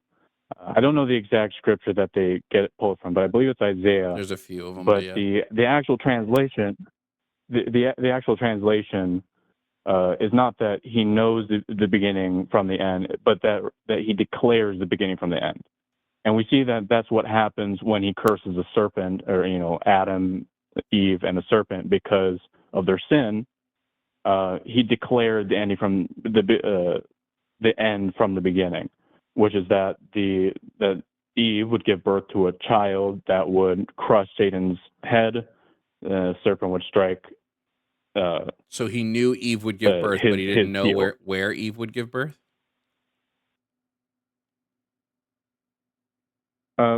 Yes, he knew that Eve would give birth. The reason why he knew this is because outside of the garden. Oh, hold on. Can I reply? Sure. He knew that Eve was going to give birth because that's what he created Eve to do, was to be Adam and Eve, to be fruitful and multiply. So yes, he knew that Eve would give birth, but and then he declared that Eve would give birth to a line in which the Messiah, which is later revealed in Christ, that Satan would be defeated. That's the ultimate premise of what of what God was saying in the prophecy. And then when you say he didn't know where Eve was going to give birth, do you mean like a place and time? Well, I just mean, did he know Eve was going to give birth in the garden or outside of the garden? I'm disconnecting the fact that it's not that he couldn't make a very good and very accurate guess of where human beings' decisions and where that would land them. Yeah, because he's all knowing. Really quickly, so I know is he all knowing or not? Does he know what's going to happen, or does he not know? So I'm disconnecting the need for a God to know everything that's going to happen from being all knowing. And I know this sounds controversial. Are you just saying he's all knowing, but he doesn't choose to know? Is that what you're saying? No, what I'm saying is that God has created. He's created beings with free will, humans, animals, even animals have free will, and he does. I mean, counter to the typical Christian thought is that he does give us we can choose. And this is exactly what we see play out in the garden, is that he let Adam and Eve choose. Now, you could say, a common point is brought up, like, oh, well, didn't God know that Satan would deceive Adam and Eve? Well, so again, to disconnect this idea, I don't think that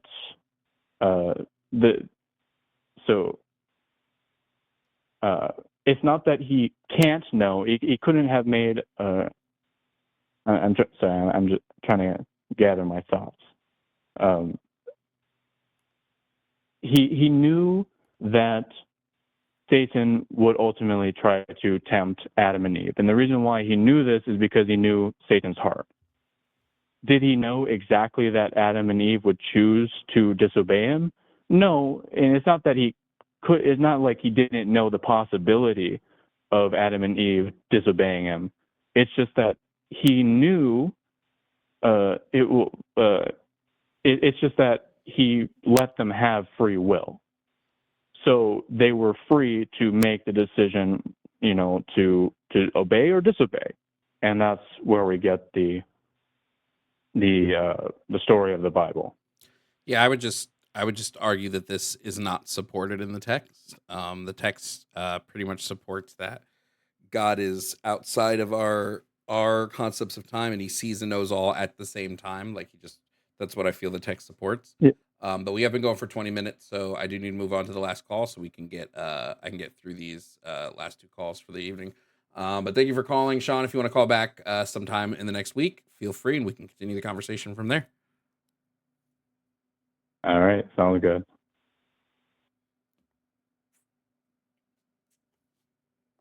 Yeah, I just don't feel like that's supported by the text at all.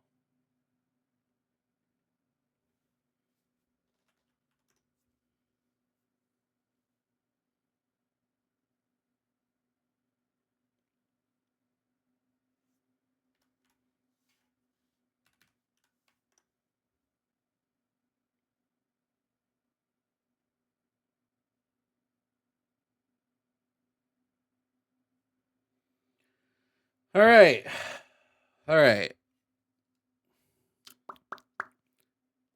Last call of the day. We have let me do that.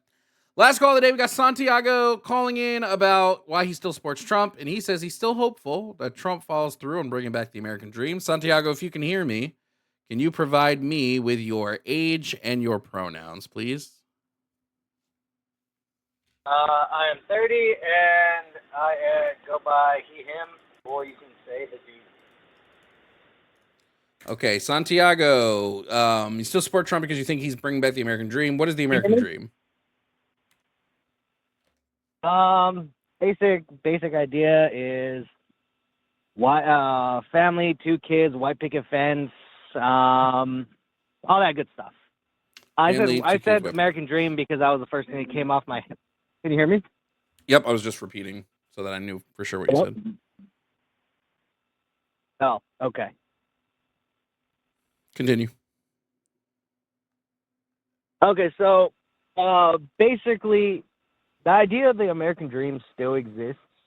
It's just been so neutered over the past years, and I would say it's because of the way politics have been swinging, mainly focused to more liberal ideas, more Democrats that are making more policies that favor those that aren't Americans, born and bred. Which policies of Democrats favor non-Americans? I would say for specifically, yeah. Oh God, I knew you were going to start coming. I knew you were going to start coming out with specifics. Should have done a little more research on this.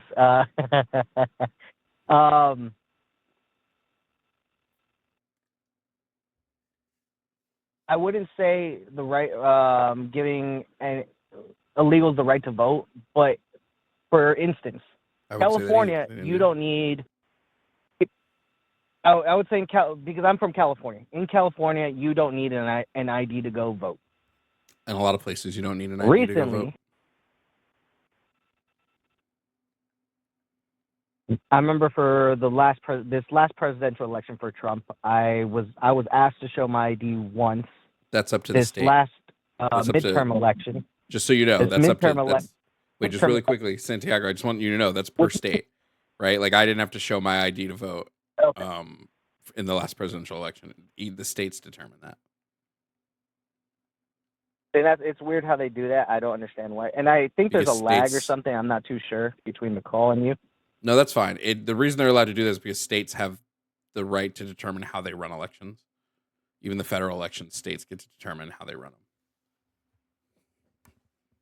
them. Okay. Well, then that probably explains why this midterm election, I didn't need my ID to vote for Prop 50. Makes sense. Well, yeah, because that's also, that in a lot of local elections you don't need an ID, like the lower you get, and in some states, people who are not citizens are allowed to vote just because they're not voting on the president, so it just depends. But I'm still a little lost on what democratic policies they put through to favor non-Americans over Americans. I guess I just still am a little. I can't really give one per example. I really can't give one per example. I can just give how I see how everything is being ran, and how I wouldn't say immigrants. I would say more because I have a different definition on the idea of an immigrant. Immigrant for me is someone that actually is someone that came here, like my wife. She came here out of political asylum, and she's had to work day in and day out just to be able to fund her stuff. But then you have these refugees that come and they get housed in hotels. They get food stamps. They get basically stuff that is handed to them. Just real quick, they don't get food stamps. Some were allowed. No, they don't get food stamps.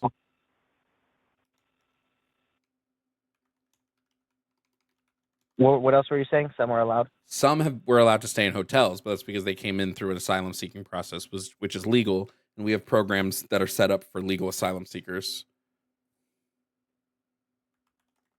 From when my wife came through, she was put in a detention center, held there for 3 months. What year did your wife when someone else that she came? She's been here for 4 years now. So she came through when, around 2020? So 2021? Yeah. So she came in when Trump or Biden was president? She came in during Biden. Yeah. Like early Biden, like prior to Title 42 going away? Or before Title 42, or after Title 42 going away? She came around 2021. I remember she came after COVID had started. So she had gotten the shot and all that stuff. So she came around like 2001.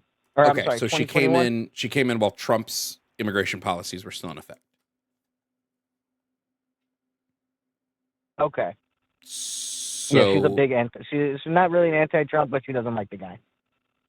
So you're saying but you would be happy with the way she came in because you don't want asylum seekers to come in and be given, like, now I'm lost. Your wife had to come in as an asylum seeker. She came in seeking political asylum as a refugee. I believe she got stuck in a detention center. I believe the way it should. The way it was all handled, the way it was all kind of handled, kind of sucked for her, because she came in, she got caught up in Arizona, and it was just they're harder on individuals that come through in that detention center because it's such a high rate versus someone detention center on the East Coast where it's not as hectic as right on a border. which makes sense. But what I'm trying to get at is I'm totally for immigration. But my idea is when my great grandparents came through from Italy on my father's side, they came through Ellis Island. They were vetted. They were checked if they were healthy. If they were sick. They assimilated with society. They became an American. They gave up everything. They gave up their language. They gave up maybe not their culture when at home, but for the most part, they gave it up. Everything to become what the idea of what being an American is. Yeah, I would say this is bad that they had to do this. That sucks. What's that? I said this would be bad that they had to do this. That sucks. They shouldn't have had to do that. Oh yeah. So why would I not want my wife's case or my both? Both. Your wife shouldn't have been held in a detention center under Trump's policies, and then you said it was your parents or grandparents? No. My great grandparents when they came through Ellis Island. Ellis Island. They also shouldn't have had to Italy and all that stuff. Yeah, they shouldn't have had to give up their name and their culture to assimilate into American society. They shouldn't have had to do that. So you don't okay. So you don't believe that. Okay. I believe that yes, it should have been done in order to assimilate with the culture, because America is a melting pot of so many different cultures. Well, it's not a melting a lot pot if people had to different give up their culture. It would be the exact opposite of that, right? If in order to live here fruitfully, you have to give up your culture, that's not a melting pot. That's like one singular pot with one singular piece of ingredient in it. Like it's a pot of boiling water at most. And that's mainly because people don't assimilate anymore. Well, you can't have a melting pot if you assimilate.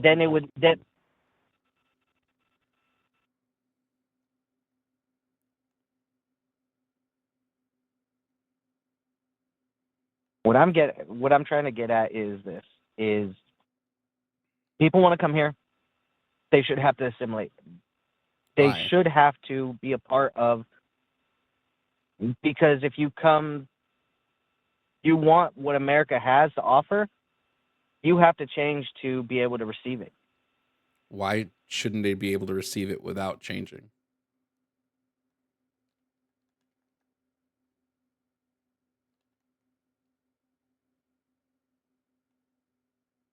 If you go to another country, let's take Japan for example. Do you speak Japanese? Do you know the culture? Do you know anything about what it means to be Japanese? What is American culture?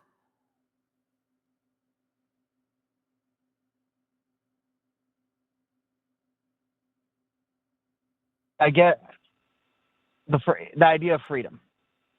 It's the idea of freedom. A bunch of other countries have freedom. Why is freedom specific to us? But you're also like, it's freedom, but they don't have the freedom to act like they did in their old country? It doesn't sound like freedom.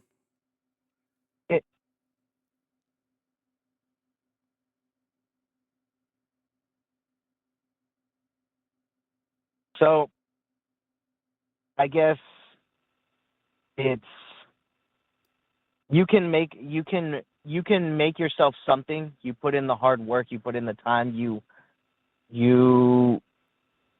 do what's expected of you by American society. So American culture is you can work hard. America's culture is just like, hey, here you have the ability to work hard. Other countries, you can work hard to make something from yourself. You have the ability.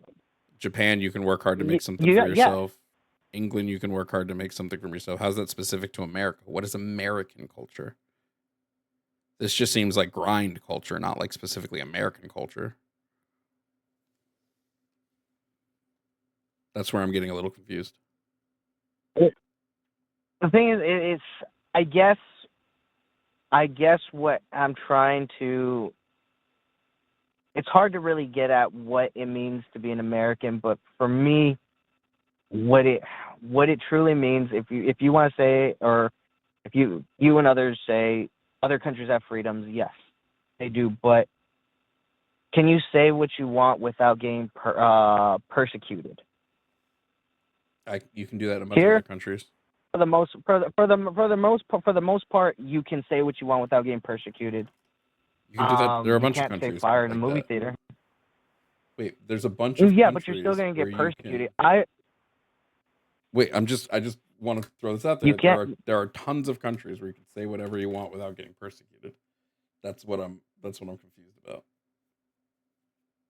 Can you speak out again? Can you speak out against the government? Let's say in Venezuela. No, but you can do it in England. You can do it in Japan. You can do it in tons of countries in the UK. You can do it in a bunch of countries. That's why Canada, Mexico. Like, you can speak out against the government in all these countries. That's why I'm confused. With how politics are going in other countries, with Canada, wherever, England, you start speaking out against stuff, you're gonna get. You may not get arrested. You're gonna get a visit from the cops. You're gonna get a visit from That's not true. What? It may not be laws on the books, but from what I have observed and what I've been observing, this is what I'm exposed to. Santiago, this is just incorrect. That's good to put it. I'm sorry to tell you this. This is like functionally not true.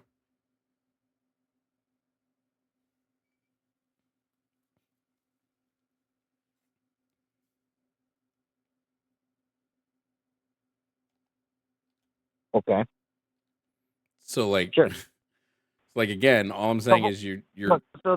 It seems like you're not being consistent here. Like, you need to be no. You need to assimilate, but also my whole reason for your parent, your great great grandparents should have had to have done that, but also everybody else needs to do that. It just feels. But why do you believe people shouldn't have to give up their origins to come to somewhere, to be in a new nation like here? Why should people have not had to give up what they were to become what they want to be? My question would be, why should they? You know, why should they have to do that? I can't think of a solid reason why they should have to do that. If it benefits them in the long run, like myself. Look, I'm a veteran. I'm a blue collar worker. I'm a truck driver. I am would I technically be a recovering addict? Technically, yeah. I wouldn't know the answer to that question. Sorry, I talked to myself like that. Look, before I met my wife, the year before I met my wife, all I was doing was partying and drugs. That's all I was doing, and working. I met my wife. I couldn't keep that lifestyle. I had to give up who I was in order to gain. Wait, but what you gave up was harmful self practices. You didn't give up a culture. You gave up like self-harmful attributes. Like, this is different than someone having to give up their fucking name. I gave up. I mean, my identity was how I viewed myself was I was all I cared. I was a party guy. But I chose to give that up for the idea of what I wanted to be. I wanted to be a family man. I wanted to be successful. I wanted to be a business owner. I wanted to be able to make a name for myself and make my wife proud. And well, now I'm a dad. Recent. Yeah, but you're not. Be able to make my son proud. The problem, Santiago, is you're not saying anything that's to do with culture. You gave up harmful practices that you were engaging in, like drugs and excessive partying and things like that. You didn't give up a culture. You didn't give up a piece of who your people are. You didn't give up any of that. No, so based upon my culture of where I come from, or my family, Mexican and Italian culture. Do I have cultural stuff that I relate to in either of those two?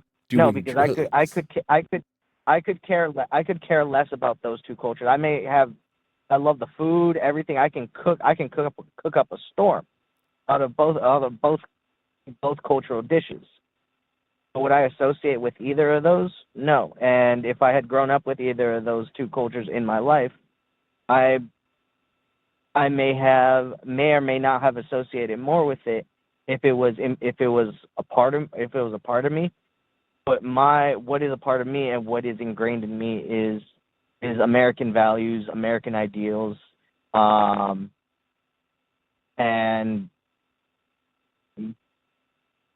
what it means to me to be an American. Which would be what?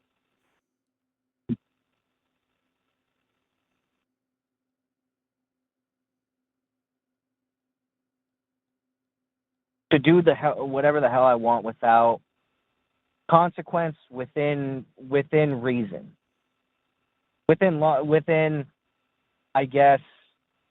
Do whatever you want, except except the people that want to maintain their cultures. You think they shouldn't be able to do whatever they want. They should assimilate.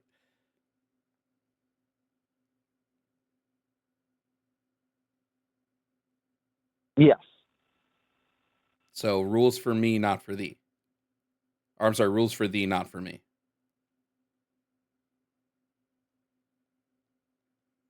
Just seems unfair. Yes. But it's the same thing. It's what go. Sorry, San Diego. We've hit our time. Thank you for calling in and joining us for the chat. And you have a good rest of your day.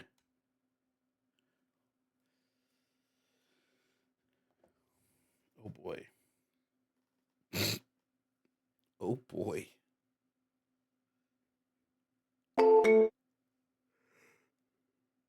Wow. Wow, oh boy. Let's read through all these super chats. Then if you're watching on YouTube, we're going to do a giveaway. So we're going to read through the super chats. Then we're going to do a giveaway. That's the plan currently. Giveaways for YouTube. YouTube won a giveaway. Twitch, you did not win a giveaway today, so I'm sorry, but YouTube smoked you. I would be upset if I were you, Twitch chat, that YouTube smoked you so hard today.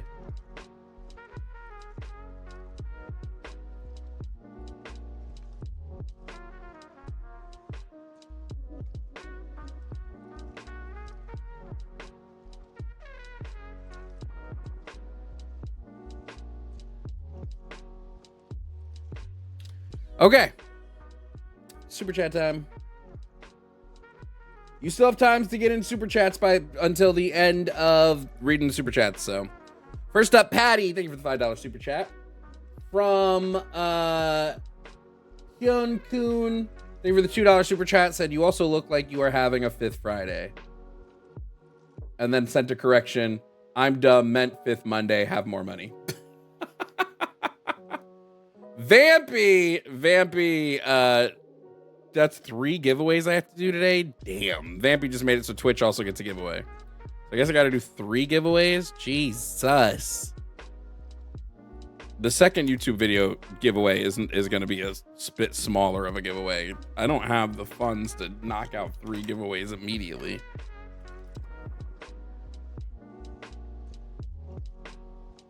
Let's keep going.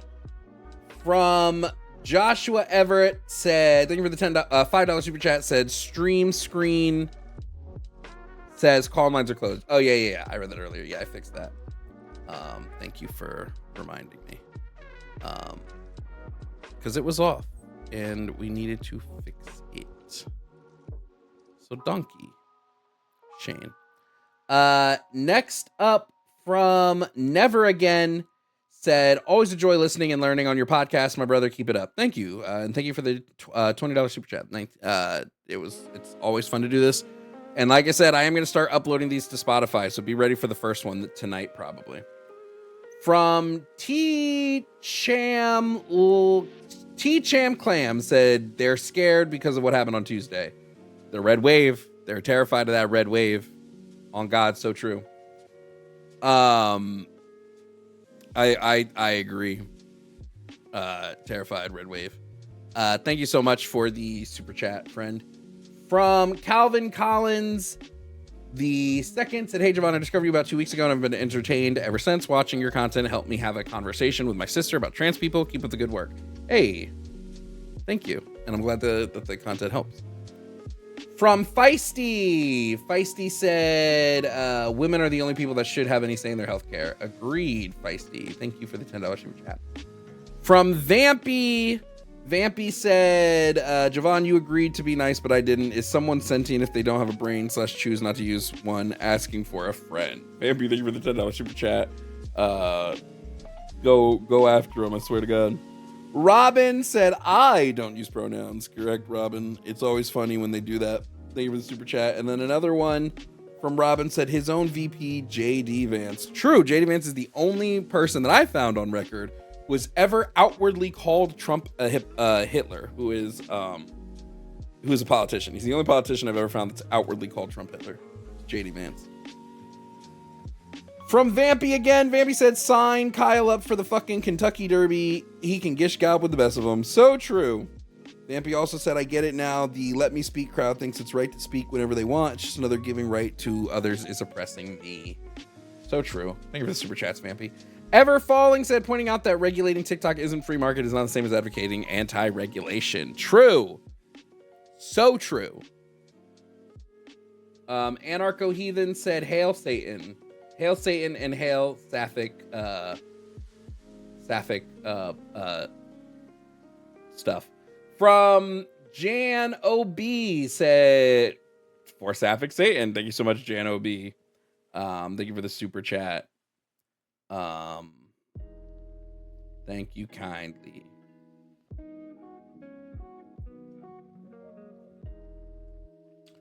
Where are we at now? Sapphic said, "Immortal Aphrodite on your intricately brocaded throne, child of Zeus, weaver of wiles, this I pray, dear lady, don't crush my heart with pains and sorrows." Was that a poem? Are you a poet? And know it? Thank you for the super chat, Sapphic. Vampy again. "I've heard of exercising your rights, but was B exercising Jovan's?" Low-key true. From Photometric said, "As a card-carrying member of the Satanic Temple, that last call made my day. Thanks, Jovan." You're welcome. You're welcome. From Trump Failed Haha said, "Loved the accepted reference. Welcome to shit." Yeah, I was wondering if anybody got that when I said I was from South Harmon Institute of Technology. From Frost King said, "Protect all life. Okay, stop eating." True. From Double Goblin said, "Papa Nurgle agrees we should preserve all life." Thank you for the super chat. Doe the Deer said, "Thank you for the lesbian poem." You're welcome. Thank you for the super chat. Max Kamer said, "I had a hard time understanding the Joe. Every time he talked, all I could hear is 1990 internet dial-up sounds." Fucking true. Vampy again said, "I've disowned most of my relatives. Does that mean time is partial and speeding up or down?" Your guys are good as mine, Vampy. From Rad Storm Crow, "Went to a con that recently swapped over a single gender restroom into all user restrooms. We lined up orderly in cosplay, all just go potty." Yeah, when I went to Socialism Convention, the bathrooms were single use and was totally fine. Or not single use, but they were all gendered. It was totally fine. Vampy again, "In my experience, only cis, I assume, women have peered through the cracks of stalls and have been creeps in bathrooms. Hashtag ban everyone from bathrooms." Seriously. Yeah, I think if your issue, always remember, if you're debating somebody and they say their issue is like assaults, everyone commits assaults. So getting rid of trans people from bathrooms is not going to lower rates of assault. In fact, I think it'll raise it. Radstorm Crow says, "Does this guy know what trans men are?" Probably not. I should have asked that. Thank you for the super chat. Fuzzy Logic, thank you for the super chat. "UK union rep here. Williams wrong about the court decision. It only applies to very high risk places like prisons and DV shelters, not toilets or locker rooms. Sign on the door has no legal effect." I didn't know that. Fuzzy again said, "Also, your Gov polling says 50 to 75% of cis women either support trans inclusion women's spaces or have no opinion. No wonder he has no sources other than his fifis." Yeah, when I was talking to him, I pulled up like 66% were in favor. Radstorm again said literal AI tutor here. AI is both smarter and dumber. True. Fuzzy again said another impact from AI data centers is the noise from the cooling towers. Redline communities around them will have to live with jet engine roars 24/7. Good fucking point. Vampy again, look, I know you're going to eat this apple if I give it to you, but I'm going to give it to you anyway. Oh my god, how could you? Pretty sure this would be called cruel parenting if I did this to your child. Literal true. Ayla Ursis said, have a great day. Have a great rest of your day. You too. And then Cassie, final super chat, said, thank you, Jovan, for defending us. No thanks needed. Although super chats are always appreciated. Thank you guys so much for the super chats. If any others come through, I will not be reading them because we went through them all here. So save them up for next stream. Before I forget, let's see. Ando10, thank you for resubscribing on Twitch. Cia G, thank you for cheering 100 bits. Phantom Gamer, thank you for gifting 1 month. Lou Crota, thank you for resubscribing for 3 months at tier 1. Vampy, thank you for gifting a tier. And Skullcack, thank you for subscribing with your Amazon Prime. Okay, who's ready to do some giveaways? I'm a bit worried about... No, it'll be fine. I'm not that worried. I'm slightly worried. Let me go see what I have in the tank. I wish y'all could have gotten these giveaways. Oh, well, Twitch isn't a giveaway. Twitch is a bingo. Twitch gets a bingo, not a giveaway. YouTube gets a giveaway. These feel like weird. This feels like this shouldn't be the way that I do it.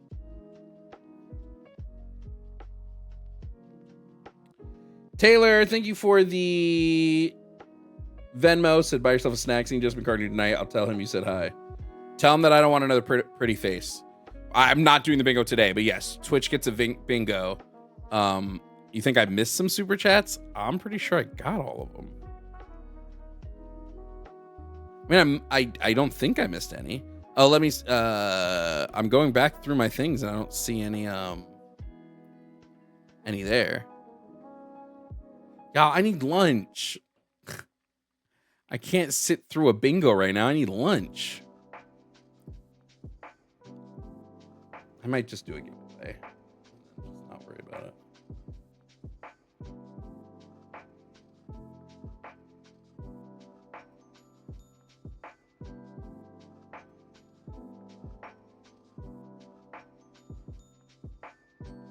Yeah, like...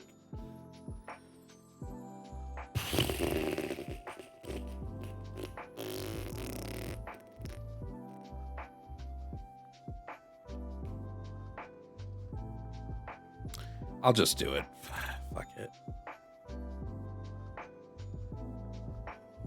So here's how the giveaway is going to work on YouTube if you're watching on YouTube, okay? Here's how the giveaway is going to work. Essentially, there's not many of you left here. If you win, you're going to have to DM me on Instagram. I will tell you a code word that you then have to put into the chat. We're gonna give away a t-shirt on Twitch and a album of my theme songs. That's what we're gonna give away. So first up, we're gonna give away, and I'm picking the shirt. We're gonna give away the Carl's Jr. Capitalism tee. We're gonna give that away over on YouTube.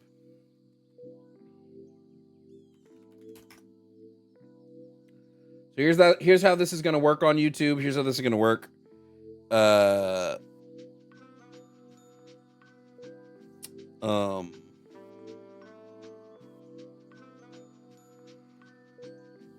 We're gonna start it. Basically, what you have to do is you have to type in on YouTube. God, I missed the thing. What are you typing in? Exclamation point enter, I think, on YouTube.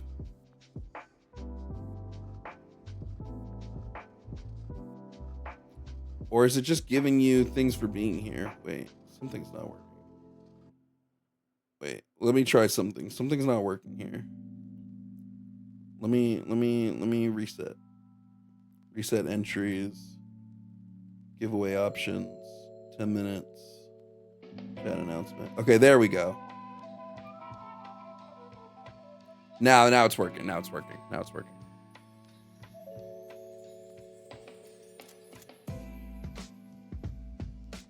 Yeah. Exclamation point enter on YouTube. Enters you to win.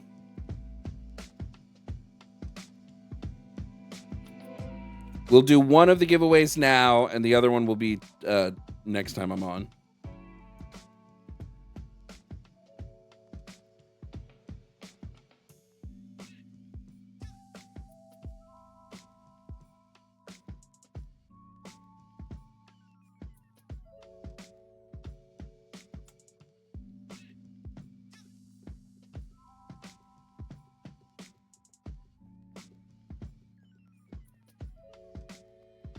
And then we'll do the, you know what? We'll do the Twitch giveaway simultaneously. It'll just make my life easier. Twitch, I'm going to give away the Solidarity Sauce t-shirt. That's going to be the one that I give away on Twitch. That'll just be easier if I run them at the same time.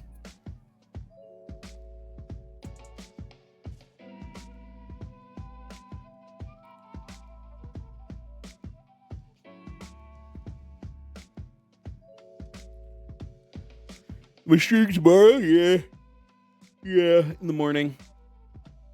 I got something to do in the evening. Okay, Twitch, same rules. Exclamation point enter enters you for a chance to win over on Twitch. YouTube's is going. YouTube, let's choose a winner. No, Jan, Nightbot was not working properly. It wasn't running properly yet. I had to set it to properly work. So if you haven't already, type an exclamation point enter so that it puts you in for this next one. It was not running properly.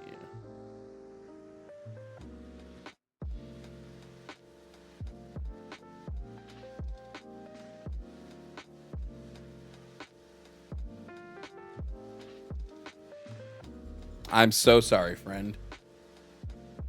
I apologize.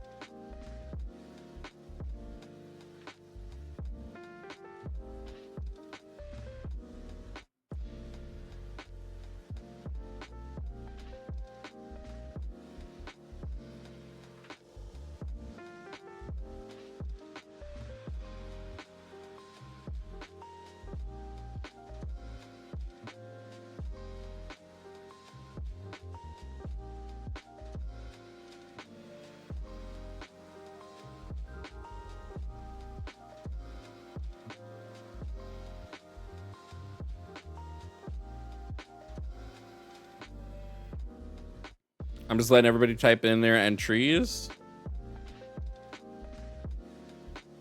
YouTube, you got like a couple more minutes left. Twitch has 3 minutes left.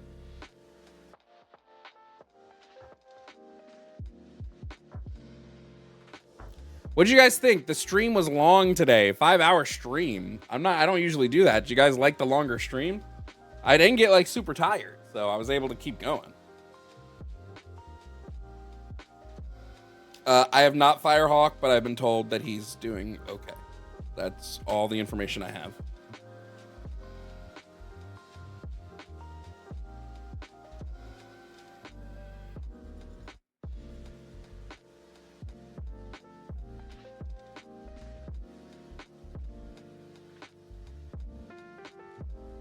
I mean, if you guys want longer streams, when we're in it, the more super chats I get, like the more likely I am to stay online.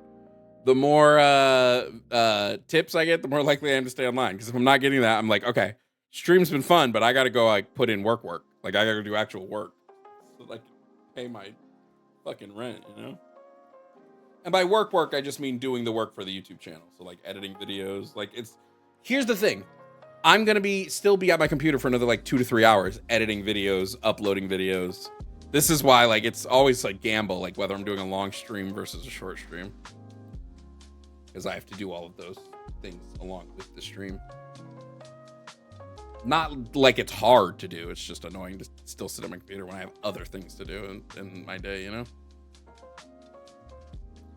About a minute and a half for YouTube, or for Twitch. YouTube, we're going to pick a winner right now.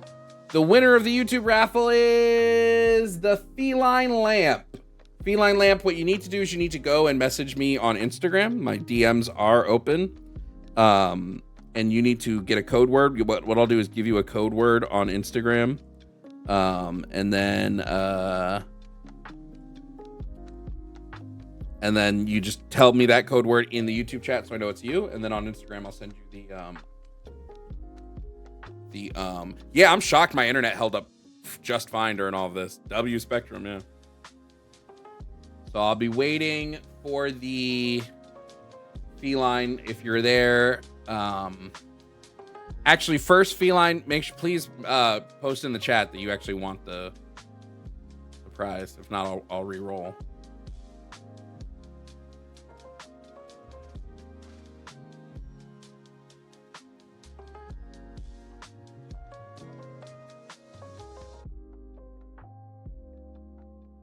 Wow, I won. Yes, you won.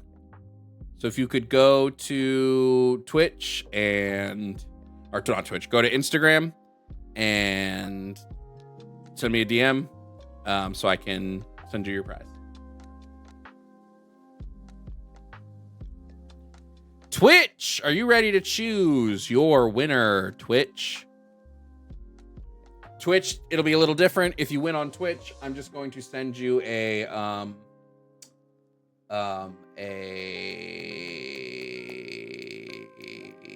whisper on Twitch with the winning link.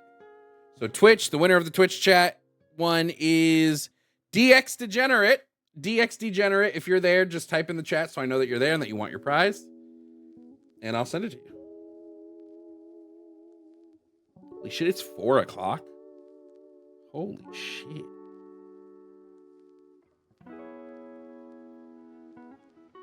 Okay, I'm going to take that OMG as yes, you want it. There you go. DX Degenerate, you'll find a link in your whispers with the link to your prize, which is the Solidarity Sauce t-shirt.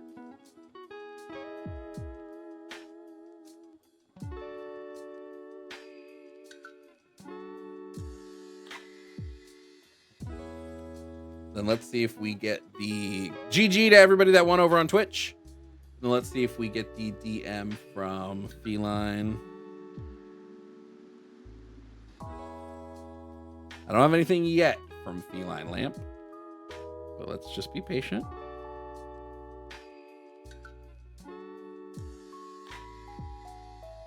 Again, would make my life easier if YouTube just added a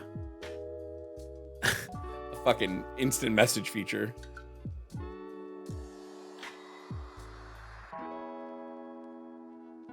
You know what's great? I don't have a headache, which is new for me. Just these new meds I'm on, I think, are finally working. Oh, I got to do a bunch of cleaning. I'm going to film a video for the holiday toy drive, then I'm going to do some cleaning.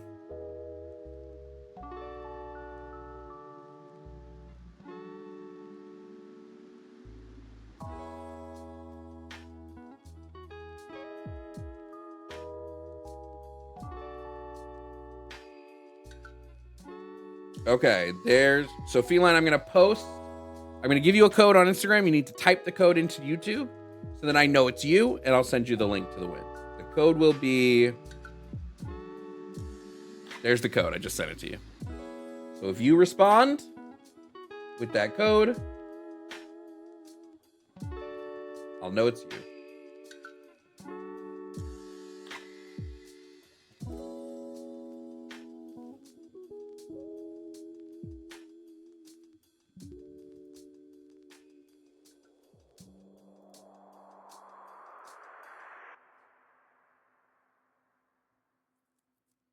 Oh, it would definitely be toxic. All right, there they are. Feline code coming your way. We will do the other YouTube giveaway tomorrow at the start of stream. Thank you guys for being here. Thank you for hanging out with me. If any of the people who won have problems with their win, just please message me back in the way that I messaged you, and I will get it taken care of. Thank you guys for watching the stream today. Thank you for being here. Thank you for hanging with me. It was a blast, wasn't it? I need a song. I need a song like the farewell song. I might have Frank make me a farewell song like from Bear in the Big Blue House. Thank you for being here. Thank you for hanging out. Love you guys. I will see everybody tomorrow for another stream. Same bat time, same bat channel. It has been fun. It has been real. It has been real freaking fun. Goodbye, everybody.